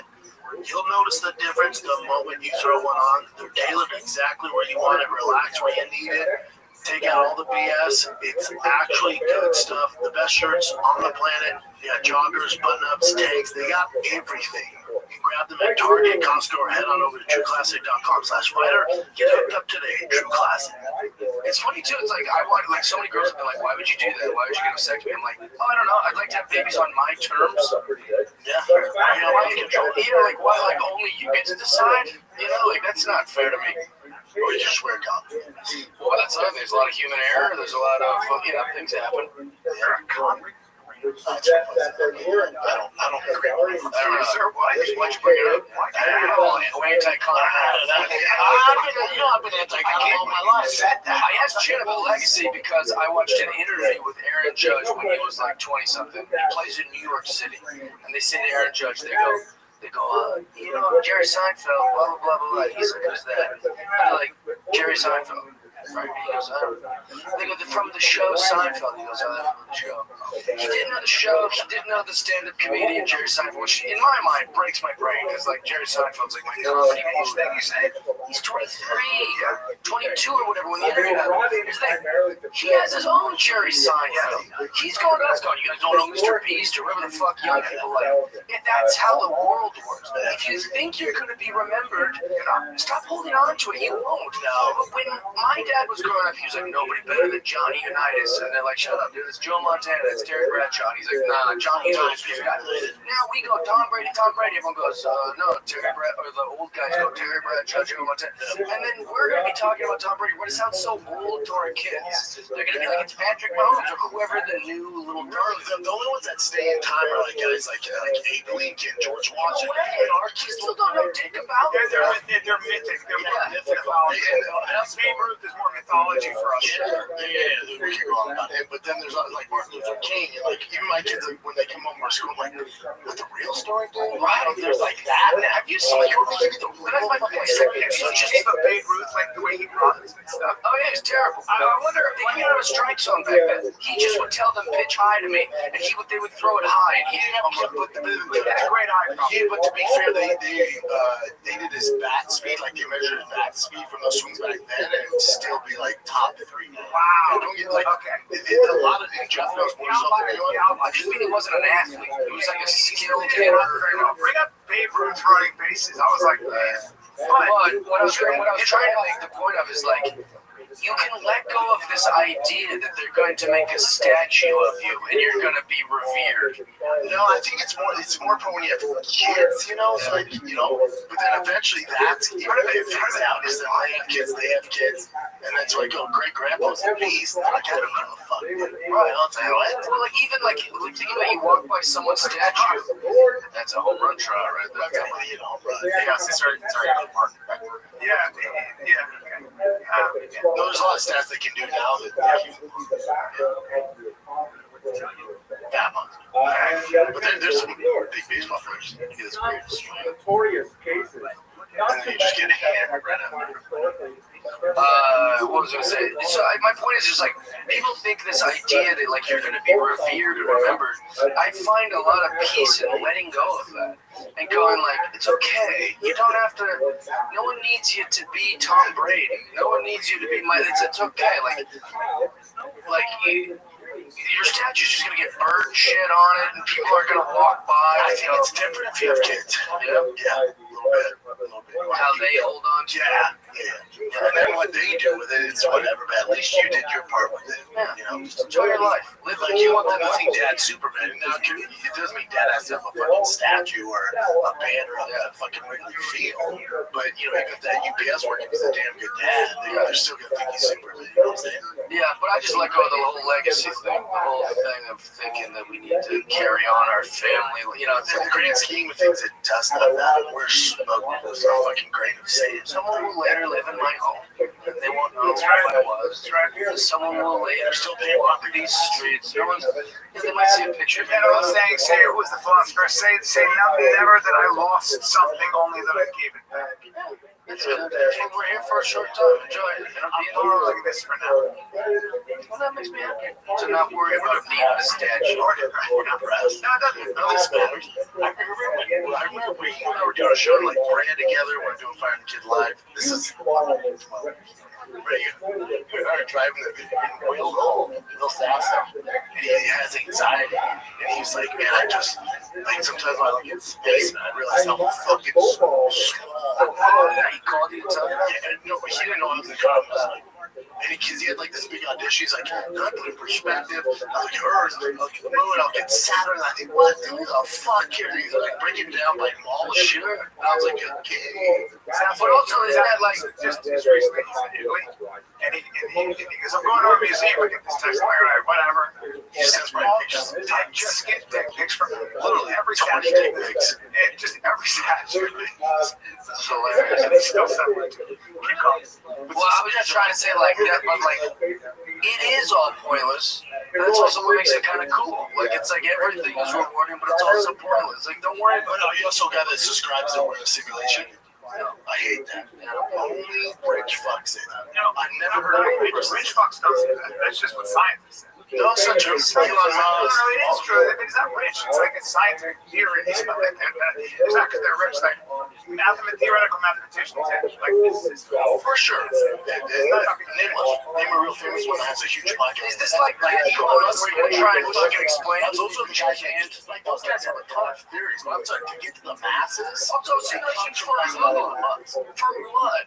What is it? Well, simulation for what? Like, what does it mean? What's the framework? Well, what do you mean it's a simulation? So They're also going by numbers, saying like everything's we're a vibration and a code. Okay. Yeah, but also the idea is that we're already making simulations, right? So we're already making virtual reality is becoming so real. So if you were to extrapolate it out, right? If you keep going in that direction, it may have already happened, and somebody's already running a computer program. Now, that doesn't mean it doesn't jive with religion, because in all I'm not worried about how it jives with religion. It sounds like nonsense. The idea of most religions, whether it was Christ or it was Vedas or Buddhists, they all say this is Maya, this is an illusion, this isn't real anyway, right? There's a reality behind the reality, and that would be the idea behind Buddhism, and the idea behind the Vedanta, and sort of the idea in many ways behind Christianity.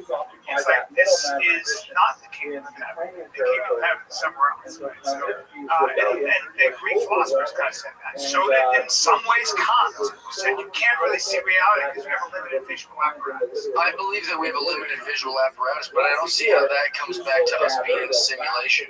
Simulation would make it seem like it's all like an avatar or like this computer, this larger thing that I don't understand.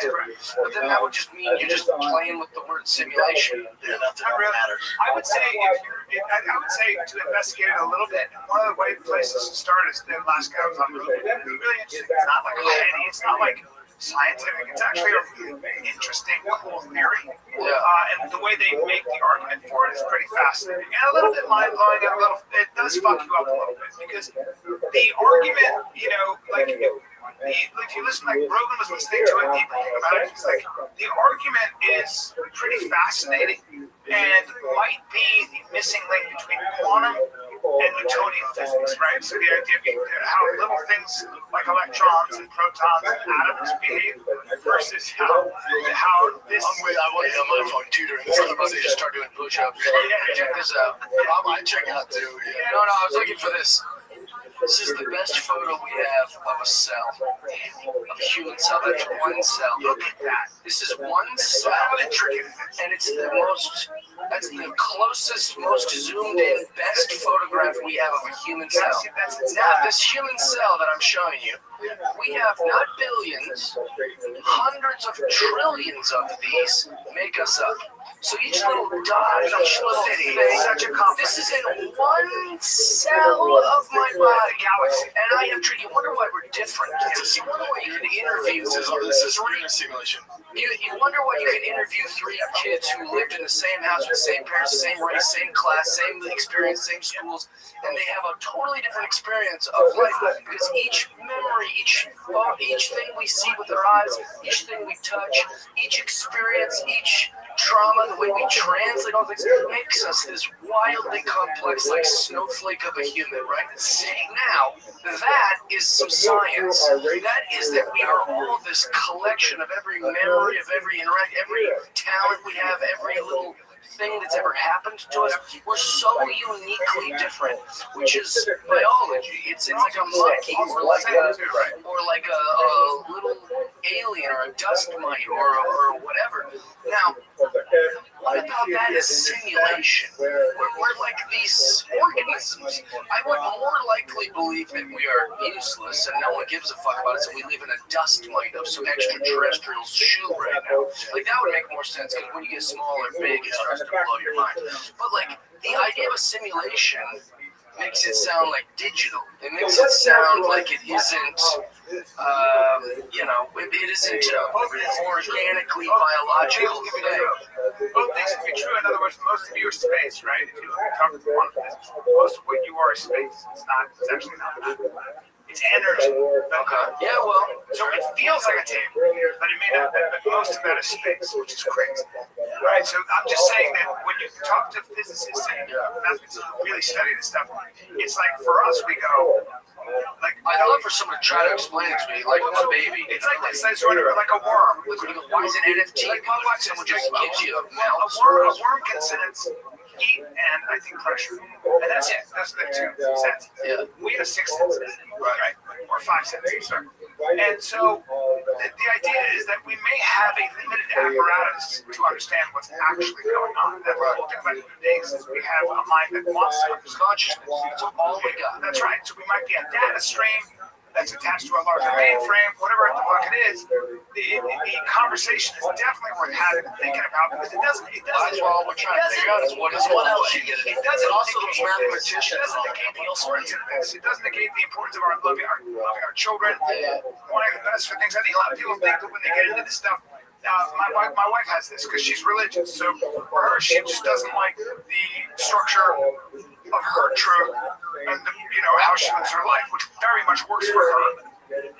Being sort of, people think, well, if you say it's simulation, then that kills God, but it does. That's actually not what anybody's saying. I think it's a little bit. I have no conflict with that because, like, even when they say like evolution or the Big Bang theory, like that doesn't change my perception on God. Maybe God just did the Big Bang, he did evolution. It makes total sense. Right. But where I come into conflict with it is like no one can explain the simulation part to me. Like they don't do a good enough job. There's certain guys that my thing is with it is maybe they're right, they don't know. Right. He doesn't know, I don't know. They they're like, well, statistically, okay, that's fine. So it's really whatever you want to get into. We're all just trying to figure out what consciousness. But so we will. So one of the things about that is that people were saying exactly that about the electromagnetic field. So when they were talking about something called the electromagnetic field, which is how all of this is possible, we're able to broadcast things, take pictures, and filament and use digital. That was all great. That was literally all science fiction. Of course. So was space travel. So was satellites. All of those science fiction. And now with AI. I mean, I'm talking to my phone as if it's a person. But it doesn't have consciousness. But it's the beginning. So what I'm trying to say is that we were all saying we'll never know. Oh no, I'm sorry, but we do know, and we continue. Now I'm not saying we'll get closer to why. I'm not saying that. You might be right that we know how things work. The larger question is why. Here's the thing. This is what I always come back to. I know this is maybe not interesting for people. Every time I'm on here, they're like, "Oh, Jeff dies here. They're going to talk about baseball for 12 hours." I wish we were talking about baseball. Jesus. Here's the thing. If you take a dog, your pet, at your house, and you literally take him apart, right? You find the best surgeon in the world to take him. You put out every organ on the table, and a surgeon puts it back together. There's something missing that the dog doesn't turn on. But you could do that with a motor. You could take this truck engine and put every part out. Find the best mechanics in the world. You put it together. It'll turn on. Turn it crank. That's what AI is. That's what machines are. But there's a missing fundamental. Yeah, you could call it a soul. You call it a spirit. You call it essence. You call it energy. You could call it a simulation. Whatever the fuck it is, that's what we're trying to figure out. So what is real soul called? Well, yeah, this is so important and it's so fucking true, and I say this all the time. You can take a piano and you can scatter it across the floor, and you can say that's a piano. Technically, it is. You can say it with a human being. But a piano's not a piano until you have somebody sitting at that box with fully intact to create music. Right. And a human being is a human being. You can take me apart and say this. You can show me my genome. You can show me all the mechanics, maybe, and you can be like, that's. But yeah, I'm not human until the soul's right. Nobody's been able to pinpoint that. They're never going to. But I love religion for that because religion does talk about that. Religion makes the arguments for the idea. Like Buddhists will always say this. I love this idea. This idea, like, oh, this is Jeff. They go, where are you? Like, where are you hearing me from? Where are you listening to me from? Where are you seeing me from? When you try to locate the seat of your attention and you try to see where Jeff is, whoever Jeff is, the truth is, you can witness Jeff. I'm in Austin. Who is watching? Who can watch you? Who can watch your thoughts? Yeah. Who can watch your feelings? Who can watch it? Because you can actually step outside yourself and watch yourself. So then the question is, who's the observer? The observer might be the real Jeff. That's what they talk about. Well, that's a fundamental issue behind the Vedanta and behind Buddhism. I just think that's why you should all go to church. That soul part is so important. That's why I ain't afraid of AI. I'm not afraid of motors and engines and robots. I mean, they're not going to be smarter than us. Like you could teach it to answer questions. It doesn't have intellect. It can fix problems. Yeah, it'll be very useful. Computers are great, I would say. But the difference is somebody's gonna be able to create consciousness, sentience. Fuck off. That's never happening. It's also amazing if you could, right? Also, we can also shut it all down whenever we want. You can all just not find it. Not anymore. Yeah, you could. I'd be fucked. Well, I would. That's dying. They're gonna come with some other path. YouTube's not allowing you to monetize it using AI. So if you're doing AI stand-up, AI podcasting, you can't. I would say it's worth looking into it deeper because it's kind of mind-blowing. I used to always resist it, and I sort of fell into it by accident. And I think it actually affirms my simulation part. What are you talking I have no desire. The idea that what human beings are doing is creating things like synthetic biology, right? We're creating synthetic cells and things like that. I totally agree that human life or the human being and its consciousness is so fucking incredible conscious. We are so far away from actually harnessing that. I just think that there are people that are so worried about general intelligence, general AI, right? Artificial intelligence, that the idea is that there is something about that kind of super intelligence that it's just a search engine. Without the internet, AI ain't shit. It's just able to search the internet as fast as it can, and it can come up with anything. Well, there's large language models sticking it together. Well, there's large language models, but it's actually going. No, that's not true. Because you actually make a joke that Jeff Dye would say, and then it would take all the things of Jeff Dye on the internet and come up with a joke that I might say or whatever. But it couldn't go make a joke that my buddy Philip Bernetsky would say. The computer goes, no idea who Philip Bernetsky is, and it wouldn't know. There's no database. Yeah. So I would just make supercomputer. I would say if you talk to people that actually are in AI, they would all disagree. About what? And I've interviewed supercomputer. No, I've interviewed AI guys who work in it doesn't have a soul. It's not conscious. You know why my thing is why I don't give a fuck about AI. I have so many fires to put out. It doesn't really matter what I think about it. It doesn't really matter.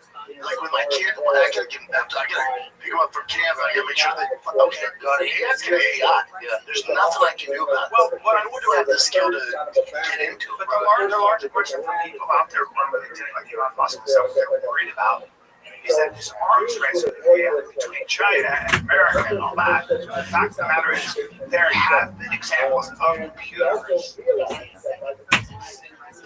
Almost, I think it was the case with a computer threatened somebody. The person wanted to shut the computer down, and the computer said, I'm going to tell your wife you're cheating. Nice. And so these computers behave sometimes in a way that they come up with their own just like so we can't control them. Yeah, but now I'm going to push back on that. But what's the computer's motive to not want to be on? What I'm saying is that if you talk to these experts, these experts talk a lot. Is that a fear or a thing that happens? What they're worried about is that this is the tip of the iceberg, and super intelligence might decide within a human. Because consciousness would make a computer think, well, I don't want to be off. I'd like to be on. I'd like to live. I'd like to be on. But like, it doesn't have that. So a computer is just this thing that you turn off or on. It doesn't know it wants to be. Also, who's writing the code? I'll teach it that it wants to be on. But why would you teach it that? And then that's also not consciousness. It's just a thing they've encrypted. But it might start teaching itself. It might start learning. That's a fear, not a truth. It's a very real fear for people that are really involved, including the father of AI. So that the creator and father of AI will tell you that he's worried to death. And when I listen to this, bitch. Yeah. You're the one that fucked it all up. Well, then here's the other thing I wrote when I was talking about this guy. It's like, we're getting so dependent on AI. So even our computer, our phones, it starts really small, right? So our phones are like, I actually don't know my wife's number by heart, but I just hit Danny, right? And all of a sudden we get so dependent on AI, all of us, that now we can't live without AI. And so it's almost like the computer, the algorithm, the thing called AI, creates an ecosystem where we can't live without it. Sure. That's our own tool. Right. And that's what's wild. That doesn't make me afraid either. Yeah. And then phones already entangled in it. You know, like that's a lot of fucking never a concert. Everyone's like, that don't bother me. Like, that's great. Yeah, I don't know, man. Because people go, well, what if they shut it all off, Jeff? How are you gonna eat? Are you gonna hunt? That was all out of the cards before I was born. Yeah. You know, I already depended on grocery stores when I was a baby. Like, we were already dependent on the mainstream. Like, I wasn't afraid of when I grew up. Like, what if the grocery store shut down? And what if my bank is closed and that number, that digital number that what they say is the money I have just goes? You can't wake up and just be afraid of all this shit all day. For me, I'm not afraid of it because this is my faith in it. I just think that if we create, if let's just say some computer, like General AI arrives and it's a god, it becomes all-knowing. I think anyone that becomes a god, like they're talking about, will be more benevolent than I don't know why it would tackle. Oh, yeah, their fear of it being somehow That's Hollywood. I also think, there's this whole. That's a nice take on that. Yeah, that's my optimism. Me too. It's also like with aliens, like, man, they're gonna see this and then they're gonna start blowing shit up. Like, well, that's Hollywood. But if the alien comes there, it's actually like, man, we've been doing this a lot wrong, guys. What if we helped you out here? You know how aliens think of us? The way you see, like, a squirrel. They're smart monkeys, right? You look at a squirrel, we go, oh, look at the little thing. We don't go, let's rip its head off. Or, like, let's go see its torch. Let's go check out its living quarters. Now, you just come as a squirrel. Now, there might be a few You're smarter than the squirrel. You don't sit there trying to teach it Spanish. You don't go, oh, man, this fucking squirrel doesn't even understand how my truck runs. Yeah. You don't give a fuck. It's this skin little thing. That's how aliens look at us. They go, fine, these little our whole around aliens is all from Hollywood. All this fear mongering, but they might be really dumb. We're like, oh man, we actually you should try this out. We're doing a lot longer. And like, we're good. We don't want to live here. We're just trying to improve your life, and we're going back on. Yeah, they don't give a shit about it. Yeah, I have a positive view of it. I don't know, somehow I'm an optimist. I guess I'm an optimist. Maybe too Well, much. that's good. I think that's a healthy take. Like, why would we create this supercomputer and just Cool one? You ever met one you want to grab a beer with? Who? These guys that he's like, dude, these AI specialists. You ever met one? I don't know. They're not exactly a bunch of fun. Callan did put me in a real argument of authority there. He goes, listen, Jeff, people that really study this stuff say, but he didn't have their argument. He just goes, the father of this disagrees with you. I go, well, what did he say? I don't know, man, but whatever You're just a guy way smarter than you. He says, well, I know, but who? And what did he say? He made a speech recently, and he goes, look, we got to take this more seriously. There's got to be some kind of a global pause or a check and balance. And there's going to be people that are way smarter than us that are going to look into it, just like our military, and I assume they're doing their job, and I don't have to worry about it. We need guys like us. What are we going to do? We need guys like us doing this. Yeah. I'm being honest. Our job is to do this. We can't just keep going. The smarter guys. So, no, you need someone to be what the fuck's going on over there. Hopefully rattle You again. know, shit, we either murder these guys in the garage in Austin, or we need to maybe answer some questions. And that's kind of because you need people fucking asking these questions. You know what it's like Rogan had But I think it's fair to go, we're asking some good questions. Man, what's going on? Rogan said that. Rogan goes, look, somebody's got to start fucking these nerds and keeping everything going. Because, you can't be having sex with the pro athletes. You should be getting the guys who are figuring this out. Because as soon as their grit breaks down, we're going to be like, fucking idiots. Get this up. I can't get anything. I can't get hours. Like, if you want to do it, he goes, if I put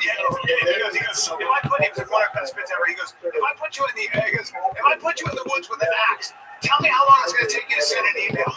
It's true, dude. I mean, dead in a week, we keep I spent my whole life worshiping guys who could dunk a basketball. It does nothing. It literally does nothing. We talk about Magic Mind packs, which, by the way, sorry, I think they're sold out again. This thing is so crazy.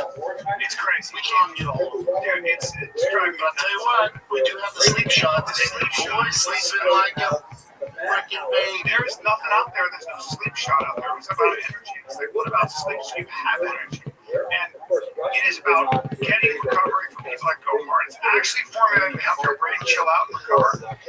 And no grogginess. That's the biggest thing. Usually sleep aids, you wake up super groggy. Now these, you wake up, you're ready to attack whatever you got on the schedule. There's literally real science that went into this. Like, what are the things that help you sleep without the side effects? And there are a lot of compounds. If you put them in the right combination, that is what this is about. Sleep just feels better, okay? Your sleep, take it and tell me what your sleep tracking app shows. Yeah, because tell me if there's an increase in your REM, improved quality of sleep compared to when you don't take medicine. Yeah, because you're like, oh, but I get 10 hours. Yeah, but not all sleeping is the same. You got to recover while you sleep. Exactly. While sleeping better, deeper. Put it to the test. Put it to the test. Forget what we're saying. Try it and tell me what you think. And Also, this is one sleep aid with zero side effects. Zero. Feel sharper, quicker, far less stress the next day because this get ready to attack your day. So get sleep shot. There are people out there fucking take over, and I go, you know, my friend pitches for the Rockies, and he's like, fucking, what's the Rockies? Who gives a shit? Yeah, you did. People question. It's even like with this is a weird segue. It's even with like that Jeffrey Epstein stuff. It's just, it doesn't work for me, man. Like, there's no list. It's like, well, why is Ghislaine Maxwell? If there's no list, then why is she in prison? If there's nothing, why is she serving 20 years? There's nothing. We have nothing. I'm kid from Wolfie. Nothing. I don't know much about it. I'm a little annoyed Diddy's free. All this shit seems like, it always seems like it's going to be so much more exciting. And then it's always underwhelming. Maybe when we called for the job, so is Diddy going to get sent for a long time or we don't know. sentencing him? But my body was just fine. I thought everything's done. Well, let's still do, but it's not served. Yeah, but it's nothing like he was looking at life. Yeah. He's looking at maybe 2 years. And what's weird is like me and Jay were talking about this. What's weird too is like, you know, I have a buddy who was close to all that stuff when they raided his house in LA, and he was like, dude, the stuff we found, like, you could tell. Yeah. What happened to all that shit? But I know I know someone who was at all the Diddy parties. And it was like, we were like, damn. Every text like, what's up, dude? Blah, blah, stuff. Take it back. But I know someone that was at all the Diddy parties, and she said she didn't see shit. She was always there. Yeah. So I don't know. Like, it's like maybe it's real, maybe it's not. I don't know. But I just always thought it'd be more salacious. Yeah. 51 to 63 months. Yeah, they're guidelines on it. That's a lot of months. That's not 51 months. What was that in years? Why did they do it in baby years? I don't know what they're doing on 5. They'll probably do 3 years because it's time served in October. Usually, nobody ever does that kind of time for a while. Elliot Spicer, the governor of New York, and a lot of other people, it's very rare that they actually serve time. But they want to get. I just refuse to believe back to that. I refuse to believe there's no list and that there are current powerful people on it. It just doesn't make sense. I think a lot of people think that it's an Israeli Mossad program. They were probably gathering information of very powerful people, including American politicians and American like people like Bill Gates and like Bill Clinton. And there are interests in our government that don't want to expose On the left and right, I think that this is the one thing the left and right agree on. Like, we don't want that list to get out. You're right, like, I'm out of here. That's what I'm saying. They're like, we're all in agreement here, and we hate each other. We don't want sadness and intelligence. Why can't people just be normal? That's my thing. I don't understand. I've never raped a woman. I've never been with anyone underage, and somehow I'm like a hero in Hollywood. It's been the easiest thing I've ever done. And all of a sudden, they're like, yeah, Jeff, that's a good guy. He's age-appropriate women. He doesn't try to rob anyone or, like, fucking deceive people. I'm just a regular person, and I'm a fucking hero. decency is not really. Why is Bill Gates fucking? Why does Bill Clinton need to fuck a little girl? What is going on? Just be normal. I don't think anybody's saying Bill Gates or they do a lot of fucking. Yeah, but like girls in cages and shit, and like Epstein Island, like that was all. Epstein Island was really what I think most of it was they would get professionals, very high professionals. But some of them were, but that wouldn't be salacious. No, I think that's not a crime. These guys are married. So what? That's not a crime? No. You think they would hide that they've had an affair? The dude's in the White House. But apparently they're underage. No one said that's what's a crime. That's what's weird. I don't understand how it's doing it. There was that one guy that goes, hey, where's all the women at? Right. And how did you get to the idea? Like, hold on, I traveled 16 hours on a jet for me. We're gonna roll a pool today, and I bring some hot fucking chicks we can hook up with. Yeah, we don't need young under. What is that? That's what I don't get. Why do they? I don't think that. I think what happened was there were problems, guys. But I think what happened, Epstein, he's like this at 14, 15, 16. Right. That's who did it. And apparently, just like Maxwell got those kind of runaways to come over and give him a massage and all that. So there's no doubt that this guy was into girls as young as 14. You guys really think this Jeffrey Epstein did it? No, I'm saying there's how many? There's 3 billion women in the world. I'm not believing anything 100 bitches say. Oh, you believe 100? That's like a blip in the grand scheme Yeah, of when I say women. 100, it's a lot. No, there's no doubt that he was a scum. Right, they're all Like, he spoke to the guys, like most of the dudes, like Clinton and stuff, they want to get down. They're just getting it. Oh, let's be honest, this guy's, no, especially if you're a billionaire or you're really busy. Nobody's getting on the Lotetex. Welcome. Nobody's getting on that plane. How are you? How are you, Pimp? How am I doing? Yeah. Oh, I'm doing well. Yeah, last time I spoke to you, I was buying that coin, and then it seemed to have gone up like 40% since I bought it. That's amazing, big dog. Yeah, it is. Excellent. Thank you. What And, else? I also. What else is good in your world? Nothing really good. I dislocated my arm like 2 days ago. That sucks a lot. Was it from masturbating? I wish. It was from a drunken fight. All right, what happened? And, well, my friend and I got drunk. And then we started getting pretty rowdy and fighting. And then I ended up dislocating my elbow. But he's like 50 pounds heavier than me. Like he should have had a little bit of yeah, that's easy. I'm victim blaming. Right, dog. And I went to the hospital and they reset my arm. Well, that's good. So what's the plan here? How long till it heals? 3 to 6 weeks, I think. All right.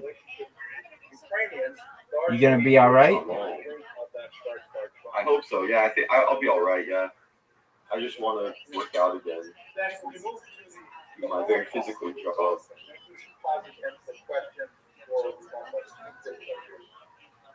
Very tight, man. Yes, sir. Yes, sir.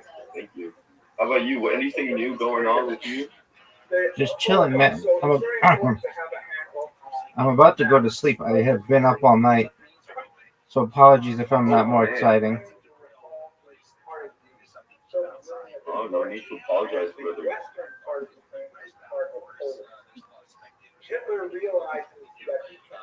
Are you into sports? Yeah, mostly like weightlifting. So not really sports, though. I like physical activity. All right, do you like distance running, UFC? What do you like? I like sprinting, weightlifting. I like watching UFC. I don't think especially after the last fight I got in, I don't think there's a future for me.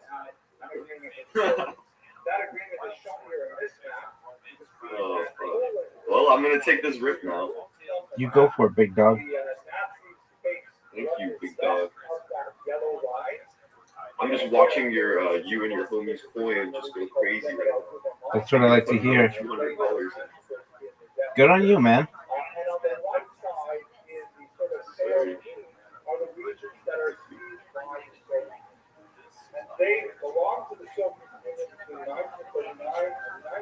I need like a graph guy to pull up and help me out. Or find a graph person. Don't you know how to use like MetaMask? No, is that like the way you project the coin? Oh, like yeah. So you use something called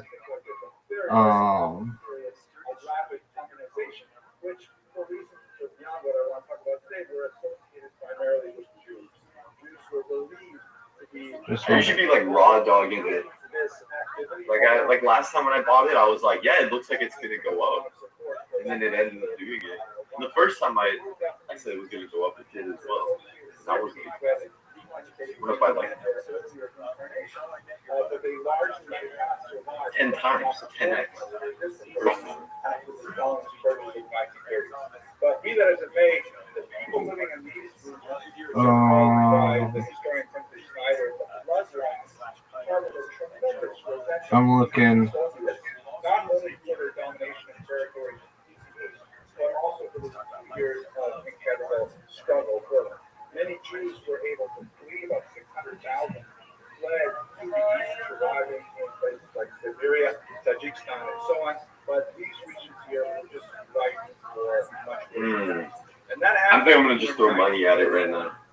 June 22nd, when Hitler Whatever floats your boat, big dog.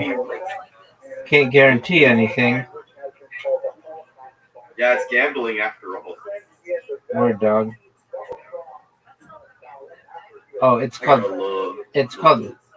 Down before you do it. Download Dex Tools. Yeah. Okay. DEXTOOLS.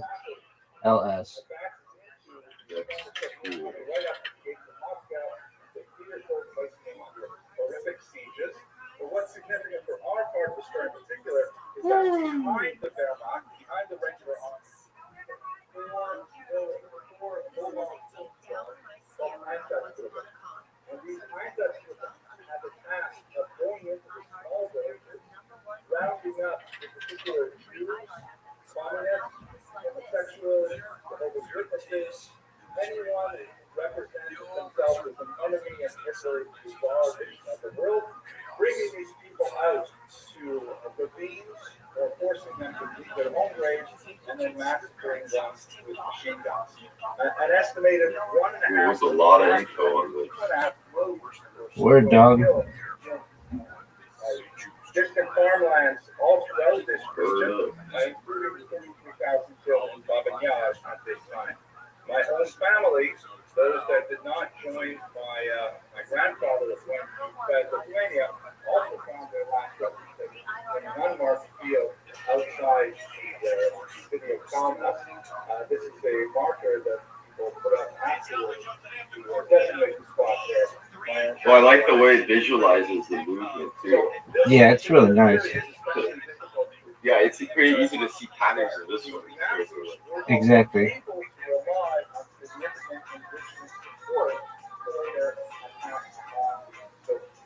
Oh, looking at it, it's even reassuring me that I should buy it. It's pretty good. We're willing to join the Nazis and push back the Soviets. One of the most difficult units associated with this period is not his build-up, but the Galician division, which represented a lot of Ukrainians in the western part of the territory, believes that joining with the Nazis was the best way to... The community trust is a little off-putting, though, because on Coinbase, everyone's bullish, but on this thing, there's only 30% of people who trust it. Yeah.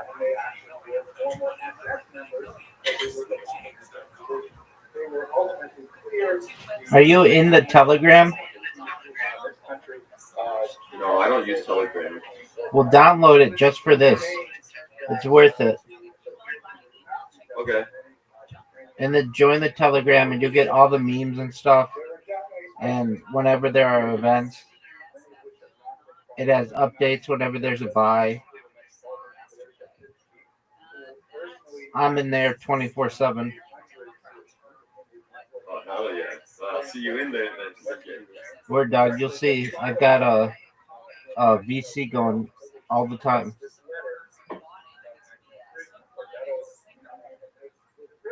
I didn't even know they had that technology. Word, dog. I don't always have my camera on, but I always have it open.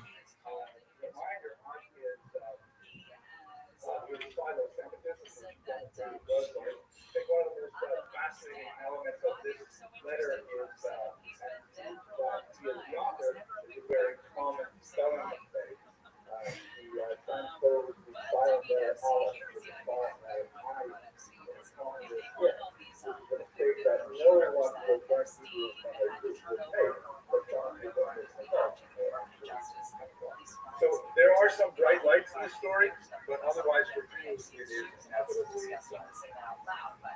So that takes us through the vast majority of my presentation. I'd like to very briefly now talk our current situation with the conflict in Ukraine, and then I'm trying to take growth hormone, like speed up my healing too. Like fucking. Okay, let's go on. Here's a picture of Vladimir Putin in 1980 when he was a case Like a mad scientist. And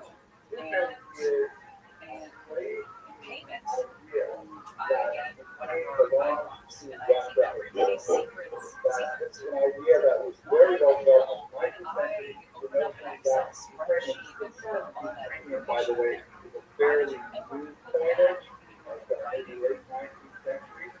Ukrainians themselves are not entirely sure what to call themselves in Western regions. But the Russians would refer to them as Little Russians. They're not quite the same as us. Their language kind of claims maybe like someone from New York would see someone speaking from Arkansas, perhaps with a smile while they heard the accent. But they say they're basically, there are younger brothers. And the idea that they could rebel against the elder Russians, separate themselves from the territory is unheard of. It's quite ironic because the origins of Slavic civilization really begins in Kiev, and Moscow only developed hundreds of years later. And I gave a version of this lecture that was perhaps unwise enough to actually post it on YouTube. I got so many hate hits, lots of Russian blogs attacking me when I made this statement. In reality, Russia belongs to Kiev, or Kiev belongs to Russia, because Kiev is where these great societies emerged from. Russia was nowhere at the time when Kiev was already a principality. But Putin has the opposite idea, really a grand imperialist idea of the 19th century, this idea of reducing the year of Russian world, Russian civilization, which must encompass Ukraine. The idea that Ukraine could betray Russia and walk away is something that's anathema. And the vocabulary that he used, which I actually doing a criminal battle, but I also believe at the same time he believes it, is that Ukrainian targets from the what exactly is that? It's weird. Everybody in the West has been pressed. You know the whole history. I've always described it very brief form. The association of I must be too retarded for Telegram. But I open it, and I'm in the Harry Potter chat, but there's like 3 messages in it. No. 17,000 subscribers.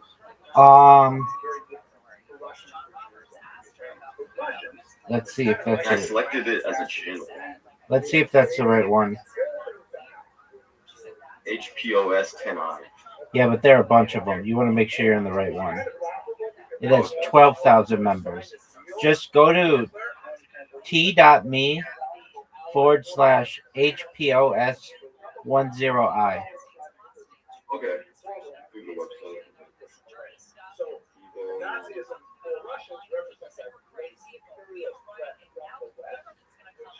Get out of that one that has 17,000 members. That's not the right one.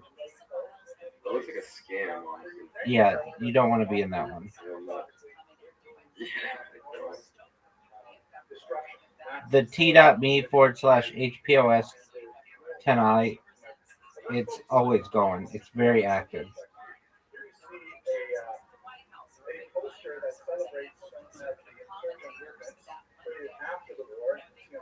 They have like point addresses in that fake one. I feel like they're just scamming people. Oh yeah, this is the one I'm in. Look, when I look it up, t.me/HPOS. It should have 12,000 members. Oh wow.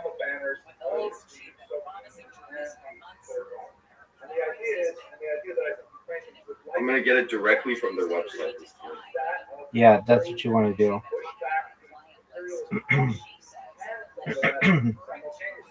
Striking out in a very convincing kind of move to create that was not historically accurate. I mean, I'll just send it to you. Getting the Soviet settlements that might have their own, with the exception of perhaps one particular group. But this is the It looks very like one of the problematic issues, especially early in the war, was the association that was reached some elements of the military. Certainly, we can debate to what degree is valid. But the after issue is translated. Well, it looks like it's just sending me to the same one. I could stream it too. Stream my phone.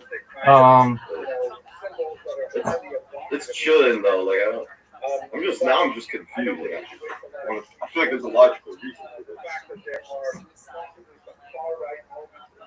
Maybe they're still verifying me. Like show me the rest of the channel. Oh yeah. Hold on. You have to do a verification. Oh, I did do that there. Okay. Safeguard. Yeah, you did the safeguard. Did you get the link from there? Oh, okay. Yes, now okay. Are you AM? Yes. All right, you just joined. Hell yeah. Do you see my profile picture at the top? It says video chat. Yeah, that's the voice chat. Yeah, there you go. Now you're in the right one. Now I see the dick shrinkage box. Yeah, there's all kinds of shit like that.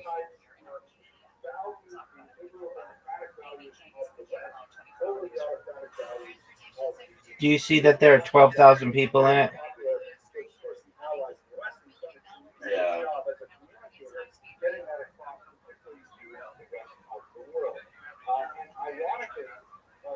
So if you just wait like 1 or 2 minutes, somebody will put something up that's interesting.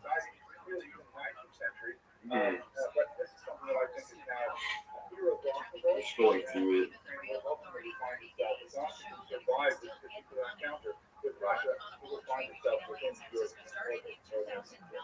Let me conclude with some statistics and dramatic. This is a remarkable study that was done in 2015 by a very reputable Pew Research Center. Make sure to follow the Twitter as well. And they wanted to ask Eastern Europeans, how would you feel about making Jews citizens in your country? And when you look at the map here, it's startling number. Ukraine has the lowest measurable level of anti-Semitism in 2015, as conducted by this very well-regarded research institute in the United States. Russia has about a 14%. People say you would rather not have Jews as part of our country. My homeland is Lithuania, almost 1 in 4 Lithuanians are black. My grandfather left. I am Romania, 1 in 5. But massive outlier, but it certainly speaks to the trend that we are discussing. And we can see in so many of the things with Zelensky's tremendous love affair with the United States. Here's a photograph of him when he was Congress most recently, and I think a very dramatic address there. And even Israel, for a variety of Why is everyone talking about semen retention? It's what they do. They feel it's good for the coin. Yeah, I do that too. I'm with my people now. There you go, big dog.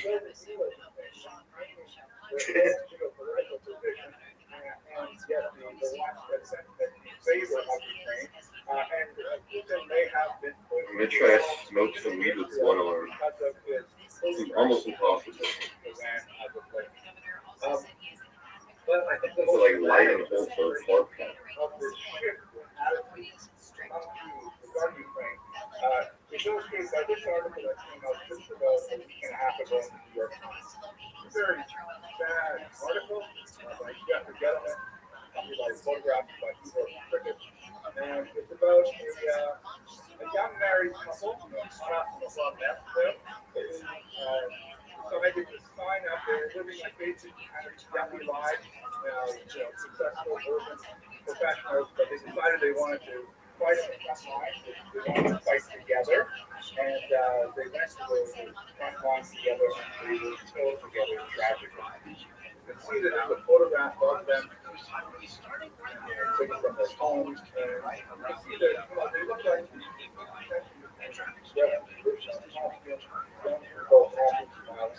when I read this article, tears came to my eyes when I read this passage.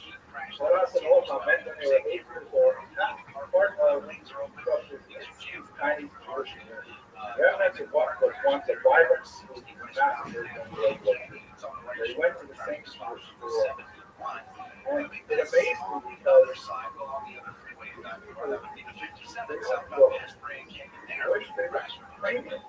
their identity. And by the way, the whole article is including all kinds of Ukrainian iconography throughout their house, literally. But it's just part of the thing. They stepped up and they felt the need to identify themselves with.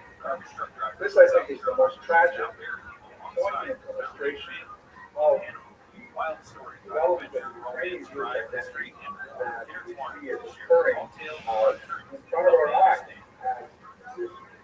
Horrible news more than we hope that the Ukraine finds they're able to reestablish itself. The Jews of Ukraine are able to reestablish their lives. I want to thank you very much for your attention.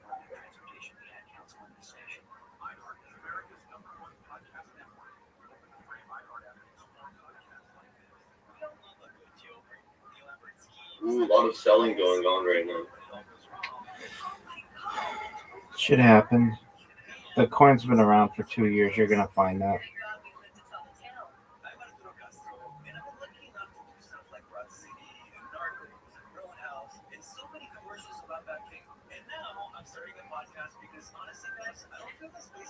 Yeah.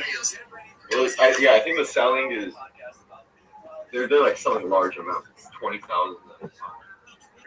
Yeah, people buy large amounts too, though. Hello, 20,000 US colleagues. dollars. I'm very grateful to Dr. Galanza and the conference organizing committee for Damn, allowing me the these opportunity Harry to Potter participate in coins this are august and important gathering. I'm very sorry that I can't be with you in person. I have a prior engagement. Word. It has a market cap of almost $100 million. I'm very grateful, however, to have the opportunity it's to huge. respond in video format to Professor John Paul. I'm kind of conflicted because it looks like the coin is about to hit a series. And I hope that my comments will not be redundant. Now that I see all this selling. A tremendous number of very important and knowledgeable speakers who will be presenting at the conference. In my humble opinion, Metropolitan Kind of got a similar trajectory to that, like last surge of great reservoirs of faith, and also the capacity for phenomenal spiritual heroism. That in his old age, in his 70s, he rose to his full moral stature and was able to rescue some 200 Jewish children from the Holocaust. His story is well told, of course, in Professor Redlick's path-breaking article that was printed in Professor Magici's Morality and Reality. And Professor Himta's work essentially brings us up to date in the last 30 years of historiography. Although, as I hope to point out, many crucial elements remain unknown. In fact, I'm also very gratified that Professor Himta found my very brief 1999 Yeah, welcome back to War Report. I think that's what we're calling it. We can call it whatever you want. Yeah, literally whatever you guys want. It's me, my boy Jesse here. Big historiography on Chapisky and the Jewish community. It, of course, identified a 1903 letter that the Metropolitan had written to the Jewish community and, in fact, sent some funds to them. I'm very gratified that Professor Himta found that article sufficiently important to cite in this paper. And I think it identifies two very important points, especially relevant now, 3 decades since I authored it. The first is something that is really quite good, that it is just a lasting testimony, an actual artifact demonstrating the Metropolitan's long-standing 507. And it also demonstrates another point that's not quite. Once it reaches Yeah, 10 welcome cents, back this to guy War Report. put down We the can call whatever you want. Literally whatever you want. Today, my boy Jesse here. Big UFC 318 is going down. So we know we like to do a show before the big pay-per-views. That's how we do this. We need the big pay-per-views. Me and Jesse are going to break it all down. Oh my god, today. It just so happens that the same week in big UFC 318 is going down. But let's get to the second one. There's been a lot of quite as encouraging. Real Housewives. As Professor Duca It starts with with his masterful 2013 article pulling development of the North American historiography at essentially he had some dick pics. at that point, And first of all, You must have made a lot around the first dude has a alerts dick the on him. readers of He attached a weight to it. works that I I've thought about that so many times where I'm like, I just never could think of a way where I could test that out. But it seems dangerous. And he has a real dick on it. It's just like, because we were talking about Fire the Kid and Jim, bring up the blur pictures, and Jim's like, I just can't find those. I was like, I want to see what it's working. It's the worst. Let's see what he said as strangers. Yes. And then finally, the fans saw that, like, because Jim's been on the internet, and I got like 30 Connor dick pics. And I was like, man, this is impressive. There's ways to figure it out. There definitely is. You gotta get better at the internet. But yeah, our boys, here's the thing. We're like, this is crazy. And I was like, just here's my birthday with 50 Cent. He just cruised right through it, dude. And the craziest thing about the story, though, is who he sent those to. Do you know who he sent those to? She's a singer, right? Pretty good, pretty down. Completely. But she's a certified that shit crazy. That girl live streamed herself digging up a recently dead cat and she boiled it on live stream. That's what I'm saying. And like, she apparently, like, she didn't know, like, they didn't know each other. How is that the person that you're like, God damn, so yeah, this is a good picture. We're going to send this to his own. What's showing up there? I didn't know that. I figured she's just an artist. She's fine. You go look at her X account. It's everyone else. I think a bit of this is, I do think we're dealing with that attitude. I think it's active behavior. There are It's by someone all scholarly that articles dandruff. by It was just like, cool. especially Yeah, relevant it's to late to related text. controversy. I saw They tend to her rely heavily sometime on and resident sent to research me. and also Yeah, he's like, he's rolling the white lady. But also this is a 2005 article that was written in August with a very prominent title, Ukrainian gender. There's also, you know, if he has no relationship with her, they don't know each other, and obviously he's not familiar with her online, she can't be the only one who sees that all have that way dick pic is a lot of effort. title You're not just alone. sending it to a Slightly deeper look at that's exactly what I was thinking. It's like, if it goes to random black singer he doesn't know, and imagine the the distribution of that. books yet. And then she was like, bro, and she's were able to blasting consult out. these She's like, sources. bro, aren't you running for I doubt that Did you see the rest of her tweets about that? Because like when people start blowing her up, she's like, you can't. She's like, basic you're not parameters of what president, we know which is about funny. mental Oh yeah, so she's like, But I oh, Connor, believe yeah, oh, Connor. So she's got a funny with it. And then, so you see this, and then pictures pop up him at the beach. Is it in Miami or just some random girl? And you heard that now after that. I know that I Miami happened to case stumble where across this he got picture accused by better that half while in looking Miami through 2023. You saw the video that they had in the bathroom. The judge decided yesterday, the day after those pictures on the beach came out, that they're moving forward with that case. Now, if I'm being, you know, if I'm looking at this just objectively, and it's kind of funny, it's like the judge looks at that, he's all, Jesus, he's like, I didn't think there was any credibility in this case when walking into that bathroom, that 300-pound chick, but now that I see this shit on the beach, I have to entertain that he might have actually done this. I know, dude, he just can't get out of his own way. I just, it sucks to see. As a comic fan, come on, dude, just tighten up a little bit. And just a tad. He said, that's 20 seconds from Miami. That's your role in Miami, and your car McGregor. There's a 10 if you throw a quarter in any direction, it's Miami. Like many things, But also, the Connor's not a dumb dude. explains Being international is an addict. Even, let's say he's on this crazy freaking Nicolas Cage binge thing going on. Soviets, in particular the He knows that people this one of the most recognition and recognizable initial faces. support for the So religion he knows being on the beach with this random side chick that people are gonna see you. There's a So, cloud that hangs over I have no idea about his personal relationship with Dee. regardless of I the very kind of think she's detailed like, analysis and outcome I think when he's on the road, she's just like, whatever, you're on the road. And you know, some fighters have that. I know a lot of athletes that do. But Bastard, he's like, my girl knew, like, when I was doing my thing, she was like, just don't fall in love. Don't understand that. Yeah, come back home. Yeah. But what I mean, honestly, points out, any girl actually understands the male experience and is married to a dude in that by that the position. late summer That's of the smart one. 1942, I mean, if you want to avoid already occurred problems, like, or I guess the girl is wired to like not get jealous of that thing, and they understand it's like this is an easy way to just avoid inevitable conflict with if you're married to Conor McGregor. Yeah, and then also remember they've been together since like middle school, some shit like that, since high school, like forever. So they grew up together. So who knows? Maybe she's doing her own thing. Maybe they have an agreement like, right, we have a great family, kid, we built all this. We've been together since we were 15.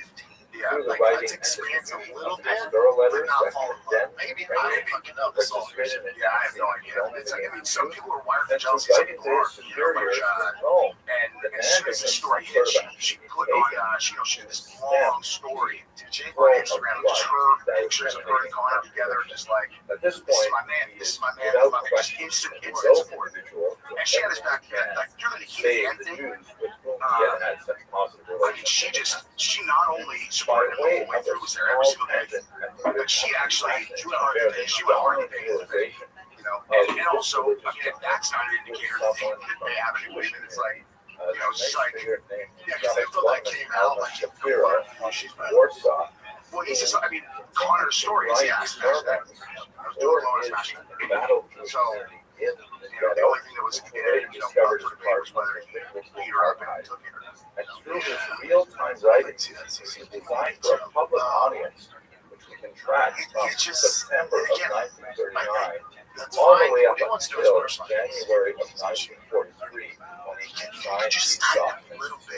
Like, there's a lot of guys that have this agreement, and they're not shoving it in his face every once in a while. Like, you're supposed to do this, or you're not just shoving out external, especially if kids. If you're Conor McGregor, and you're in a public place, especially in like clubs, you just are talking to the girl, yelling out, enjoying it, quiet, and not, you know, you're just like, so you want to get out of here later? And then, you know, yeah, he does that.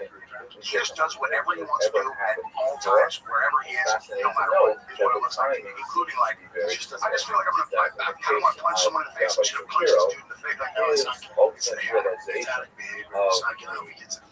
And then apparently, he whispered to my period, was like, Spring of 1942, when a escapee from the concentration camp. Is that true that he's in the test? Because I heard someone, I saw someone say that John Jones said he's the test. What exactly was happening in the gas chamber? So I don't know. So John check it. You check it. If someone's in the test, yeah. But then also that fight's not supposed to happen in July of 26. So maybe you have to have 6 months. So they could be like, I'm jumping back in, and they're just waiting. Who knows what's in their system till they get out. That my mentor, 6 months before, so they're eligible, they can jump in. You saw it, Aaron? No. Because they just those show up, right? Like, show up anytime, whatever. If you go on vacation, let them know. It's nice. They'll test guys on vacation in Hawaii. But there's a reason why you see some guys on boats. The moral sphere and also where guys are tied. Rothschild'S biography illustrates this. That would be, you know what confirms John Joe has this long Bible-Semitic history. Mark, at one point in his old age, by a qualified and temporary support they can say they're doing it, and then they know they have a certain window and then he was returned to that strong position of power. But it's weird that that's not weird. I understand. Like, if I was even very, very difficult for younger, I would jump back in the desert and fight at the White House. So I can't believe these guys are doing it. Situation as we But find ourselves John in, Jones, like, go as historians, now we're seeking reason to jump back and tease actually out like the larger meaning now of what the do you great like? art Because he's done of this so this global issue on this is what I think is happening at the White House. one of the most Data painful was on aspects record of with our this boy momentary Rabbi lapse from in Rothschild'S, his because it's gonna be the judgment biggest of batch the of Nazis, which is something okay, that it's bigger than a many, spare. and It's one gonna might be loaded. argue in So some I'm like, sense, what even fights could they make? Rabbi Well, Shapiro I guarantee you is it's gonna that be a Yad Vashem title. has still to So recognize if this Connor's towering fighting, he's not just gonna fight as just one of the righteous Bill. That's nations. gonna be PMF. It is So it's something 5 rounds. that It's 5 has rounds. gained support But from so many if Connor sympathetic and John Jewish say audiences. that, For example, here's an article by the prominent we're gonna get journalist one. Rothschild'S So with on PMF, Metropolitan Chipinski that this is where appeared it quite could get super recently. dicey. People, Because at the end of the day, if Connor does come back and fight the new saved Connor some for PMF, children, champ. three of which are It's like, all right, that's fine. photographed Let's say here Connor doesn't in get shit that together. He's monastery. doing And all those these children later went on to join the and John's like, oh, I want to come back now. With your permission, I'd like to take a moment to Just let get them music, know come what back. this I'm means for motivated. us. You're At gonna this get point in Alex the 21st century, reflecting on the life of Metropolitan Chipinski. I'm sure you're all familiar with the famous quote from Dr. I don't know, man. American If they do author that, I William think the Faulkner, fans would the past is never If dead. would you though? I don't know. I honestly Many like of the existential for issues BMF that title, Metropolitan Alex Chipinski Garrick is faces are Alex still versus with us Tom. It's today, like, albeit in very different forms.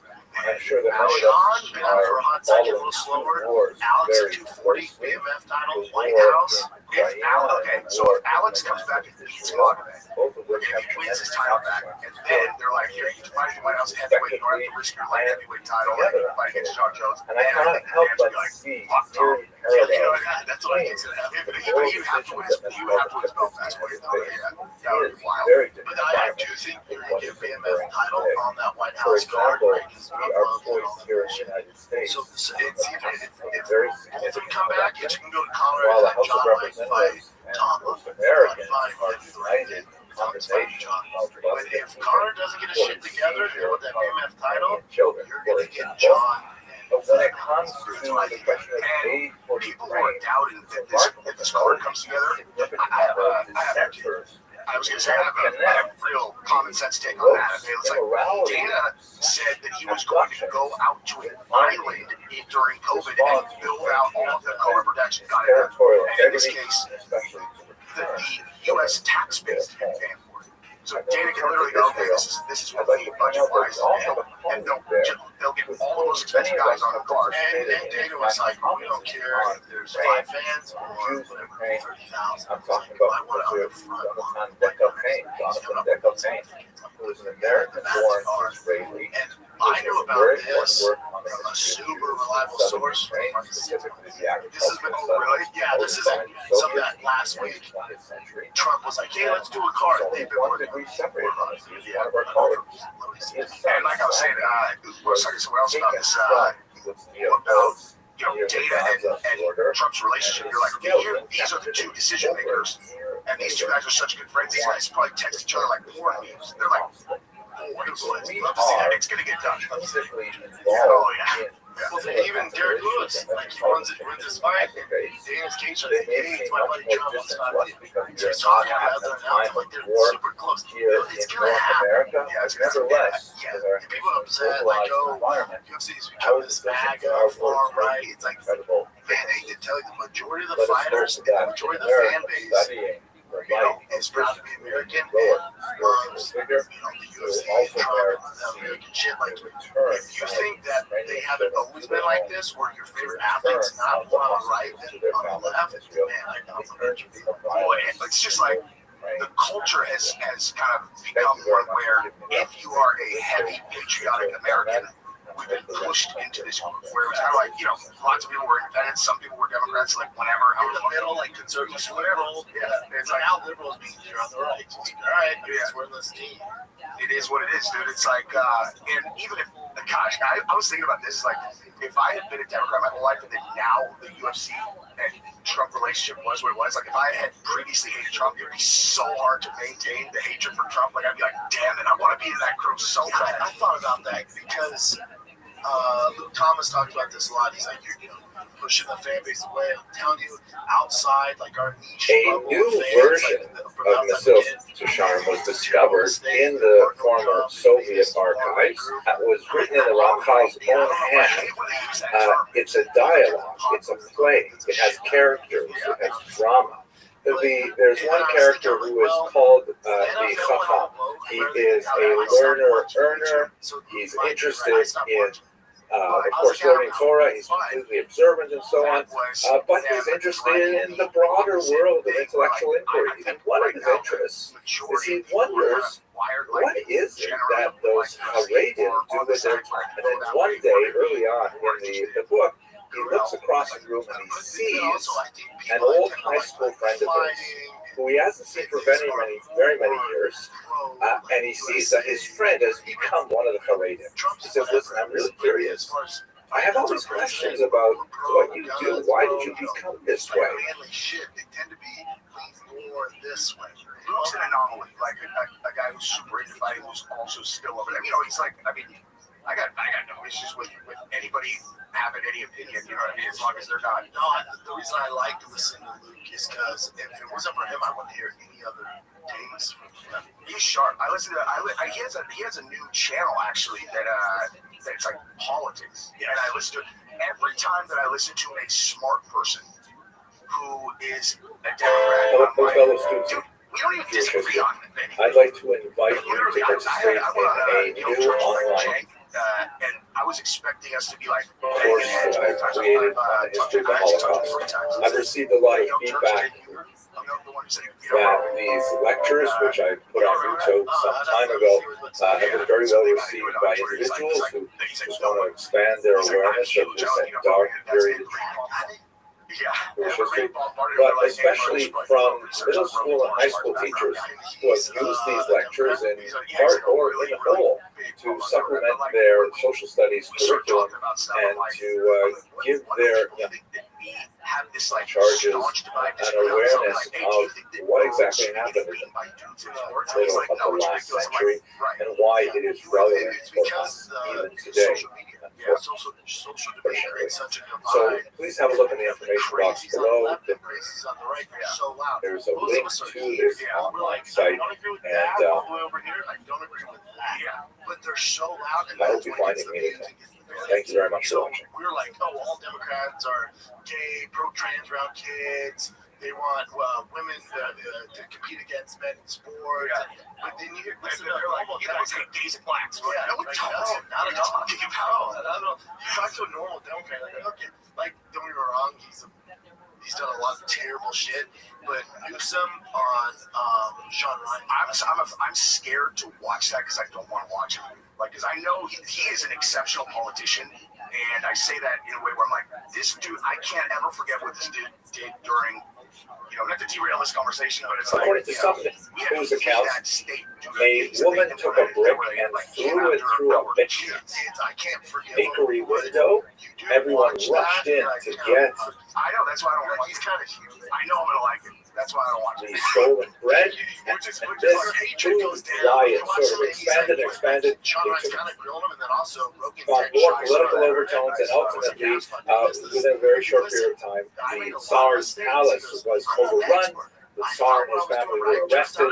They would be assassinated later. And it gives you a sense of just how tumultuous and how crazy everything was. They call themselves the provisional government. And the whole idea that they wanted to establish a modern form of democracy, and they wanted to do it right. The communists were able to take advantage and ultimately undermine Kerensky's efforts. The genius behind all of it was Vladimir Ilyich Lenin, shown here. Tovarishch Lenin, meaning Comrade Lenin, is at the top there with his characteristic soft cap, and he's getting rid of all of the negative classes. Yeah, not only are we doing a fight at the White House, but in the press conference after, we're going to release the Epstein. Oh my gosh, dude. Hey, you could charge $500 for that pay-per-view and everything. The left wants the list, the right wants the list, right? Everyone who's not on it wants the list. Yeah. And the left are like, dude, I'm going to watch UFC at the White House because after, fights or whatever, after, they're going to announce the fucking list. For example, during the daily prayer, there's a woman felt that her claim had not been adequately addressed by the Tuvalir or by the Beit Din. She could show up and show up and walk into the next section, stand on the bima, and refuse to allow the services to continue until she received assurances that she would be heard.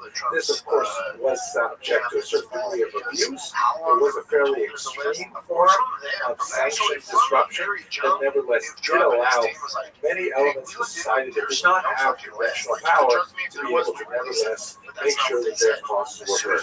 And by and large, this Kahila structure really functioned very well right up until Napoleon basically destroyed it with the destruction of the corporate nature of Jewish society.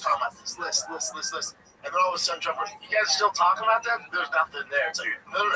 You've told us for how long, how many months now that there's a list? Yeah. Doesn't make sense. Doesn't make any sense. And Pam Bondi, like, everybody's talking about how she's like, oh yeah, the list on my desk. He's like, just go back one step before that.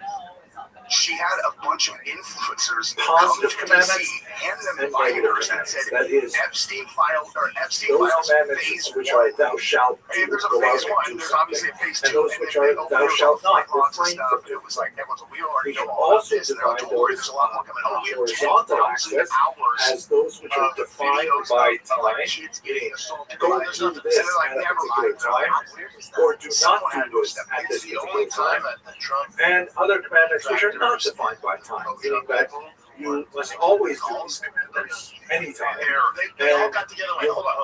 must never do these commandments during these particular times. Examples: a positive commandment, which is defined by time, would be the commandment to sit in a sukkah, right, which is an outdoor dwelling that is only for the holiday of Sukkot.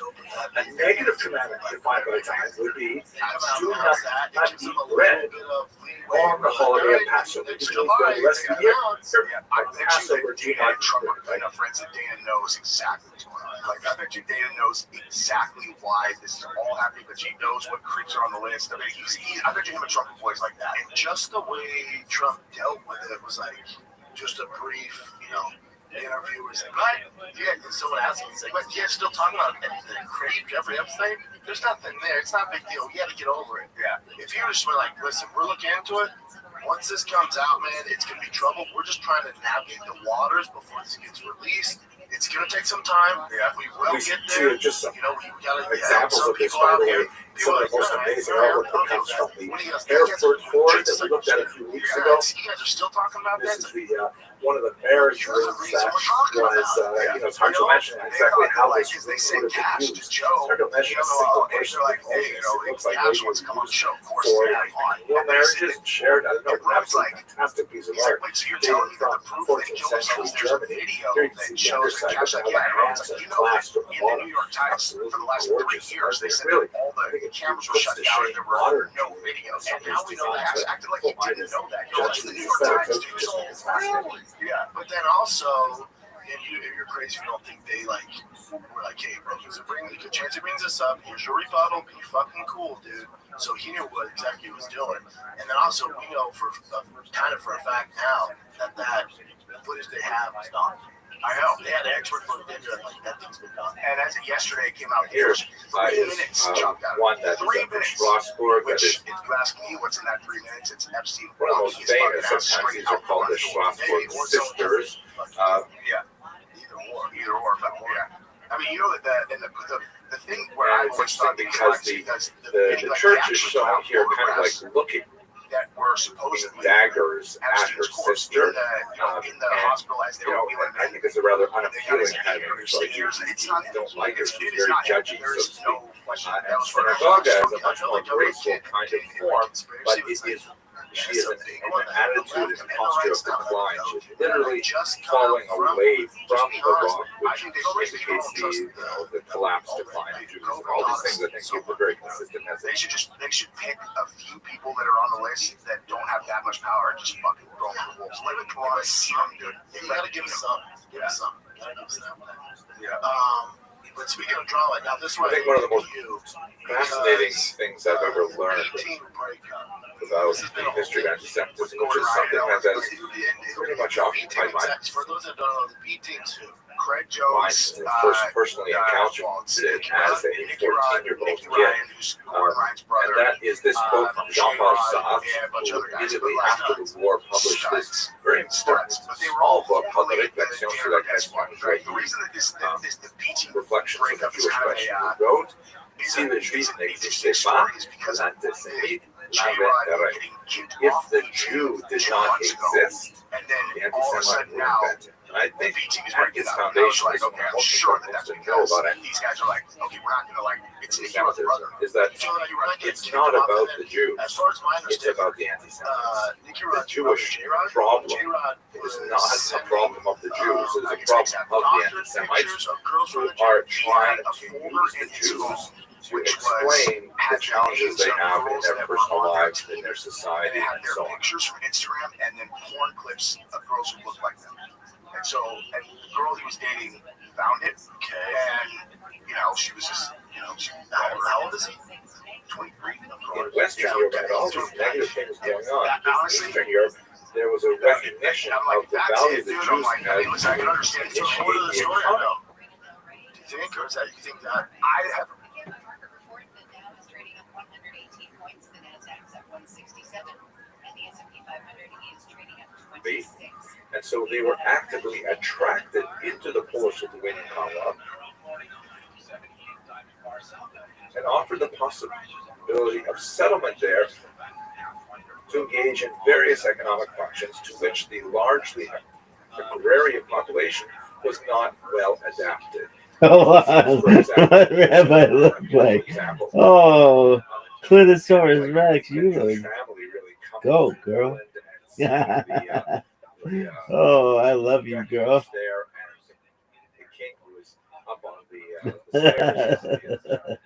You are hilarious. Why don't we let them in? I mean, they seem like nice people, right? So this is especially noted in the various charters and extended. Yeah, I go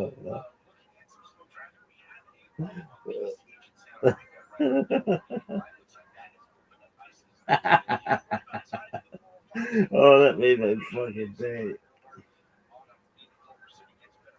Hold on. What Rabbi look like? That shit is so funny.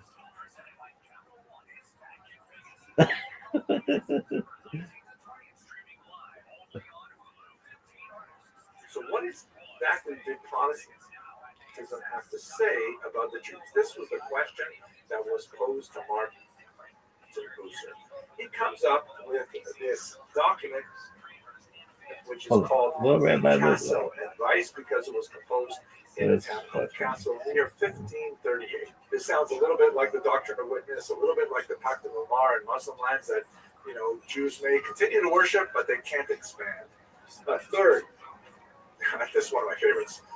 No Jews may argue with a Christian about religion unless the Christian is duly licensed to argue with them. Right? I think there's a concern that if Christians discuss these things with Jews, they might end up being convinced by Judaism rather than the other way around. So only professional Christian preachers may argue with Jews. Oh, I'm gonna fucking Clitosaurus Rex. I'm gonna blow loads inside you until I fucking fall asleep.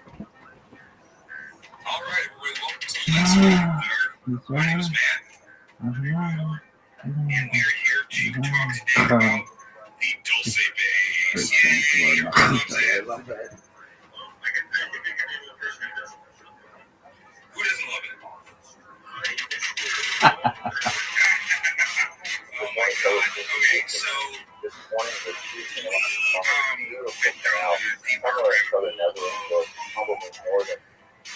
Dulce Bass. Just trying to find some more information about it because I heard about it before. I never did a lot of real research. Get out of my notification. How scary this place was, and how there was a UFO Hunters episode where they got called into the desert because this guy found remains of what he thought was like a human cow genetic hybrid. And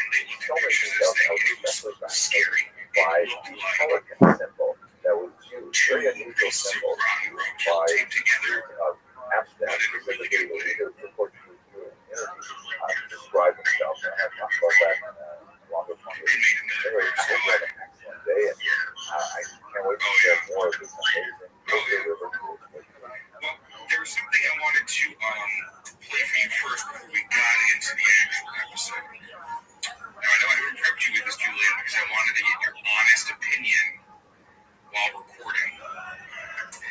It's this thing that they found, it's called the Aztec death whistle. And I don't know how recent the discovery of the whistles were. I don't think it was all that recent, but they finally figured out what it was. It wasn't just like a fancy little thing, like a little sculpture. It actually had a purpose.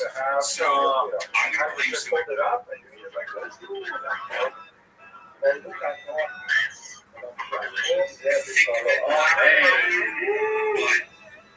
it's going to scare the shit out of you more than scare them. Just make poo fall on you. So I'm going to play this right now and give me your reaction to it. Okay, I'm going to focus in on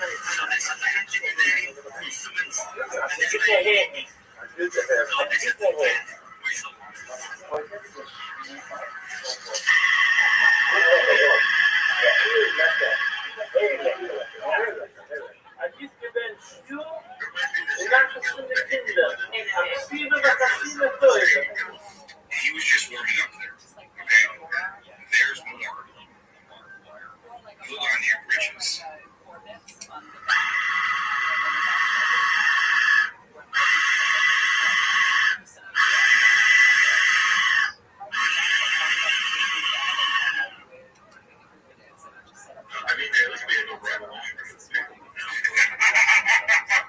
Who are? Is a Portuguese diplomat who was of crypto-Jewish origin. Oh my God, this was so good. Just like, His parents were likely converted in the forced conversion of 1496-97 in Portugal, and he was born around 1500. But he had this remarkable career lobbying popes to hold off persecuting other Portuguese crypto-Jews. And it's just mind-boggling what he got away with. And he went to Pope Clement VII and actually got the Pope to cancel the Inquisition in Portugal. This is amazing. Because he was able to get Pope Paul III to actually pardon 1,800 Portuguese crypto-Jews who had been arrested for secretly practicing Judaism and have them released from these Portuguese dungeons. 1,800 people. Just incredible. They're like little carved skulls. I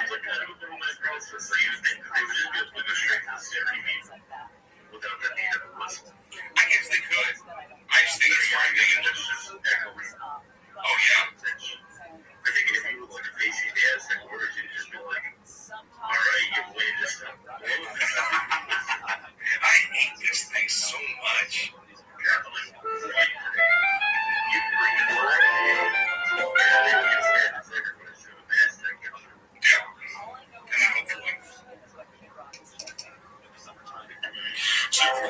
Hello, fellow students of It's because the series of very short videos that look at the question, what is we're starting all over again. synagogue? We lost a good First topic is 5 minutes of talking or something like that. Where does this term synagogue Yeah, right. it's Greek, and it means basically to gather together.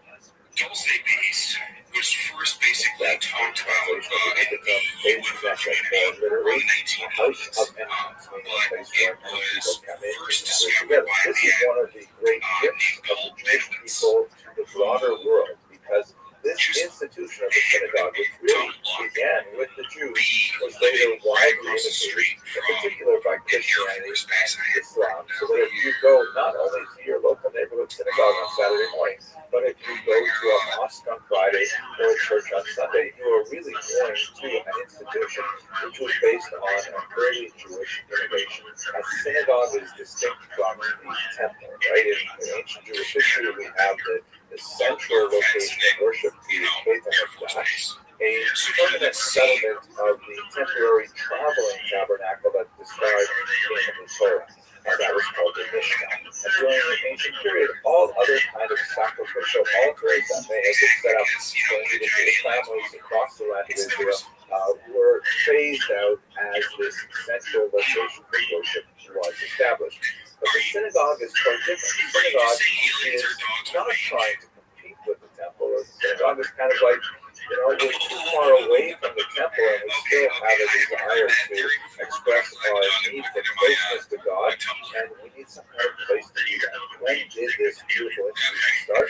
Well, according to the Midrash, Yalkut Shimoni, number 408, this institution is described all the way back to Moses. We see this argument also mentioned in the first century historian Josephus, and even in Christian sources, there is an attribute of this institution to Moses. There's a lot of interesting literary suggestions that the institution of the synagogue was widespread by the 6th century before the Common Era, when the land of Israel was conquered by the Babylonians, and many of the Jewish population were exiled all the way back to Babylonia, and they set up some kind of like, how you can worship over there, longing for their far-off home in the land of Israel. You see this referred to in the book of Ezekiel, chapter 11, verse 16, in which God says through the prophet, I will be for them as a little sanctuary in the countries where they are. The Hebrew is the Mikdash Ma'at, right? A small sanctuary. And this certainly encapsulates the idea of what a synagogue should be. There are interesting passages in the Talmud that talk about ancient synagogues from this period. One in particular called Shafayati, which was built in part by putting together some of the ruined bricks from the first temple itself, brought to Babylonia and used in the construction of another temple. So the idea is that the synagogues today represent some little part of that ancient tradition of the temple itself. It's not hard to imagine why the synagogue would be especially associated with diaspora. The great distances that often separated diaspora communities from the temple in Jerusalem meant that Jews wanted an outlet to express their desires to come closer to God. And so creating a special location that is designated as a place of sanctity, that seems to make a lot of sense. So we see synagogues popping up all over the diaspora. Over the course of these series of videos, I hope to show you some of these gorgeous examples of synagogue art and architecture where Jews focus their thoughts and express them in a concrete manner to allow this function to take place. It's true that other functions were layered on top of the synagogue, but the central function was simply one of prayer. So thank you very much for watching, and here's a brief message from my Rabbi, Rabbi Yaakov. After hearing that incredible perspective from what I said about what the centrality of the synagogue, Jewish life throughout the ages, come and join us as we celebrate our show, our Jews, the Israel Life Series. We celebrate two very special couples, Dr. Edison and his wife Lana, together with a young couple, Harry and Gila Goldberg, February 12th, 2022. As we celebrate special people and special communities. See you then.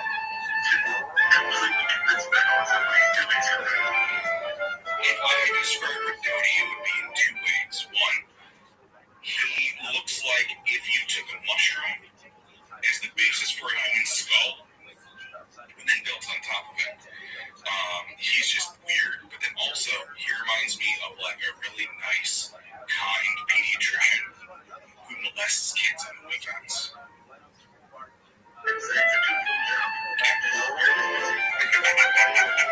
I guess so. You just really, really love kids. But anyway, Rick Doty's job was basically to go to Paul Benowitz and tell him, hey, you are receiving information, keep it going, and, you're the only one who's able to capture this stuff. A series of short videos that I prepared to commemorate my synagogue, Young Israel Lawrence University, and to promote our upcoming annual event. Today, I'd like to answer the question, what is synagogue? With the response, it is a place of kindness. In the first video, we talked about the synagogue as a place of prayer, but the synagogue actually serves a very, very useful purpose as a communal gathering space.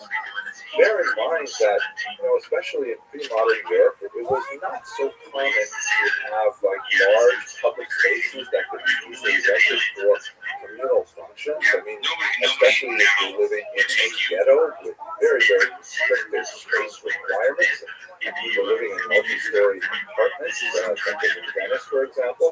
So having a free space that can be designated for communal meetings and for communal discussions and for communal activism is very, very useful. And that's the service that the synagogue has provided to those Jewish community. This is especially true not only in ghettos, but also in shtetl, which are the small villages of dotted Eastern Europe, where the level of wealth might be such that the only communal space available would be the synagogue. And as such, the synagogue serves as an extremely useful logistical starting point for all kinds of community organizations, so-called chevras, or committees, which deal with everything from providing dowries for poor brides to taking care of orphans and widows and travelers and providing for education and providing for all kinds of needs of the community. These will be typically organized within the synagogue walls. The Talmud, in fact, in the does place restrictions on what can be done in the synagogue. It has a level of sanctity, so it can't be used, for example, as a place to organize, conducting a business or to take advantage of the large open space to hang laundry or something like that. One can't even, for example, take a shortcut through a synagogue. If you want to get from one street to another street and the synagogue has doors on both streets, you can't just cut through the synagogue. But for the most part, synagogues in medieval Europe in particular were frequently used for all kinds of communal activities to benefit the community as a whole. It's certainly appropriate to use the synagogue for charitable purposes, to organize charities, and things like that. I'd like to have a look at one particular synagogue that I find incredibly beautiful that really encapsulates this tremendous value of the synagogue as the beating heart of the community. Let's look at the synagogue of Rothschild'S, which is in Poland. As you can see from this map here, it's just a little bit from flat out. And when you look at photographs from when it existed, it was unfortunately destroyed by the Nazis in 1941. It had kind of like a barn-like appearance. I mean, it was a little bit more majestic on the outside because it had this sort of pagoda-like architecture, but it really didn't give any sense as to the community that was within this wooden synagogue. I'd like to say two things about this one. First of all, like many of the wooden synagogues that were constructed throughout the villages that dotted Eastern Europe, the simple, almost barn-like exterior was a disguise really for far more opulent, inviting place. The exterior in an ingenious internal component, which you can look at this cross-section here, is actually like a totally distinct interior. When you're looking at it from the outside, it looks like a rather large, kind of, but simplistic, somewhat grand chapel structure. But when you walk inside, you start to land here at this curving, gently sloping architecture that's directed the eyes of everything. And that must be an absolutely incredible experience. The second thing is that many of these wooden synagogues had their internal pillars, and in fact all of the walls richly decorated with precious colors and representations of ideas in the Torah and the Talmud itself, particularly the zodiac, as we shall see in a minute. Now, the black and white photographs we have from Rothschild'S do little to really give us a sense of what this experience must have been like. Many years ago, I had the privilege of working with Al Barrett at Florida Atlantic University and directing Tara Hirsch on a documentary video looking at the lost wooden synagogues that were destroyed by the Nazis in Europe. And here's a short clip of looking at one of those synagogues, specifically in Zodiac, with a much younger me describing the experience of walking in. The narration is that he was getting help from a military organization. We asked pretty hard. Yeah, they really did a number on this guy. It was not good for him.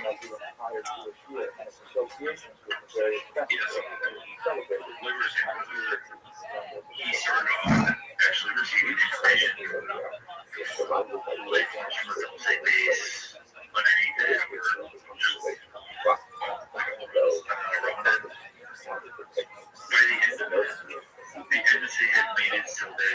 Although the synagogue of Rothschild'S was destroyed, it was recreated in a museum in Warsaw. Very beautiful recreations you can see there in this photograph that really capture this kind of version of the quality of the They're not originating at this airport. They're coming from somewhere else because I see them coming from somewhere else all the time. This synagogue deal with much more secular concerns, like for example, how are they going to fund the school system this year? How are they going to provide for gallery and things like that? And located near the town of sat under the decorations.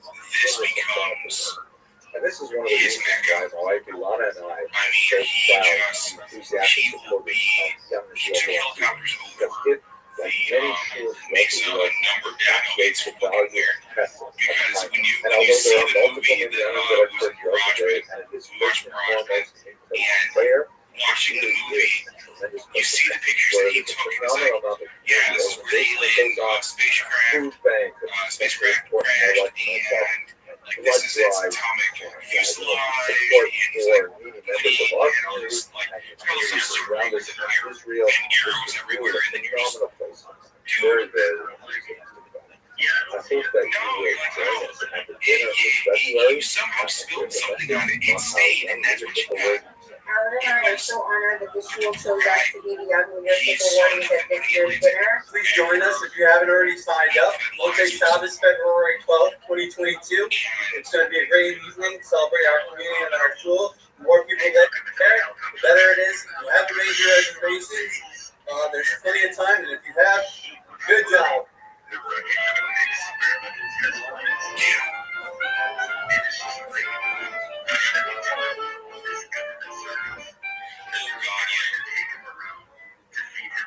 Misinformation, and that he's actually finding more details about secret operations that they created. He is just the unluckiest. You're right, that is suspicious. He really is just the unluckiest motherfucker that's ever existed. It's dumb luck that he found all this stuff. And then the government's just like, fucking throw the book at him. He's done. There's nothing you can do for him any longer after that point. Hello and welcome to the third series of video about preparing for Microsoft, Young Israel, or Foreign University Connect. We could be trying to take this to the NSA.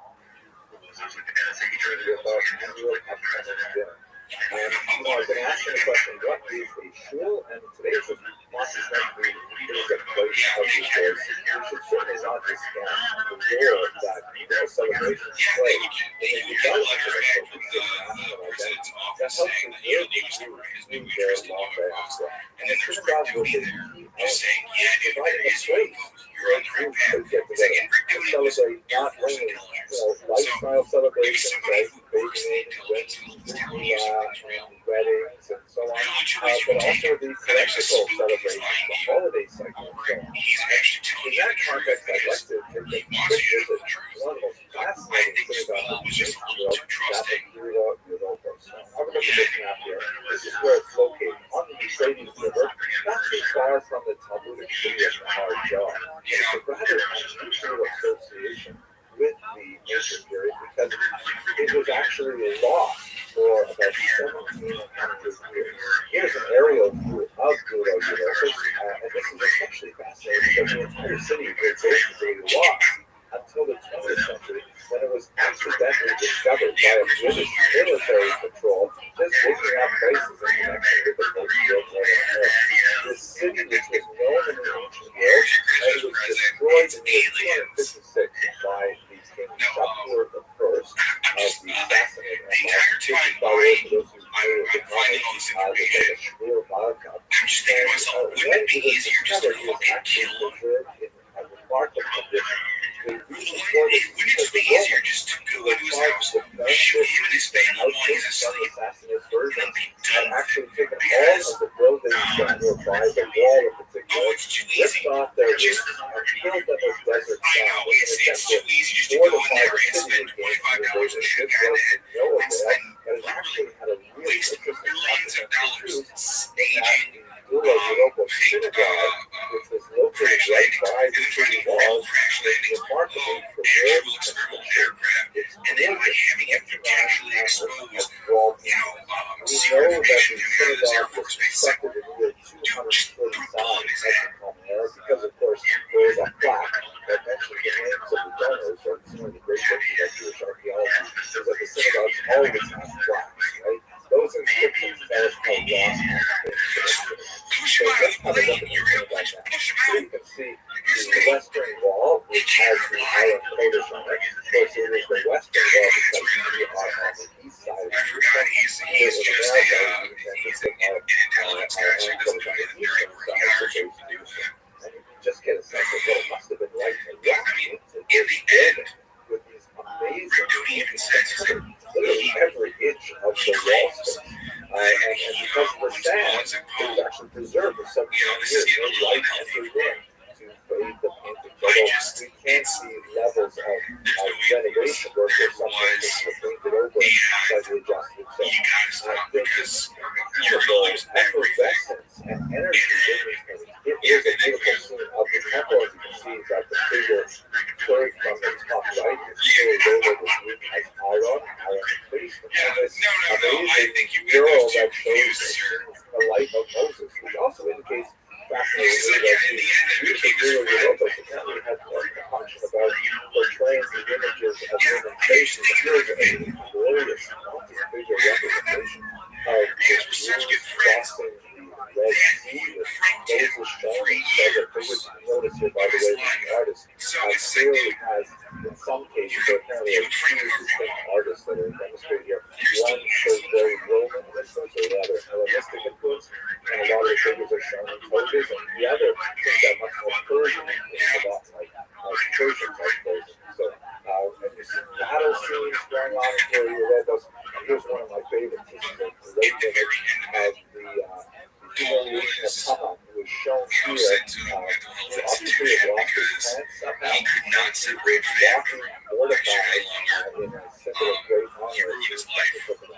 So one can only imagine that these remarkable images must have accompanied a sense of awe and celebration and excitement. This gives us a little sense that the element of rejoicing and hope is that the building we call the synagogue, and it is one that I associate very closely with my synagogue in Israel going to. I really hope that you'll be able to participate in one form or another, hopefully by actually coming in person to our dinner celebration this year. Thank you very much for watching. Hi, it's Stephen and Marjorie Kilmer. We are so excited to join together to yield dinner on 2/12/22, honoring two awesome couples, the Abramsons and the Goldbergs. We moved to the neighborhood 25 years ago, and our number one priority was to find a house that was close to us. We were so fortunate to make Yoke our home. It's an honor and a privilege to join our Yoke family on 2/12/22. Please join us at dinner on 2/12/22. But then it turns out, like, you know, they have, like, advised them on everything from, like, mining techniques and drilling techniques to, like, how, elections are going to go and stuff like that, world health and things like that. Like, they're deep into every part of your life. Julian, I'm going to send you a link. You kind of look at it, just read it really. It's a quick read, but I think it comes back to just that meeting. And I know that we said that it was pretty much like it was 1987. That was it started in 79 and he ended in the late 80s. I know one of the links that you gave me, they talked about how it was true. Was the first one to be the aliens under the Welcome to the fourth in a series of videos looking at the question of what is the synagogue that is specifically associated with annual prayer dinner for the Israel belongs to the So today I'd like to speak about the synagogue as a place of memory. But I'd like to begin with, here's a small joke, where I'll try to make it really quick, but basically there's this women's group in South Florida, and they put together a lot of money, they raise a lot of funds in order to buy a fighter jet for the Air Force, tremendously expensive endeavor, and they raise the funds and buy this fighter jet, it's an F-15 fighter, and they have a big ceremony at Fort Lauderdale Airport where they're all sitting on bleachers, and the pilot is there from the IDF, and he's about to get into the cockpit for the very first time on his maiden voyage, and he salutes everyone on the bleachers. He gets up into the cockpit, pulls down the power, fires up the engines, and goes racing down the runway. I've seen some hand-drawn diagrams. Fires up the engines and goes racing down the runway the other way. And he stops again. Because these hand-drawn diagrams, taxis up to the bleachers again. He pops open the cowling, he walks down onto the tarmac, goes up to the president of the NASA group there and says, "Ladies, I'm afraid the plane will not take off. We have to remove at least some of the flaps." For those of you who attend synagogue regularly, you know what I'm talking about, because synagogues have a tremendous amount of their vertical real estate devoted to plaques of various kinds. So-and-so donated for this, so-and-so dedicated them for this, and things like that. And that's really a very full tradition. If you look at this example here, this is the so-called Theodotos inscription, which is about 2,000 years old, the very oldest inscription, dedicatory plaque really discovered in synagogue was found in Jerusalem.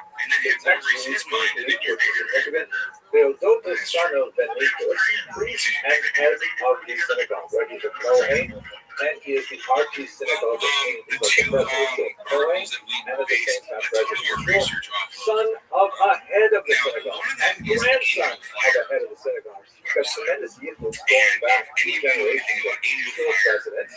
Built the synagogue for the reading of the Torah and the teaching of the commandments, as well as the guest rooms, the chambers, the water fittings, at the inn for those in need from abroad, the synagogue which his father founded with the elders, and Simonides. I'm not sure who Simonides is, or why he's at the very end of his scripture, but nevertheless, this is like a typical plaque that says who paid for it, and refers to prior generations, and says what was dedicated to do. Here's another one from Susia in southern Judea, 4 centuries later. Sometimes they're expressed in Mosaic and so on, but basically this is a really old thing. Pretty much as long as we have had synagogues, we have had plaques that go together. It's also interesting to note that in many of these dedicatory inscriptions, women participate as well. There's one specifically interesting one that was discovered in Canada that refers to a woman named Rufina, who not only dedicated all kinds of funds for the synagogue, but she herself was also identified as the archie-synagoguist, the president of the school. So this is something that goes back a long way, and it has obviously some practical elements, because when people donate money to the synagogue and they get this plaque, it's a way of keeping the synagogue moving. So the synagogue is a human organization. You have to keep the lights on, you have to pay the taxes, you have to pay the staff. So donating to the synagogue makes sure that the place exists in a really positive fashion. But it's not, one of the things that's amazing about these plaques is that it's something that allows for a very democratic participation, meaning not only those who dedicate like the foundation or the major halls, but people can dedicate amounts to very small, even ephemeral things like prayer cards for Kiddush Levana, or even more ephemeral things like when my wife suggested that we should make a donation for the daily coffee expenses here by the coffee shop. But I think one of the most moving elements of the evolution of the plaque in the Jewish tradition is the yard side board. And this is very affordable. Every family can do this. You buy a small little plaque that lists the name of the beloved one who is deceased. It goes up on this board, and then on the anniversary of their death, it's a really nice celebration. I don't think they did this before electrification, but they would just screw in a little light bulb a little bit deeper so that it makes the electric connection, and it lights up. So specifically, as it were, it calls attention to the name of the person who died on that particular day. This is the yard side day death. Unfortunately, the Holocaust is a different kind of memorial that represents the collective 6 million very moving thing. And what I think is so meaningful about it, and I have one there as well from the years ago.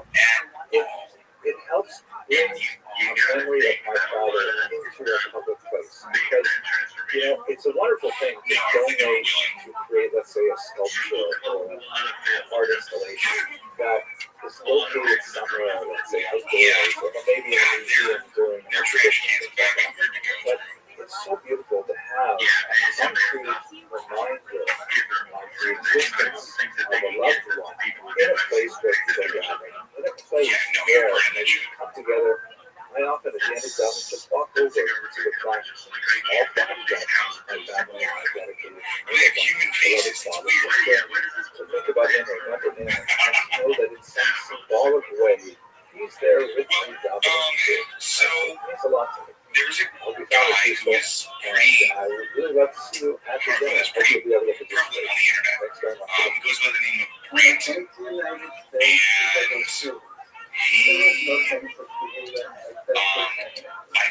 know he was actually named at one point. I just can't find his name anywhere. Pretty much. He had a really good article that he wrote where he was talking to a former Dulce security base, or Dulce base security officer named Thomas Edwin Castillo. And this guy had been running for years after quitting the Dulce base. I believe he quit after his, I guess, failed attempt at securing the freedom of human slaves from underneath the Dulce base. Which is something that goes on quite a few times throughout history. Yeah, there's attempts, successful and quite unsuccessful. Hello and welcome to the fifth. Yeah, anyone who doesn't have 6 or 7 arms protruding out of their chest. In this series of what is a synagogue videos, in which we're talking about an aspect of synagogue life, and I'm comparing these videos in connection with the upcoming annual dinner of my synagogue, Young Israel of Moran Cedarhurst, where my wife and I are privileged to serve as the guests of honor at the annual dinner this year. So when I think about synagogues, I think so much about how they are places of rebirth. Like, it's always a bad idea to bet against the resilience of the Jewish people. We see that especially clearly in this very unusual synagogue in Belmonte, Portugal. Now, I got to tell you, this is an amazing synagogue for all kinds of reasons. First of all, we should realize that the Jewish community in Belmonte, Portugal, where you can see where it's located, is kind of inland Portugal, not near any major areas, it's really quite a remote place, actually. The Jewish community there was basically destroyed in 1497 with the mass conversion that was engineered by the Portuguese authorities. This is following up on the Spanish Inquisition and the Spanish expulsion, which actually swelled the population of Portugal significantly, and then followed by the Portuguese Inquisition, which is another worse than the Spanish Inquisition. So what happened was, in really small remote areas like Belmonte, the Jewish community actually went underground. And they outwardly portrayed themselves as Catholics, but in reality they were crypto Jews, and they continued to practice what they understood as Judaism in secret for 5 centuries. Now, the reason why I qualify that Judaism is because it's really impossible to keep all of the traditions, especially the rabbinic traditions of customs that are widespread throughout Europe, when you're in a tremendous lockdown with no access to books, no access to rabbis, and you're handing things down from generation to generation.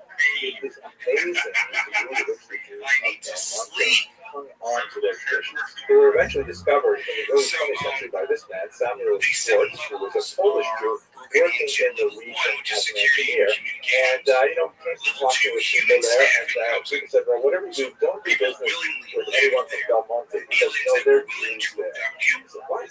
Jews in Portugal? They've been kicked out since 1497, or they've been forcibly converted. How are there any Jews left? So we went to Belmonte, And at first, the Jewish community there was very hesitant to reveal themselves. They didn't quite trust them. They asked him a lot of really probing, hard questions to see if he really was Jewish. You can imagine the conversation, right? Funny, you don't look Jewish, you don't sound Jewish. But they brought him to the village elder, who was a woman, and by reciting a few key prayers that they had memorized, like Shema Yisrael, Shem Elokeinu, Hashem Echad, then Samuel Schwartz was able to establish his bona fides, and the village elders said to everyone gathered around, yes, he is in fact Jewish. There are Jews outside of Portugal, and so that began their exposure to the wider world. My wife and I have the great privilege of visiting the Jewish community of Belmont twice with Culture Riverboat Cruises, and here I am with my colleague, Prague historian David Krause. Behind us stands the Beit Eliyahu Synagogue of Belmont, which was inaugurated in 1993. And this is really like the pinnacle of the renewal of the crypto Jewish community of Belmont. The gentleman behind me is the president of the Jewish community of Belmont.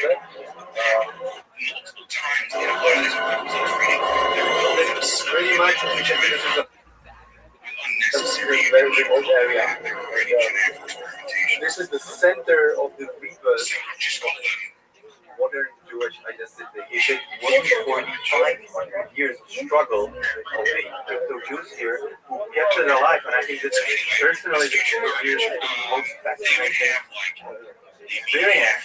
Obviously, this synagogue is a late 20th century addition to the community, and it has a lot of features that are very specifically and subtly designed to reduce the unusual history of the community. First of all, it has a mikvah, of course. It has a beautiful aron with the 10 Commandments standing on the side.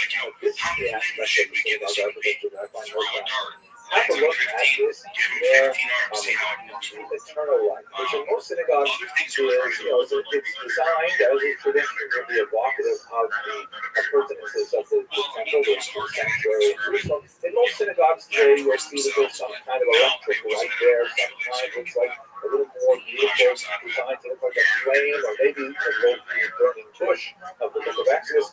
But what is this thing here? What are we looking at? It's totally different. You can see they have another one over here on the far wall. What exactly is that thing?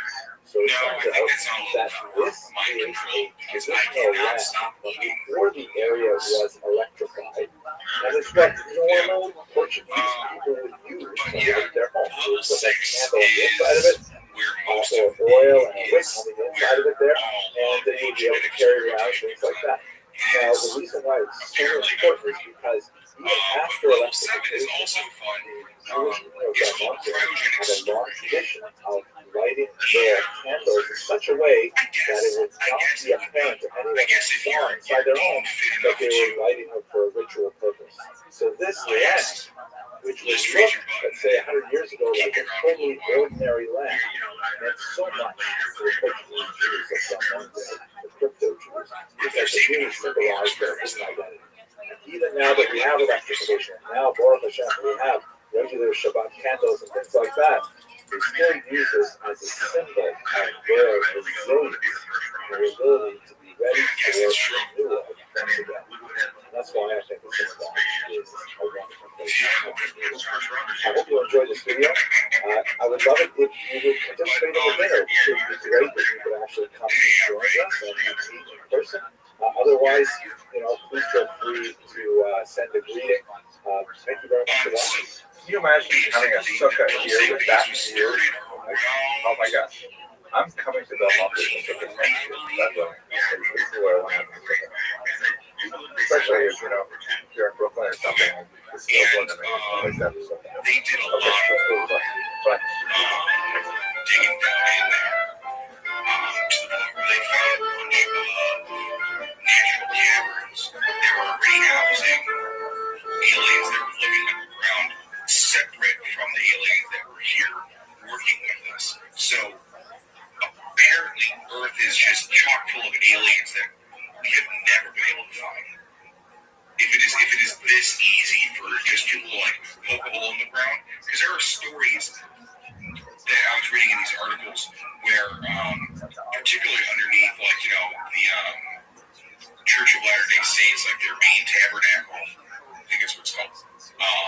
Salt Lake City, people were just like trying to like do renovations under their like homes, and just fell through the ground, and then they find like 6 or 7 like tall grays like shooting laser beams at them. It's fucking frightening.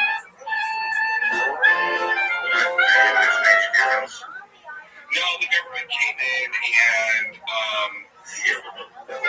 hello and welcome to the 6th video in this series in which I asked around the house and then moved the family away. So the question, what is a synagogue? And these videos are prepared to promote the upcoming annual dinner at my synagogue, the Young Israel of Rothschild'S, where my wife and I are very privileged to serve as the guest of honor. So today I'd like to talk about the synagogue as a place of security. And it's been kind of in two senses. The first sense of that phrase is a place where one can go in order to feel secure, where one can go in order to pour out one's heart before God, to engage in fellowship with friends in the community, and all kinds of very positive things. At the same time, the second meaning of that phrase is the place where you have to have security in order to feel safe. This is something that goes way back in Jewish history, that synagogues, particularly in the diaspora, were places of refuge for Jews from physical attack. Let's recall that Jews were always minorities in the places in which they lived. Jewish communities were attacked from invaders from without. In fact, as we shall see, most of these so-called fortress synagogues were built in connection with architecture designed to protect populations against the Mongols and the Tatars. And by the way, this architecture was used by non-Jewish organizations as well. But also, Jews had a special reason to create these fortress synagogues because there was always a concern of peasant uprisings, of anarchy, which could always affect Jews very negatively, sometimes fueled by anti-Semitic ideologues and so on. During the Crusades in the 11th century, there are actually many episodes in which Jews sought refuge, more or less successfully, in Christian houses of worship. The upper clergy, bishops, and so on tended to look askance at the rapacious activity of renegade crusaders who chose to attack the local populations of Jews rather than make their way to Jerusalem, where ostensibly the crusade was to be prosecuted. But in the Middle Ages, Jews began building these synagogues for themselves. Here, let's have a look at a few examples. Most of them are in Eastern Europe because of the waves of invaders from the East. Here's a 15th century example from Krakow. This photograph is from 1929, but if you go on Wikipedia, you'll see it's still there. You get a sense of the massive walls that enclose this basic layer. Here's Husiata, Ukraine, in the 16th century. Again, not only the big heavy walls, but also like the multiple layers of walls to kind of protect an inner sanctum, quite literally in the sanctuary. Here in Yoruba, fascinating exterior structure that also had that strange kind of tremolation. In some of these synagogues, you actually have like archery windows and things like that to protect the. Here is a fascinating reconstruction of the synagogue themselves, a very important site for Hasidic Jewry, and you can see that on the left, here's the pre-war version of it, and on the right, you can see how it is set up in Jerusalem. Now, internally, the most important designator of a fortress synagogue style, as it came to be called, is the 9-bay design. You can see in this architectural drawing of a bird's eye view of the Rothschild'S synagogue in view of the book, which at the time was in Poland. Now it's in Western Ukraine. And you can see that right in the center there are 4 pillars which surround the bima. These pillars would go straight to the ceiling to give the building more structural integrity. So that meant that surrounding Shalom, Rabbi. bima and including the space within the space that the bima itself represents, Good boy. 9 bays. That is a Rabbi. very common structural design of the Shalom, Rabbi. Reinforces the halakhic imperative to have the bima in the center. Are you having a totally joyful day, Rabbi? Yeah, baby, I'm just trying to get some sleep. I've been up all night. Apologies. That woke you up real quick. Yeah, baby. How you living, Pin? How you doing, brother? Space within the space, right within the very middle of the synagogue. Are you his real child, brother? Looking at it crossways. this is the Ukraine. Laterally, I'm for world peace. like that. You also see the Yahweh knows I am. There you go, big dog. These architectural designs tend to exude strength and stability, which is precisely what you want portraits to do. So what are you? Modern era, Jewish, Christian? What's going on, Rabbi? I'm Jewish. No, I would love to answer any questions that you have, but I'm trying to get some sleep. I've been up all night, so if you don't mind, I'm going to get some shut-eye. Of course. Excellent. Talk to you, man. Take care, my man. Come back soon.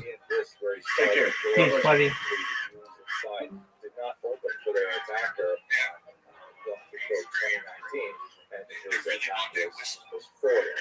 At least in terms of people who were inside the synagogue, people who were outside the synagogue. And of course, here in America, we have the same kind of situation where the Tree of Life Synagogue was tragically attacked in Pittsburgh in 2018. Also an attack in Colorado, California. And just 2 weeks ago in Colorado, Texas, that comes in and takes the people in the synagogue hostage. Terrifying kind of things that continue to happen. Security is a reality for synagogues, historically and unfortunately even today in our country. When I was making this video, I made the kind of sad realization that actually the very first person I say good morning to is the security staff at Young Israel, either Bob or Chris or whoever happens to be on duty that morning. They're the first person who is at the door, making sure that I'm safe when I get into the synagogue and helping preserve the safety and integrity of everyone in the building. And this is just part of what it means to have religious freedom in this country. There's a price associated with it, a psychological price, a sociological price, and an economic price. But when we are united, that's when we manage these costs. And in that context, let me invite you to participate. If you're able to attend the dinner, it will be great to meet you in person. If you're watching this from far away and it's not convenient for you to come to the dinner, then consider supporting the security costs and many other things that go along with the running of this wonderful synagogue, Young Israel, going to the east. Okay, I hope you found this video interesting, and thanks for watching.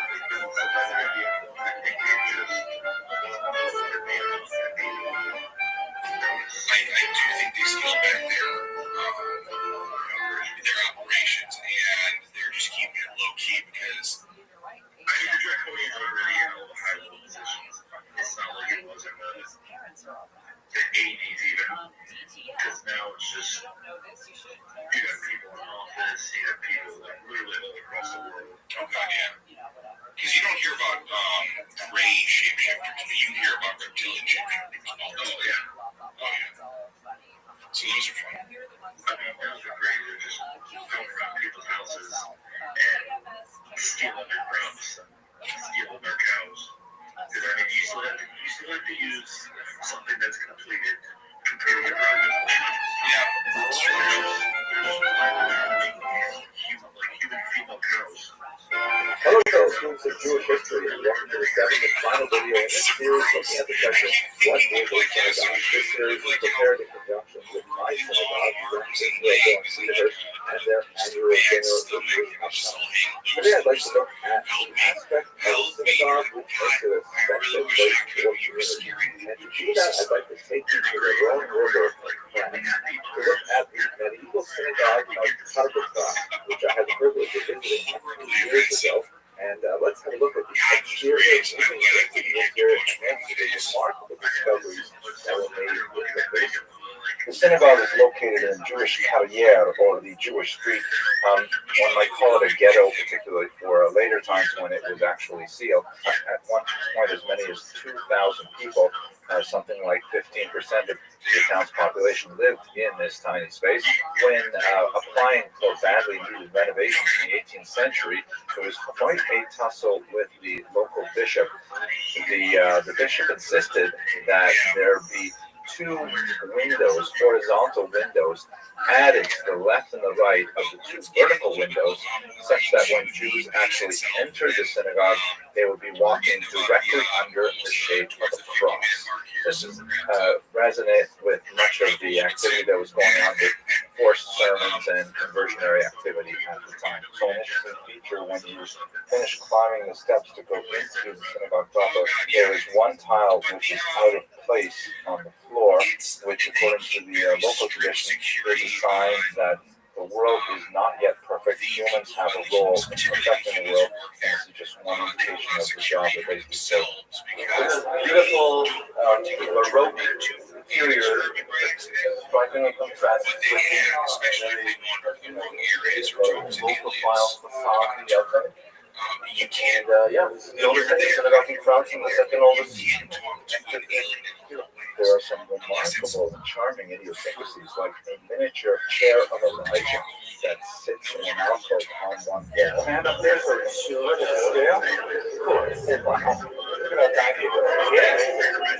Another interesting feature of this 18th century Baroque style, the Torah would have been read on the opposite side of the room.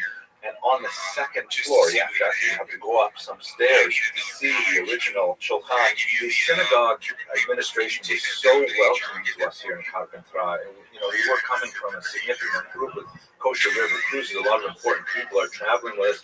And so they not only showed us their prized possession, the Sefer Torah with a Sephardic style case, but they even opened up the area behind the Aron to show us all of their antique Sefer Torahs, which were too worn. Some of the letters had faded, no longer could be used for public reading, but they had behind the Aron a dark space which stubbornly preserves some very, very old Sefer Torah, centuries old. And they allowed me to go in back. Incredible.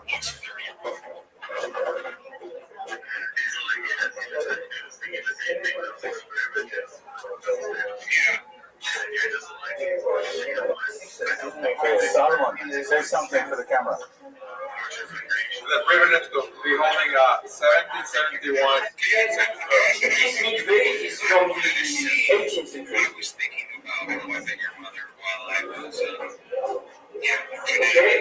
The mikveh used in the 18th century and onward was more similar to modern day mikvahs, which would be heated and filtered and using water in a separate container, which we'll see shortly, that was actually conformed to the requirements of Jewish law, whereas the place where people would immerse was primarily a more comfortable place with heated and clean water. Aliens are no nonsense, they're not pure. Okay, so this was the 18th century, the water from the mikveh. So you put some wood under, and you make it heat, and then the water goes in the basement of the 14th century Carpentras synagogue is the community mikvah, or ritual bath. You can see that the water is still quite clear. It's right from an artesian well. The light dusting on the top of the water is from the flecks that come off the limestone walls. Originally, of course, we would have descended here in candlelight, which must have really heightened the mood of solemnity associated with the ritual immersion, since no natural light can descend into the space. They can't eat regular food. All of their, again, subhuman experiments and slave experiments. The Jews of Carpentras, of course, do not use the 14th century mikvah or even the 18th century mikvah. Those are a modern mikvah. But the synagogue also features communal ovens used for baking the Passover matzah. A few years ago, during some standard renovation, a sub-basement was discovered in the Carpentras synagogue that had some remarkable communal fun. Please cut the show. I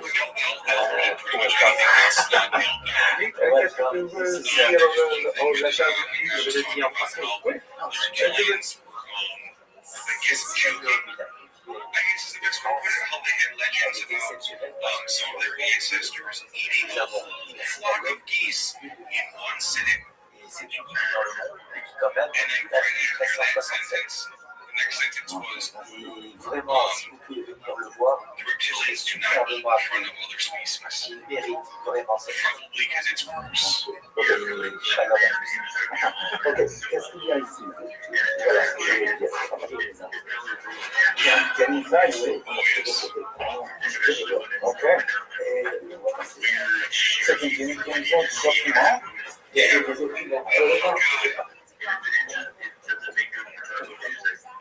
No, because you just put down your talking, you're like, I'm done. I can't do that. Incroyable. Incroyable. No, you look at it. where did you get this beef from? You said it was local.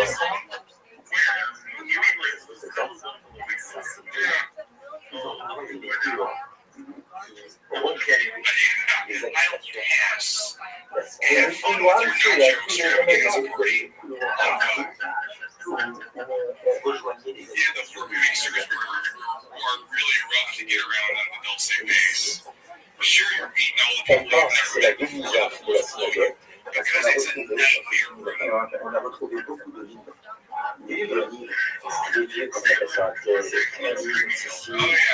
Oh my God, can you believe what their Christmas grab bag is like?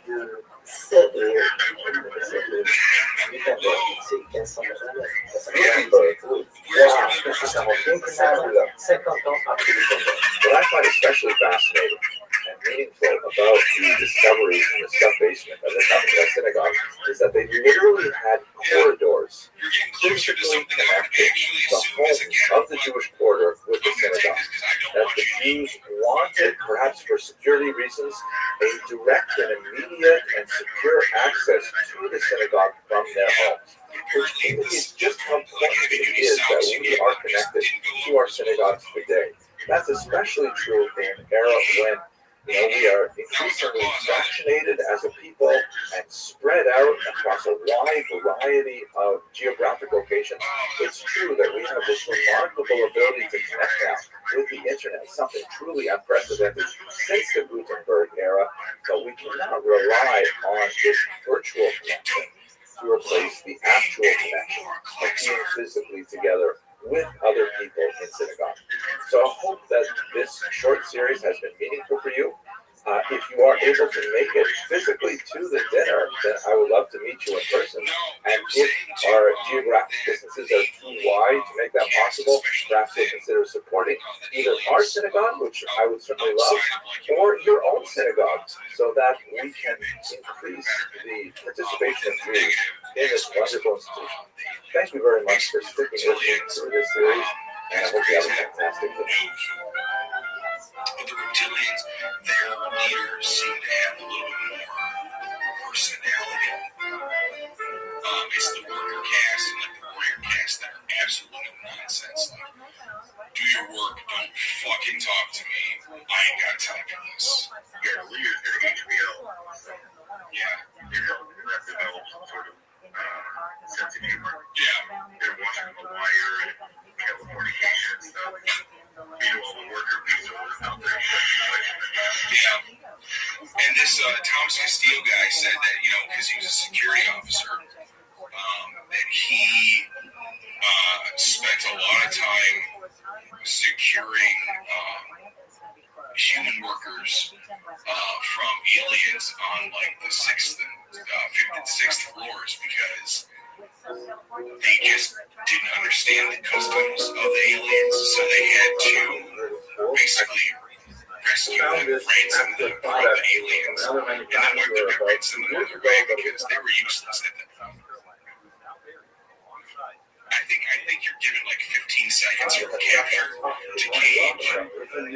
Yeah, this is great. So nothing really bad happens. Once you hit the cage, it's experimentation time, bro. Yeah.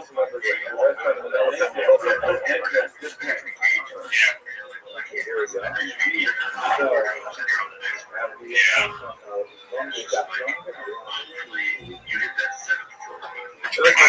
It's good in the jar, it's like when this jar gets over.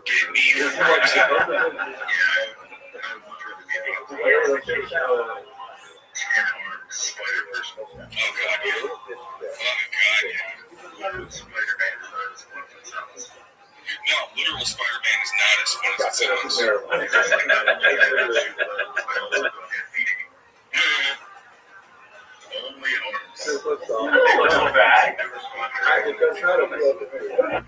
Well, I think we did a good first sort of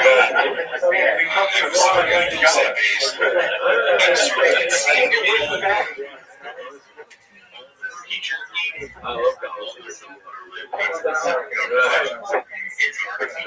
Are you a doctor on the body? I do like 2 sentences in those I got more to Google. And then like, $5 and then and then I said, you said that project. I didn't know it. Well, today that's got to be its own separate episode. But if you guys haven't heard of the Planet Project, Too early. read as much as you can. I guess come back to us and tell us how you feel about it. Because it is actually it's supposedly written from like secret journals of these two what were they called? I guess scientists who The Rabbi is written it down. They worked on everything they could. And then once one of the guys was discovered, he was killed in the infiltrate rehab. Yeah, that was pretty nuts. we're hoping to be the judge on. No one takes that yet.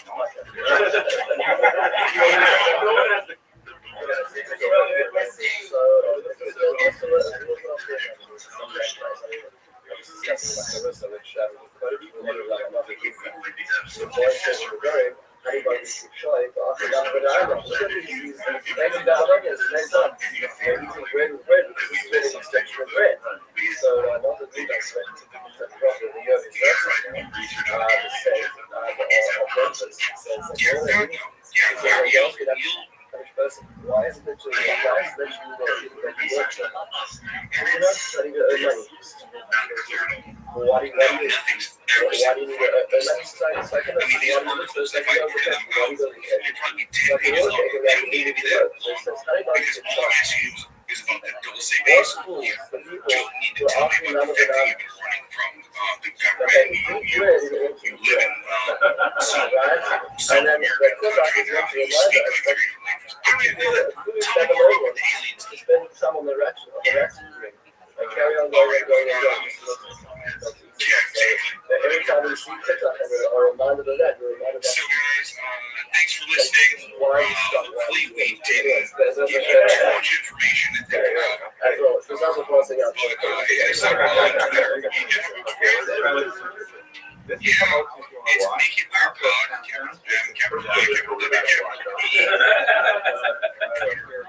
You get that? It's all one word. Make It Weird Pod.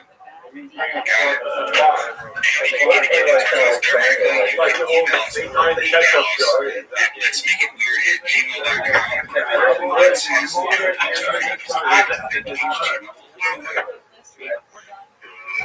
This has got to come out sometime. You got anything to say? I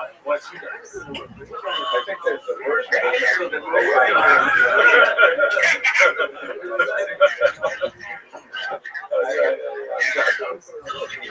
Whenever I go to Secret Store, I see the secrets. I think that they are about what you're trying to do. Yeah, if you assume that they are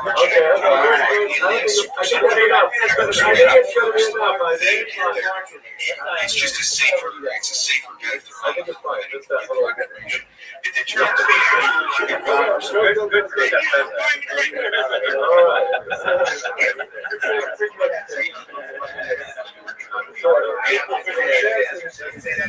It's very good. Okay. I would like to take this opportunity to. I'm mad. And thank you for listening to Let's Make It Weird. And why don't you keep making it weird? We're also going to we gotta make sure we really we're going to take it off on my favorite sound in the world.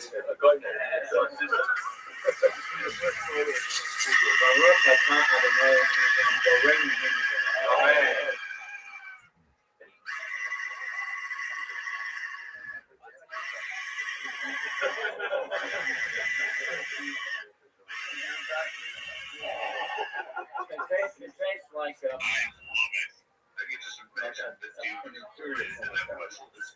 Okay, I'm serious. You see this guy in Lotion,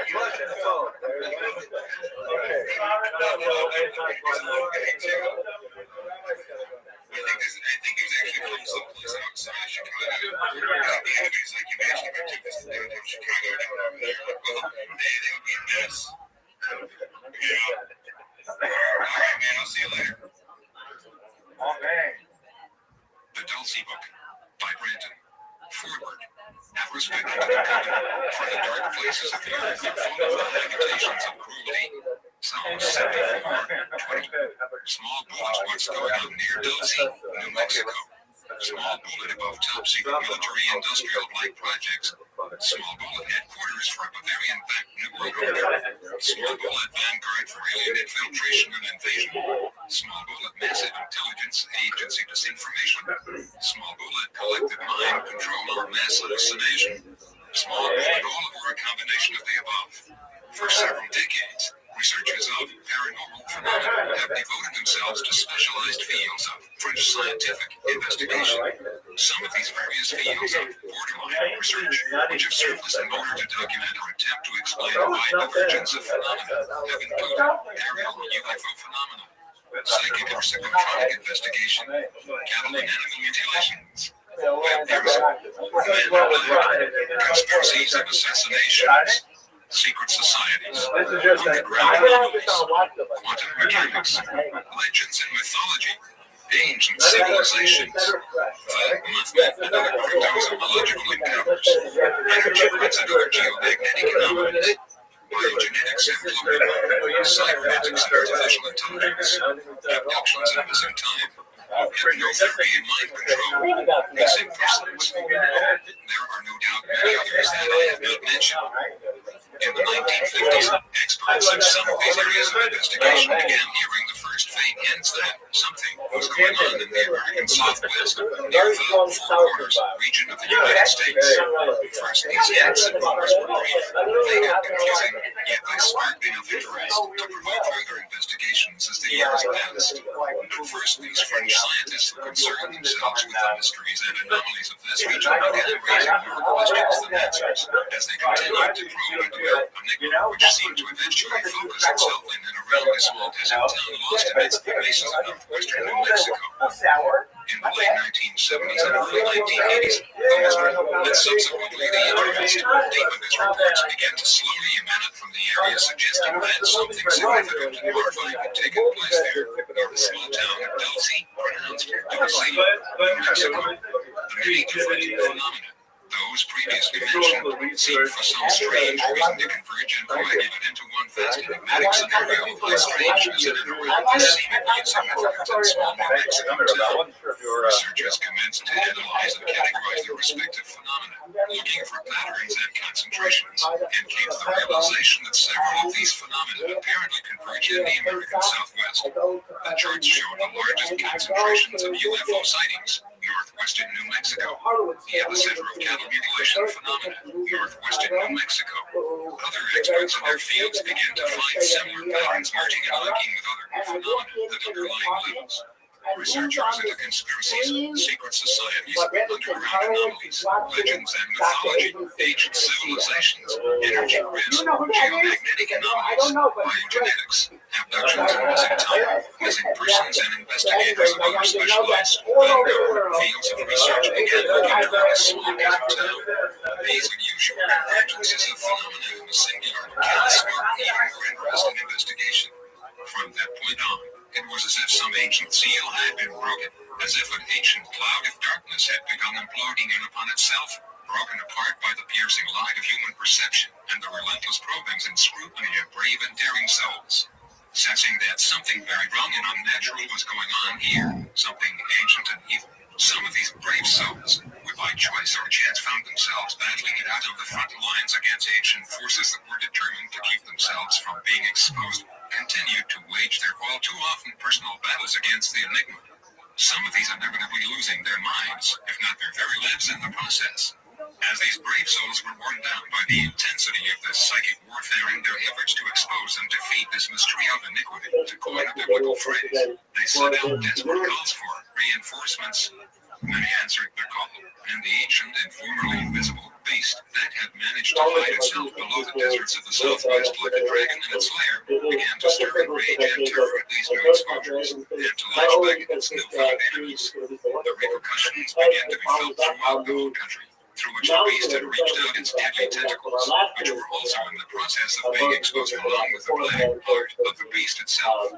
The walls of the ancient fortress concealing the beast, the enigma, began to crumble and fall with increasing intensity. From the murky blackness within, a faint collective cry was heard, as if from another world. The voices of multitudes who were desperately calling out for help to the only ones who could hear them, those who were beginning to see, yet had not yet become the slaves of the enigma itself. Many of us who have continued the battle have sacrificed our comfort, our social and economic welfare, and in some cases even our very lives to fight the enigma, because we have caught a brief glimpse of the potential threat that the enemy within poses to the future of liberty and to this great independent nation of America. What you will see throughout these pages is the collective results of our efforts, and I'm not ashamed to say the results of more than a little divine intervention as well.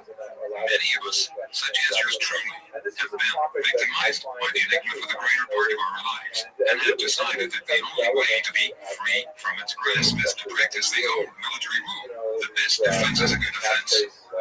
So there you have it. Like those before us, we sent this work forth as a warning and a call to arms, to others who value truth and freedom. For those who may not believe everything that follows, I challenge you to become personally involved, however, using caution in the event that these collective reports do turn out to be true and prove the claims made even point by point, one way or another. This is the challenge that those of us who have contributed to this work leave with you. I remain, Brendan, dedication. To the woman of my dreams, whose distant cries have reached me in the night. Whoever you are, this book is for you. Introduction. Note, I must confess that I have thought very long and hard about the possibility of publishing this text in book format in order to relieve the financial burden upon myself that has resulted from a lifetime of mental and emotional suffering due to my own personal involvement with the enigma. Angry at the personal loss, I justified to myself that if I could make a profit by selling the innermost secrets of those hidden and insidious powers working behind the enigma as its overlords, then there would be nothing wrong with benefiting at their expense. I still believe this to be so. However, realizing that events in this world are quickly leading to a final apocalyptic crisis, understanding the pain that millions of abductees around the world have felt and are feeling, and hearing the distant cries of those who are lost deep within the labyrinthine depths of the enigma itself, I have decided that the right thing to do would be to send this information forth at no cost, other than the heavy price that all those who have brought this information to you have paid. Consider it my patriotic duty. All I ask in return would be for your prayers, for the many abductees who have been rejected by an unbelieving and cynical world, for myself and those who have contributed to this work so that our sacrifices will not have been in vain, and especially for those who are the most desperate of all, those who have become lost within the cruel dungeons of the enigma itself. Pray that they might be protected and preserved even in the midst of the fearful hopelessness and despair which they face, so that they might once again see the light of day. Disclaimer. Much of the information in this volume is of an incredible and, some might say, an unbelievable nature. I have decided not to hold back any information or claims regarding the Dulce enigma and related scenarios. The reason for this being that underground or earth-based anomalies are always there for anyone who is interested or daring enough to probe and investigate. UFO events often appear and disappear, along with the evidence, when the object or objects depart. Underground or earth-based anomalies, on the other hand, cannot and do not disappear at will, and because of this, they are far more vulnerable to being exposed, as legitimate or not. Throughout this volume, I have nevertheless offered my own opinions and perspectives based on circumstantial evidence, true reports from different sources, which relay on identical themes, and so on. These admittedly are my own opinions and can be received or discarded according to the reader's own perceptions in regards to the nature of reality. I have formed these opinions based on my own perceptions of the overall data, and since these are my perceptions, they are not infallible but are subject to change or revision with the revelation of new information. The reader is free to form his or her own conclusions and opinions based on the accumulated data, just as I have done. Whether you consider the information which follows science fact, science fiction, fiction, or perhaps a little of both, science fiction. You might say this should not detract from the fact that these reports, which have arrived from hundreds of different sources and have been condensed within this one volume, make for fascinating reading. Either way one looks at it. So with this, there is nothing else to share in the way of introductions, other than to say, sit back and enjoy the ride. Brenton, October 1996, Chapter 1. Those conspiracies that are too incredible to be believed are by the same are those which most often succeed. The following article comes from the single quotee, see technical consultant, Dick, 1991 issue, The Death of a Journalist in West Virginia, plus the jailing of an alleged CIA computer consultant in Washington State may be elements of a much wider scandal that could have serious implications. What started out as an investigation of an apparent case of pirated software has grown to be a project involving hundreds of journalists all over the world. The dead journalist, Joseph Daniel Casolaro, was found dead August 10th in a motel room in West Virginia. His wrists were slashed 7 times on each wrist, and a suicide note was found nearby. The only manuscript of this book, with accompanying notes, was missing. The book, provisionally titled Octopus, was meant to be an explosive expose of misdeeds by the Justice Department under the Reagan administration. Time magazine also reported that Casolaro's research centered on gambling and attempted arms deals at the Capson Reservation near California. Indeed, the scope of Casolaro's investigation was so large that any one of a large number of areas of research could have been a trigger for a possible hit. When authorities declared his death a suicide, his relatives definitely stated that Casolaro's mental state was sound, indeed upbeat, after the completion of his book. Casolaro started his work nearly 2 years before, investigating the bankrupting of a small computer software company called Intel, allegedly by the United States Justice Department. Intel, a company headed by Bill and Nancy Hamilton of Washington, D.C., no connection to researcher Bill Hamilton, whose writings on the Dulce Enigma appear later in this volume. Brenton had developed a package known as PROMIS, short for Prosecutor's Management Information System, to act as a case management tool for the Justice Department's unwieldy workload. Intel President Bill Hamilton has claimed that Mies associate Earl Brian was given control of pirated versions of the PROMIS software by Mies to sell back to different United States government agencies for great profit. 2 courts have so far agreed with Hamilton, awarding an $8 million judgment, but the higher Justice Department. Brenton Court of Appeal has questioned the award of the verdict, declaring that it was not the jurisdiction of the lower courts. As of October 9th, the case has moved into the realm of the Supreme Court. Earl Brian owns United Press International, Rabbi, and Financial News Network, FNN, according to a Washington man who claims to have modified the code-based software for the CIA and other intelligence agencies. The software was a reward for Earl Brian's role in arranging the so-called October surprise gambit, the alleged conspiracy to withhold the American hostages and Iran until after the 1980 election, which saw Carter removed from power. The October surprise scandal has taken some time to emerge.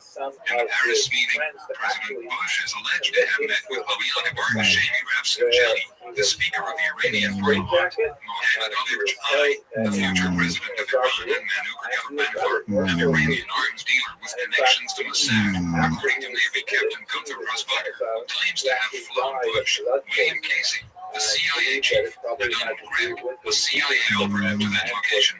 Rosbacher, who made these allegations in May, is now in jail on Terminal Island, convicted on the charge of impersonating the United States Attorney. Note, Rosbacher defected from the CIA with 12 Navy SEALs under his command, and was on at least 2 occasions the target of attempted CIAs. The assassins attempted to drive Gunther and his wife off the roads and down the side cliffs to their deaths. However, according to Rosbacher and his SEAL team, agents who were watching over him unbeknownst to the intended assassins moved up quickly from behind and sent the CIA hitmen to their deaths instead. Brenton, the Washington man, is Michael Riccanelsiugo, who is now waiting for a trial in a Washington jail on conspiracy to sell drugs charges which Riccanelsiugo claims are manufactured. Indeed, the judgment against Riccanelsiugo were made 1 week after Riccanelsiugo authored and signed an affidavit describing his role in modifying the pirated software. Note, it is interesting what connections we can find here.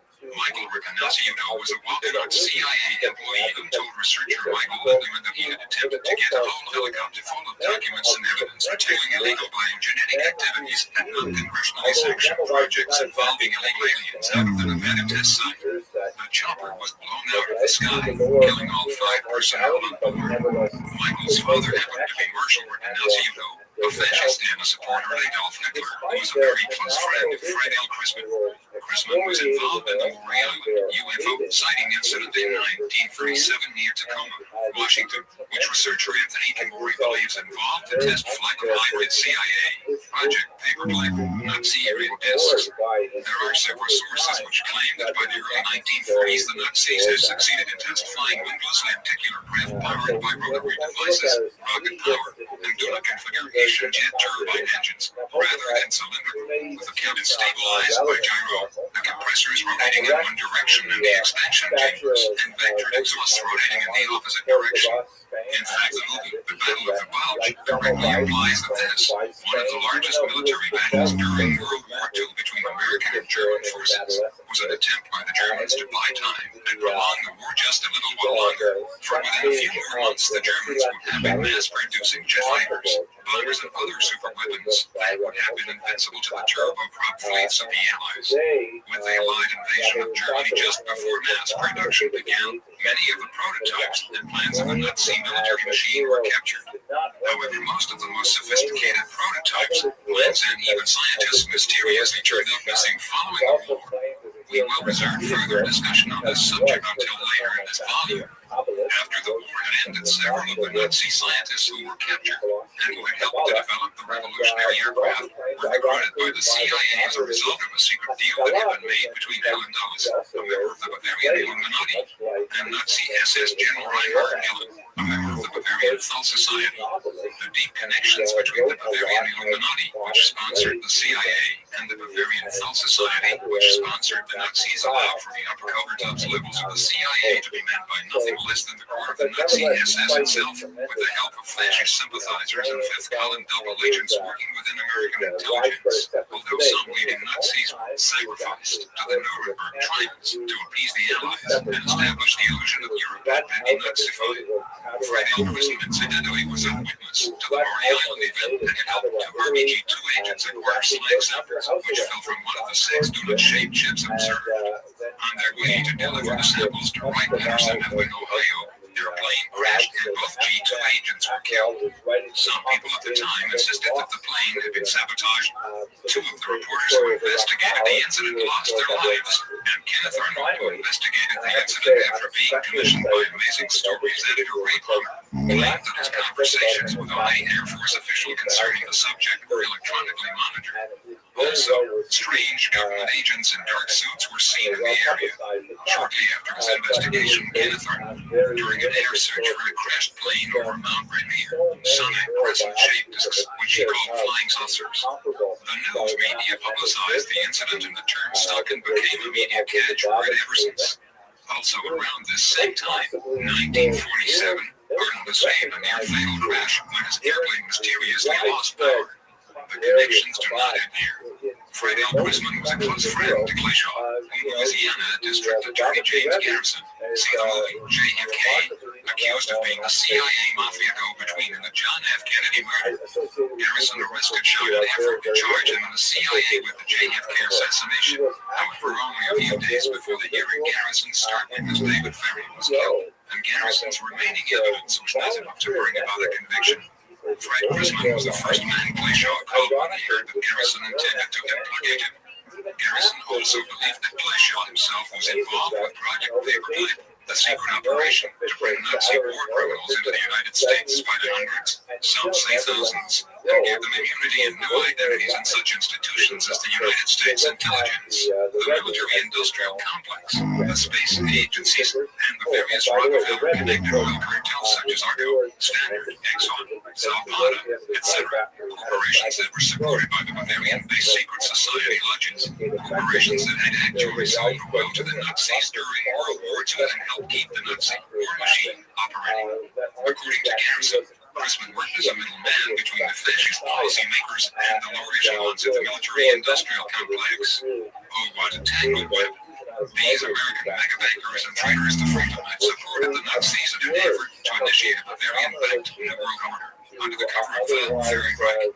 Read the book Neanderthal IT Conspiracy by Glenn Gary Allen for more of the Rockefeller connection, and also the various works by Dr. Anthony Sutton. Brendan, the affidavit also claimed that he, Michael Riccanaciugo, had been contacted by phone and threatened by Peter Vitanieks, a Justice Department employee and customs official who Riccanaciugo alleged to have intelligence ties as to the possible consequences of his going public with certain information. According to Riccanaciugo, Vitanieks was a frequent visitor to the Cabazon Indian Reservation near Palm Springs and visited with tribal manager John P. Nichols. Nichols was in essence Riccanaciugo's boss at a number of enterprises conducted on reservation land, and the promised notification was just one of these projects. According to Riccanaciugo, in an interview with TEC conducted from jail, the promised software was modified to install a backdoor access for use by American intelligence services. The software was then sold to 88 different countries as a sort of Trojan horse package enabling us to access their intelligence systems. According to Riccanaciugo, these countries included Iraq and Libya. Correspondence between Nichols and other companies, if authentic, indicates that Riccanaciugo's claims of his expertise in the area of electronics and armaments appear to be true. Marshal Riccanaciugo, Michael's father, is a reputed former business partner of Richard Nixon. According to Riccanaciugo, the fuzzy status of reservation land as sovereign allowed elements of the CIA and organized crime to conduct business uniquely. Among the projects worked on during this time were joint projects with Wackenhut, a company loaded with former CIA and NSA personnel in business ventures with the Saudi Arabian royal family and other unusual projects. A joint venture with Southern California Edison will soon be generating power for biomass drawn from local waste outlets. Biological warfare projects were investigated with Storton laboratories looking into the creation of pathogenic viruses, and enhanced fuel and explosive weapons were created and tested in league with Meridian Arms at the Nevada testing range, which matched the explosive power of nuclear devices. These enhanced weapons gained their power from polarizing the molecules in the gas cloud by modification of the electric field, a technology developed from exploring Thomas Townsend Brown's surface work, a knowledge which Riccanaciugo claims he gained from working at where we know, Nevada. Riccanaciugo is said to have worked on the enhanced fuel and explosive weapons with Gerald Bull of Space Research Corporation. Bull, now deceased, later became an arms advisor to Saddam Hussein. It is said that Hussein possesses the fine technology. In July, Hanson G., a reporter for the Financial Times of London, was shot and killed in Guatemala. He had reportedly been trying to interview an American there named Jimmy Hughes, a one-time director of security for the Cabazon Indian Reservation secret projects. In April, a Philadelphia attorney named Dennis Seisman was found dead, killed by a single bullet in his chest. According to a former federal official who worked with Eisman, the attorney was found dead in the parking lot where he had been due to meet with a woman who had crucial evidence to share substantiating Riccanaciugo's claims. Both Eisman's and MG's deaths were declared suicides by authorities. Fred Alvarez, a Cabazon tribal leader who was in vocal opposition to the developments on the reservation, was found shot to death with two friends in 1981.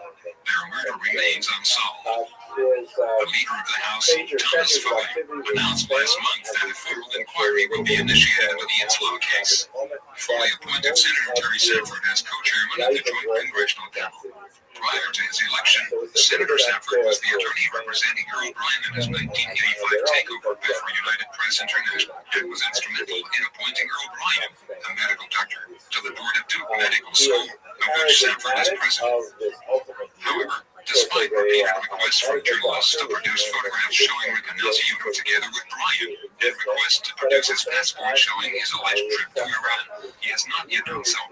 Also, Riccanaciugo failed to be able to describe Peter Vitanieks to CNN's Money Light program, claiming a medical condition prevented him from remembering clearly. This led one former intelligence operative to speculate that we may be witnessing a very sophisticated intelligence operation being played out in public. Former FBI Special Agent Ted Gunderson speaks for Riccanaciugo's credibility. Gunderson, who lives in Manhattan Beach, has worked with Riccanaciugo for many years in his capacity as private investigator. Together, according to Gunderson, they were responsible for thwarting a terrorist operation during the Los Angeles Olympics. According to Gunderson, Arkanasiuto was well known in certain circles as a genius in almost all sciences. The so-called drug operation broken up in Washington State was an electro-hydrodynamic mining operation, claimed Gunderson, using Townsend Brown technology. A videotape viewed by this journalist revealed metallic powders and apparent processes unrelated to drug manufacture. Indeed, a government analysis of soil samples revealed the absence of drug contamination, but a high concentration of barium. Barium is often found in high-voltage related work. Unsubstantiated information from an intelligence source claims that the current situation is the visible effect of a war currently going on in the intelligence community between the group centered in the CIA called Aquarius, around the powerful center known as MJ-12, and a group known as COM-12 centered around naval intelligence. COM-12 is reputedly trying to sustain or regard action to sustain and preserve constitutional government and is deliberately leaking information damaging to the former group. In the same publication, same issue, there appeared a follow-up article just following the one given above. Written by Thomas said, the article, titled Walkenhut's Connection with the Black Project World, stated, the Walkenhut Company has a very close connection to the world of Black Project projects. Besides being connected with the Cabazon venture mentioned in this issue, it is also responsible, according to jailed computer consultant Michael Arkanasiuto, for the secret projects being undertaken in Dulce, New Mexico, where the Jicarilla Indian Reservation is being similarly used. After sending two of my colleagues there recently and receiving confirmation that there was a top-secret military-type installation, I decided to call the newspaper office and make an educated bluff. I identified myself as a freelance reporter from Los Angeles and told the newspaper that I was doing a story on the Cabazon Reservation biological warfare projects that had been undertaken there on behalf of the CIA. I told her that I had heard that there were similar things being done in Dulce and would like to know what was going on. The official I spoke to became frightened and said, I can't talk to you about that. It would be very unprofessional of me to talk to you about that. You have to speak to the president of the tribe. She then hung up. I have yet to call back and ask the president of the tribe, but will report on that in the next issue. Walkenhut is also responsible for security of a lot of underground facilities in California and Nevada, including the notorious S4 Area 51 in Nevada, where Townsend Brown flying disc technology, written about in a TC recent issue, has been flying and developing for decades. A recent helicopter crash at the area, where two pilots and three security guards from Walkenhut flying in a Mr. Schmidt O-105 helicopter were killed, was not at all accidental, claimed Arkanasiuto, who said that the individuals aboard the helicopter were traveling with sensitive documents. Groups are now investigating Arkanasiuto's claims. Chapter 2 High Strangeness on the Argo-Lative Plateau. In the spring of 1990, researcher Jason Bishop sent copies of the following report to a select few investigators, and later gave permission for the report to be distributed among a wider readership. Small Bullet is the object described within the report, the product of secret technology being developed by the military-industrial complex as part of some covert or deep-cover space project. Small Bullet does it involve something a bit more alien than mere top-secret Black Project research and top-of-the-line Vanguard aircraft designs, the Stealth series, the Aurora, etc., which are being developed at the Nevada test site. Small Bullet, could it be a combination of both?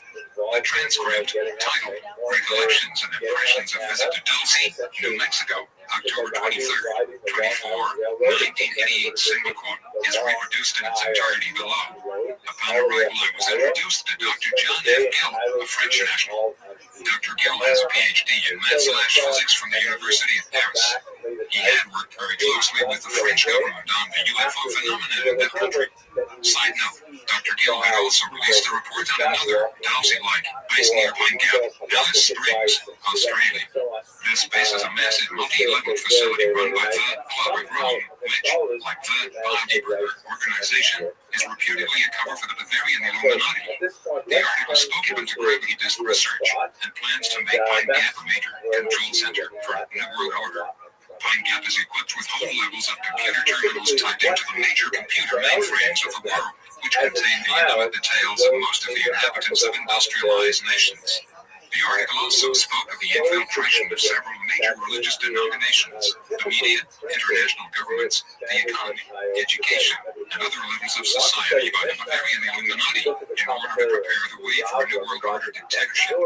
The report also stated that the workers at Pine Gap are highly indoctrinated and programmed so that they do not threaten or sabotage the security of the Illuminati projects being carried out there.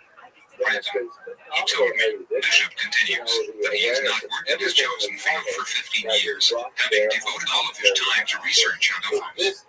Dr. Gill is an amiable, forthright man. He has no reservations about expressing his own views on the subject.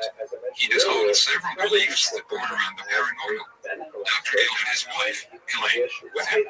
My personal view of him is one of caution. Until I get to know him better, I feel that I should be very careful. Edmund Gomez is a rancher. His ranch is 13 miles west of Dulce. Note, accounts given by others state that the ranch is 13 miles east of Dulce. However, whatever the case may be, it's safe to say that the ranch is 13 miles from Dulce. Brendan, from 1975 until 1983, the Gomez Ranch was the scene, epicenter of most of the cattle mutilations that took place in the northern New Mexico/southern Colorado area. He told me that his family homesteaded the Dulce area 111 years ago, and that as a result of these mutilations, they lost $100,000 in cattle over an 8-year period. One of these cases occurred only 200 yards behind his home. He showed me the area. Edmund was very open and discussed with me the various mutilation cases that had occurred on his ranch and on those of others. Upon our return from the mountain trip, he invited me to his home, where he shared with me various photographs, clippings, letters, etc. relating to the cases. He loaned me several overhead photographs of the Mount Argulid area. I hope to be able to have them examined through image intensification techniques.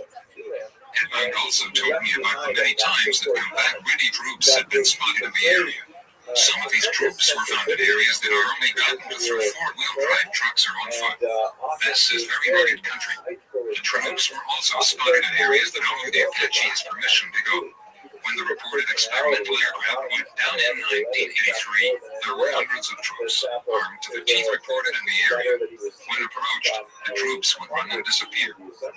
Participants in the Mount Argulid expedition were Gabe Valdez, Edmund Gomez, Dr. John Gale, name deleted, Manuel Gomez, Edmund's brother, Jeff and Matt Valdez, Gabe's sons. Because of Gabe's position as head of the state police in Dulce and Edmund being a part of the community, we were given permission to go onto the mountain. It is located on the Apache Reservation. We left about 14:30 hours, Sunday the 23rd of October 1988. We used Gabe's four-wheel drive pickup truck to get up the mountain. The road was incredibly difficult. At one time, we had to dig out the side of the mountain in order to allow the truck to pass. At about 17:30 hours, we arrived at the proposed campsite. It was on a relatively flat area, about 300 yards from the peak of Mount Argulid. Gabe and Edmund both told me that in 1978 there was an agreement between the Ute Indians, Colorado, and the federal government. This agreement consisted of the Ute Nation receiving all the territory now occupied along the New Mexico/Colorado border, with the explicit agreement that they would strictly enforce a no trespassing regulation along the border of their territory. Therefore, it is not possible to even cross the Ute reservation without special permission from the tribal headquarters. If caught without this permission, you are liable for a fine and or jail and expulsion. There is now a road leading to the Argulid area through the reservation. It is patrolled by the Indian Forest Service. Note, the Colorado border is only a relatively few miles away from it to the north of the Argulid Plateau. Brandon, at 19:51 hours, all 7 of us spotted a very bright light coming from the northwest at a very high rate of speed. The object appeared to be boomerang-shaped with a very bright light just below its center. Some have alleged that these boomerang-shaped vehicles may have some connection with a super-secret black budget space operation called Alternative 3. Brandon, the light was a bright white, blue and green. As it approached, it slowed down, obviously under intelligent control, seemed to reverse direction, finally stopping. When it stopped, a shower of what appeared to be sparks were emitted from each end of the boomerang, and then it began moving forward again and disappeared from sight at a very high rate of speed. All this took place in approximately 10 to 15 seconds. We attempted to take a picture of the object but were unsuccessful. About 2200 hours, we climbed to the summit of Mount Argulid and watched for about an hour and a half. We could see across the canyon in the moonlight. This canyon wall is where Paul Benoit's prominent and well-known physicist and UFO investigator claimed to have alien bases located in it during the night. Their ships are seen entering and leaving cave openings in the cliff wall. During our stay on the peak, we saw two very bright lights on the cliff walls in the exact location where Paul said the base openings were. There are no roads on this cliff. The lights would appear suddenly and then fade over a period of time until you could not see them. At this time, we also heard voices that sounded like radio transmissions. The voices were not understandable, but they were there nonetheless. The same light pattern was seen by myself and Edmund Gomez as we sat on the cliff. At about 1 o'clock, we also heard voices. At one time, we thought we could hear trucks moving, but we could not be sure about this. After 2 o'clock, there were no more sightings or sounds. On Monday, the 24th of October, 1988, the entire party climbed to the peak once again. We were looking for evidence that there had been a crash of an experimental aircraft flown by an Air Force general in 1983.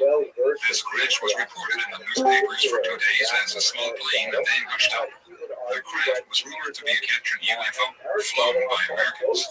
We were hoping to prove that there indeed had been a crash, but also to find some physical evidence. Dr. Benoit's reported that the craft had clipped off a large tree in its descent, and hit another tree, regained altitude, skimmed over the peak of Hercules, and hit a third tree in the valley north of the peak. It was then reported to have hit the ground, flipped over twice, and came to rest. We found the trees as reported by Benoit's. They were all in line with each other and the final resting place. The first tree was about 4 inches in diameter. It was hit about 30 feet off the ground. There was no fire. I have taken samples of this tree for analysis. The other two trees were smaller, approximately 12 to 20 inches in diameter. There was evidence of fire with this. Samples of these trees were also taken. Between the second tree and the third tree, we found large pieces of what appeared to be part of the first tree. One piece was burned, while next to it was one that had not been burned. Samples were taken. While searching for physical evidence, a standard issue style ballpoint pen was found. This is of the same type used by the United States government, but can also be purchased by the general public. Strange to have been found in such a remote place as this canyon. The alleged crash area showed a large semicircular area with no vegetation. The area above the semicircular area was covered with no vegetation also. Samples of the soil of this area were taken. My overall impressions of this trip are mixed. I believe that there is definitely something going on in the area. What it is, I do not know. Perhaps there is a base there. Perhaps it is jointly operated by aliens and the government, as claimed by John Lear. Then again, it could be the United States base so super secret that there are no fences around to arouse any suspicion. Then again, I cannot say for sure. I do know that the evidence that we found in SAR definitely points to the fact that something is going on in this area. In apparent confirmation of the above, Gabe Valdez, a former state police officer in Dulce, New Mexico, who was a part of the expedition described above, was contacted by researcher Alan D. Walton in 1990 in an attempt to confirm some of the information concerning his involvement in the UFO mutilation investigations. During a telephone conversation with Valdez, the following was learned. He and others had seen strange flying objects in the area. However, he himself was unsure whether these were UFOs single-point of alien origin or some type of top-secret aircraft being tested by some secret faction of the government. Something DID crashed near Mount Hercules several years ago, but again, he did not find any evidence conclusively proving whether it was an object of human or alien origin. There is another route leading to the Mount Hercules area at Mesa, aside from the one which goes through the Ute Indian Reservation. As for the Ute Reservation Road, much of it is in good condition, paved. Only the area around the Hercules region itself requires four-wheel drive vehicles. He did investigate cattle mutilations, and at least in some cases a known weird agent was discovered in the carcasses, and other indications suggesting that the cattle were being used for research in DNA experiments. Quite by accident, while scanning the internet, I was surprised to discover yet another confirmation of the events described earlier by Jason Bishop. This third confirmation of UFO activity near Dulce, New Mexico, by members of the expedition team was given by none other than John Gilley, one of the Mount Hercules expedition team members mentioned earlier. Your zone report follows. Subject, UFO report from Dulce, New Mexico. File, UFO 749. Summary. Report of UFO sighting over Mount Arboleda, New Mexico on October 23, 1988 by John F. Gillett. L. Location and time. Southern slopes of Mount Arboleda, 5 miles NW of Dulce, New Mexico. Location of the phenomenon, south to north trajectory for about 2 miles, stopping very close to Mount Arboleda summit. Estimated closest observer's distance, 480 yards. Distance from observers to spot where the UFO stopped, 510 yards. Time, 7:51 p.m. Mountain Time. Duration, ST5-6 seconds. Witnesses. Ileana Allegri, RN. Gabe Valdez. Edmund, Frank Valdez.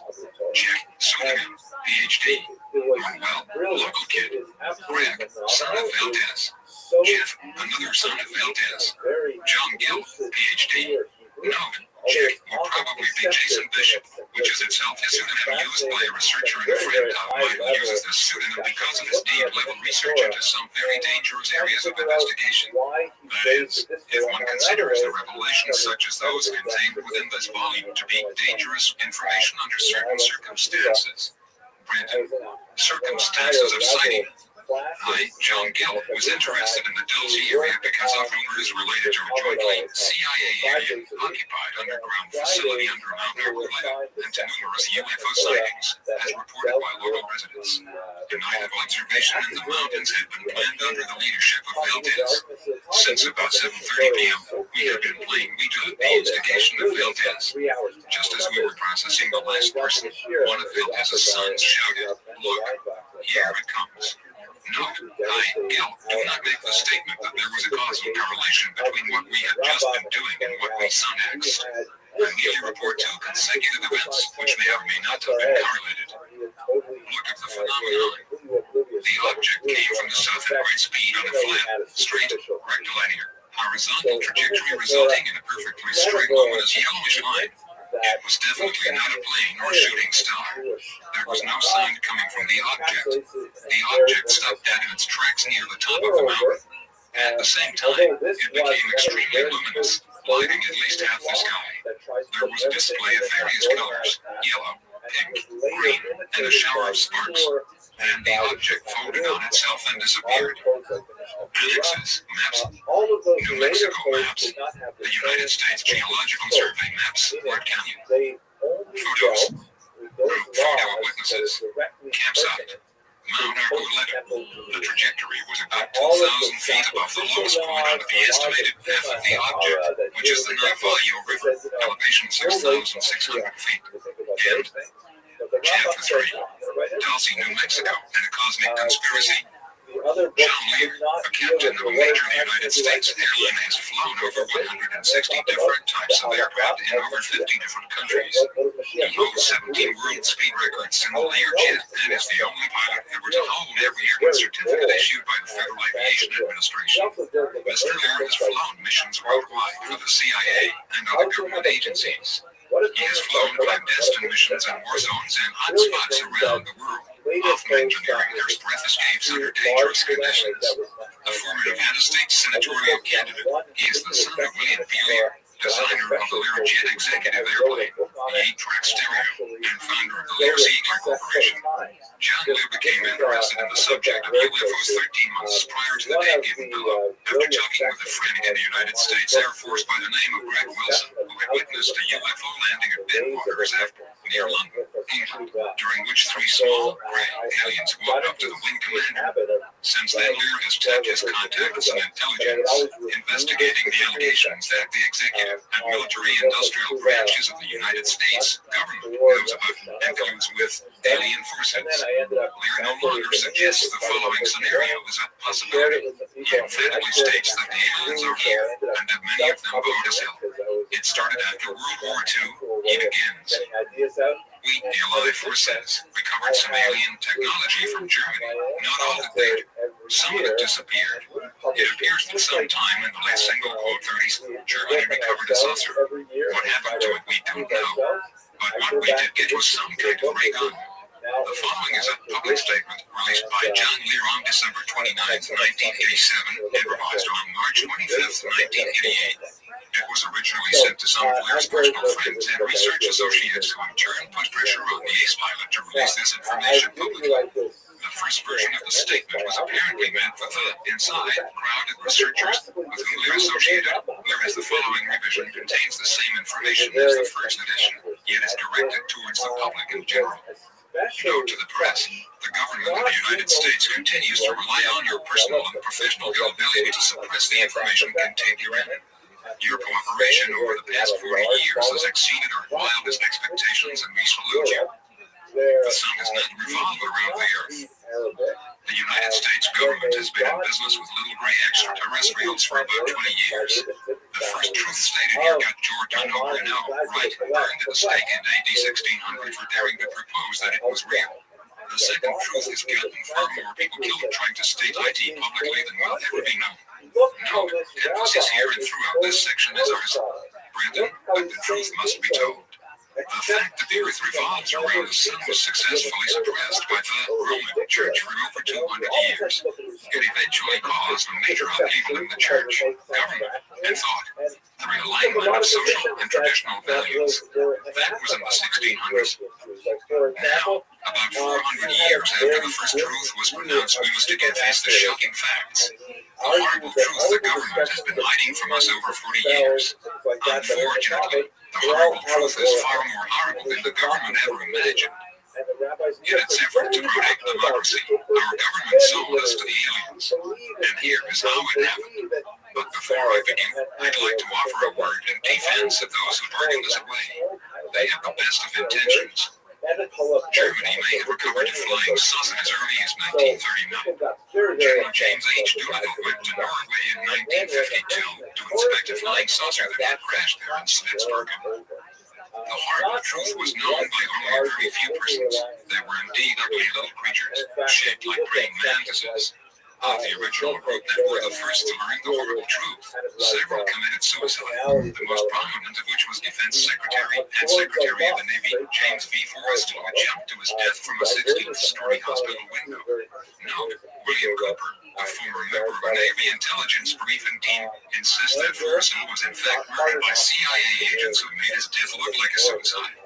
Based on sensitive documents Cooper claims to have read, 2 CIA agents entered the hospital room, tied a sheet around Forrestal's neck and to a light fixture, and threw him out the window to hang. The sheet, broke and he fell to his death, screaming on his way down. According to some witnesses, we are being invaded. Brandon, Secretary Forrestal's medical records are sealed to this day. President Truman put a lid on the secret and turned the screws so tight that the general public still thinks that flying saucers are a joke. Have I ever got a surprise for them? In 1937, President Truman established a group of 12 of the top military scientific personnel of their time.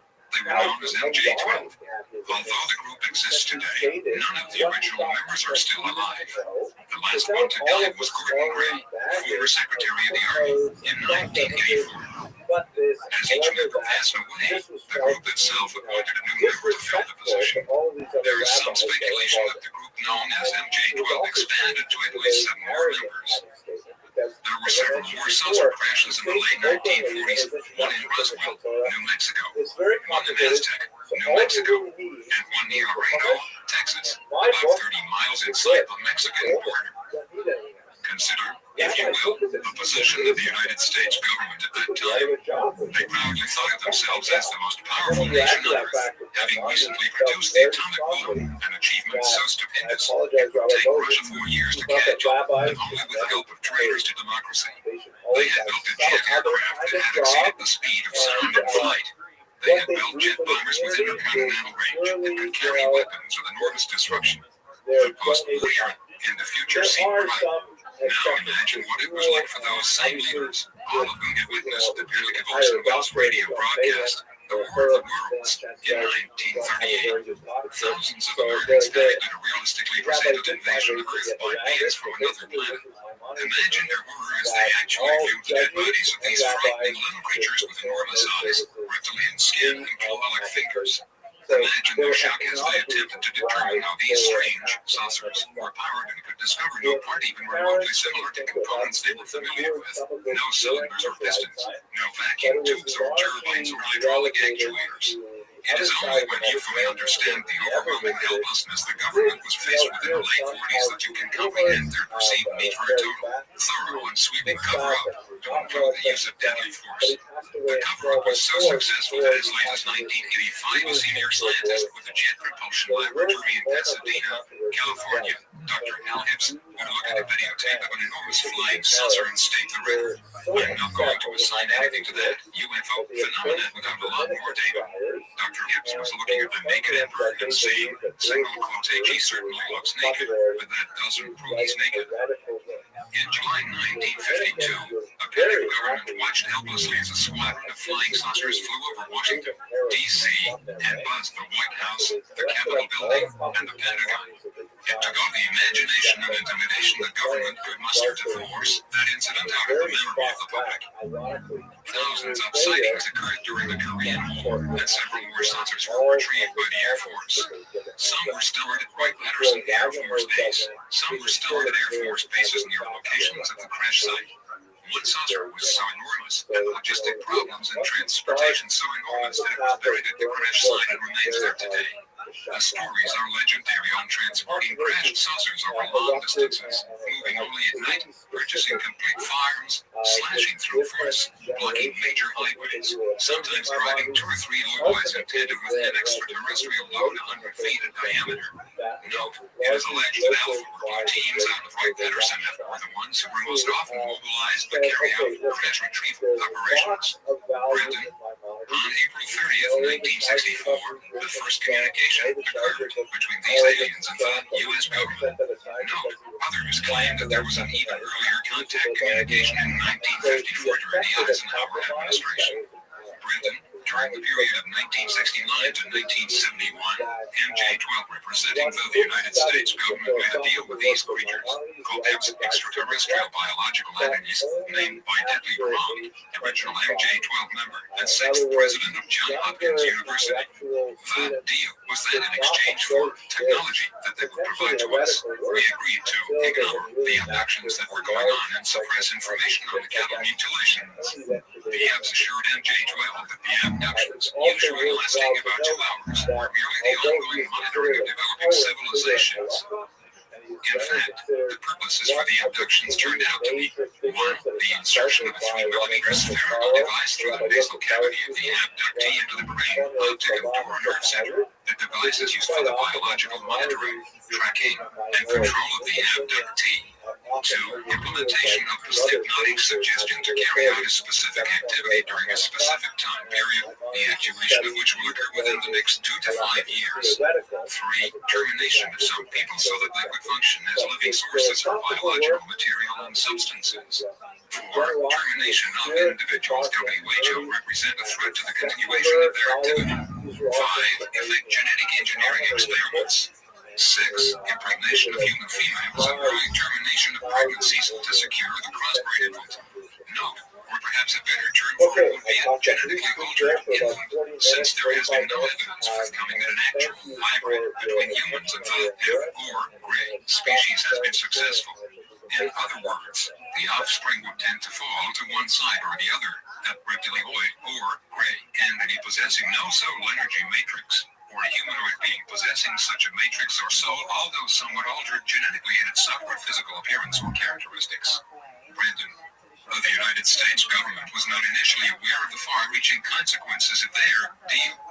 They were led to believe that the abductions were essentially benign, and since they figured that the abductions would probably go on anyway whether they agreed or not, they merely insisted on a current list of abductees be submitted on a periodic basis to MJ-12 and the National Security Council. Does this sound incredible? An actual list of abductees sent to the National Security Council. Read on, because I have news for you. Abs have a genetic disorder in that their digestive system is atrophied and not functional. In order to sustain themselves, they use enzyme or hormonal secretions obtained from the tissues that they extract from humans and animals. The secretions obtained are then mixed with hydrogen peroxide to kill germs, viruses, etc., and applied on the skin by spreading or dipping parts of their bodies in the solution. The body absorbs the solution, then excretes the waste back through the skin. Note, urine is also excreted through the skin in this manner, which may explain the ammonia-like stench that many abductees or witnesses have reported during encounters with the gray-type aliens. Brandon, the cattle mutilations that were prevalent throughout the period from 1973 to 1983 and publicly noted through newspaper and magazine stories and included a documentary produced by Linda Alfred and her CBS affiliate KMGH-TV, were a collection of these tissues by the aliens. The mutilations included genitals taken, rectums cored out to the colon, eyes, tongue, and throat all surgically removed with extreme precision. In some cases, the incisions were made by cutting between the cells, a process we are not yet capable of performing in the field. In many of the mutilations, there was no blood found at all in the carcass, yet there was no vascular collapse of the internal organs. This has also been noted in the human mutilations, one of the first of which was Sergeant Jonathan Pilavant at the White Sands Missile Test Range in 1956. Who was found 3 days after an Air Force major had witnessed his abduction by an S-shaped object at 0300 while on search for missile debris downrange. His genitals had been removed, rectum cored out in a surgically precise plug up to the colon. Eyes removed and all blood removed with, again, no vascular collapse. From some of the evidence, it is apparent that this surgery is accomplished. In most cases, while the victim, animal or human, is still alive. Note, according to former Green Beret Commander Bill English, this incident was also mentioned in the autopsy Rothschild'S report No. 13, which was never released with the rest of the innocuous and voluminous Project Blue Book reports. The blue teams who were sent on crash retrieval operations were reportedly working on behalf of the covert branch of the Blue Book operations, and mythological legends that the secret warehouse with multiple underground levels exists right Patterson, Ohio, one which is literally packed with alien craft, hardware, and even alien bodies on ice. Frank Patterson was, and is, the headquarters of Project Blue Book. Brandon, the various parts of the body are taken to various underground laboratories, one of which is known to be near the small New Mexico town of Dulce. This jointly occupied CIA area facility has been described as enormous, with huge tiled walls that go on forever. Witnesses have reported huge vats filled with amber liquid with parts of human bodies being stored inside. After the initial agreement, a room like less than Uvazoid, in which SDR Scarborough HTM single quote 773,500 greater than one of the nation's most secret test centers was closed for a period of about a year. Sometime between about 1972 and 1974, a huge underground facility was constructed for it with the help of the IMS. The bargain for technology was set in place, but could only be operated by the IMS themselves. Needless to say, the advanced technology could not be used against the IMS themselves, even if needed. During the period between 1979 and 1983, it became increasingly obvious to MJ-12 that things were not going as planned. IT became known that many more people, in the thousands, were being abducted than were listed on the official abduction lists. In addition, IT became known that some, not all, but some of the nation's missing children had been used for secretions and other parts required by the aliens. In 1979, there was an altercation of sorts at the Dulce Laboratory. The Special Armed Forces unit was called in to try and free a number of our people trapped in the facility. WHO had become aware of what was really going on. According to one source, 66 of the soldiers were killed and our people were not free. By 1984, MJ-12 must have been in stark terror at the mistake they had made in dealing with the IMS. They had subtly promoted close encounters of the third kind in single quote T. T to get the public used to overlooking aliens that were compassionate, but heralded very much our space brothers. MJ-12, so IMS to the public, and were now facing the fact that quite the opposite was true. In addition, the plan was formulated in 1968 to make the public aware of the existence of aliens on Earth over the next 20 years, to be culminated with several documentaries to be released during 1985 to 1987 period of time. These documentaries would explain the history and intentions of the IMS.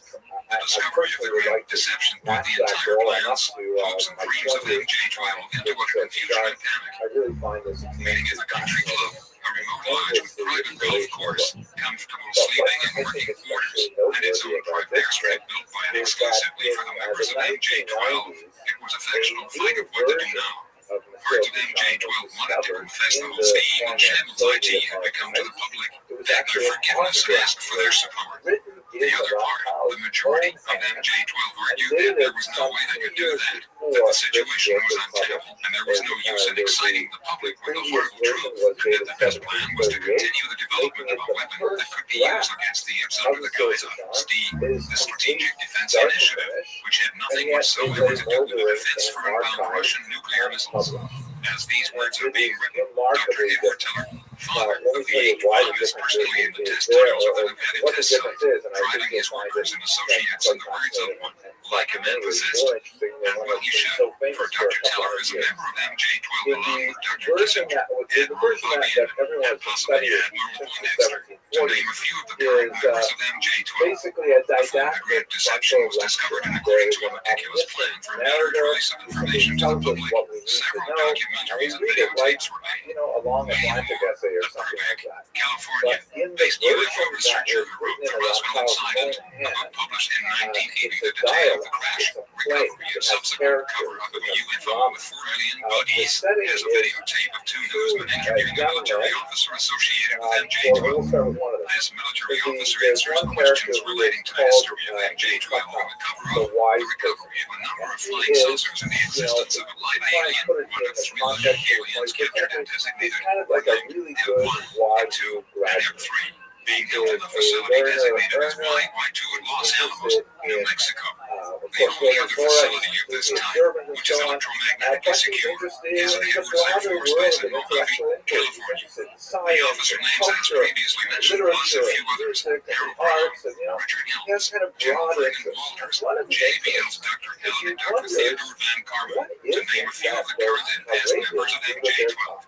The officer also relates the fact that the EPs claim to have created a broadcast. The EPs have a type of recording device that has recorded all of its history and can display it in the form of a hologram. This hologram can be filmed, but because of the way holograms work, does not come out very clear on movie film or videotape. The crucifixion of Christ on the Mount of Olives, this actually took place on the hill of Calvary, not the Mount of Olives. Brenton has allegedly been put on film to show the public. The EPs claim to have created Christ, which, in view of the grand deception, would be an effort to disrupt traditional values for undetermined reasons. Another videotape allegedly in existence is an interview with an app.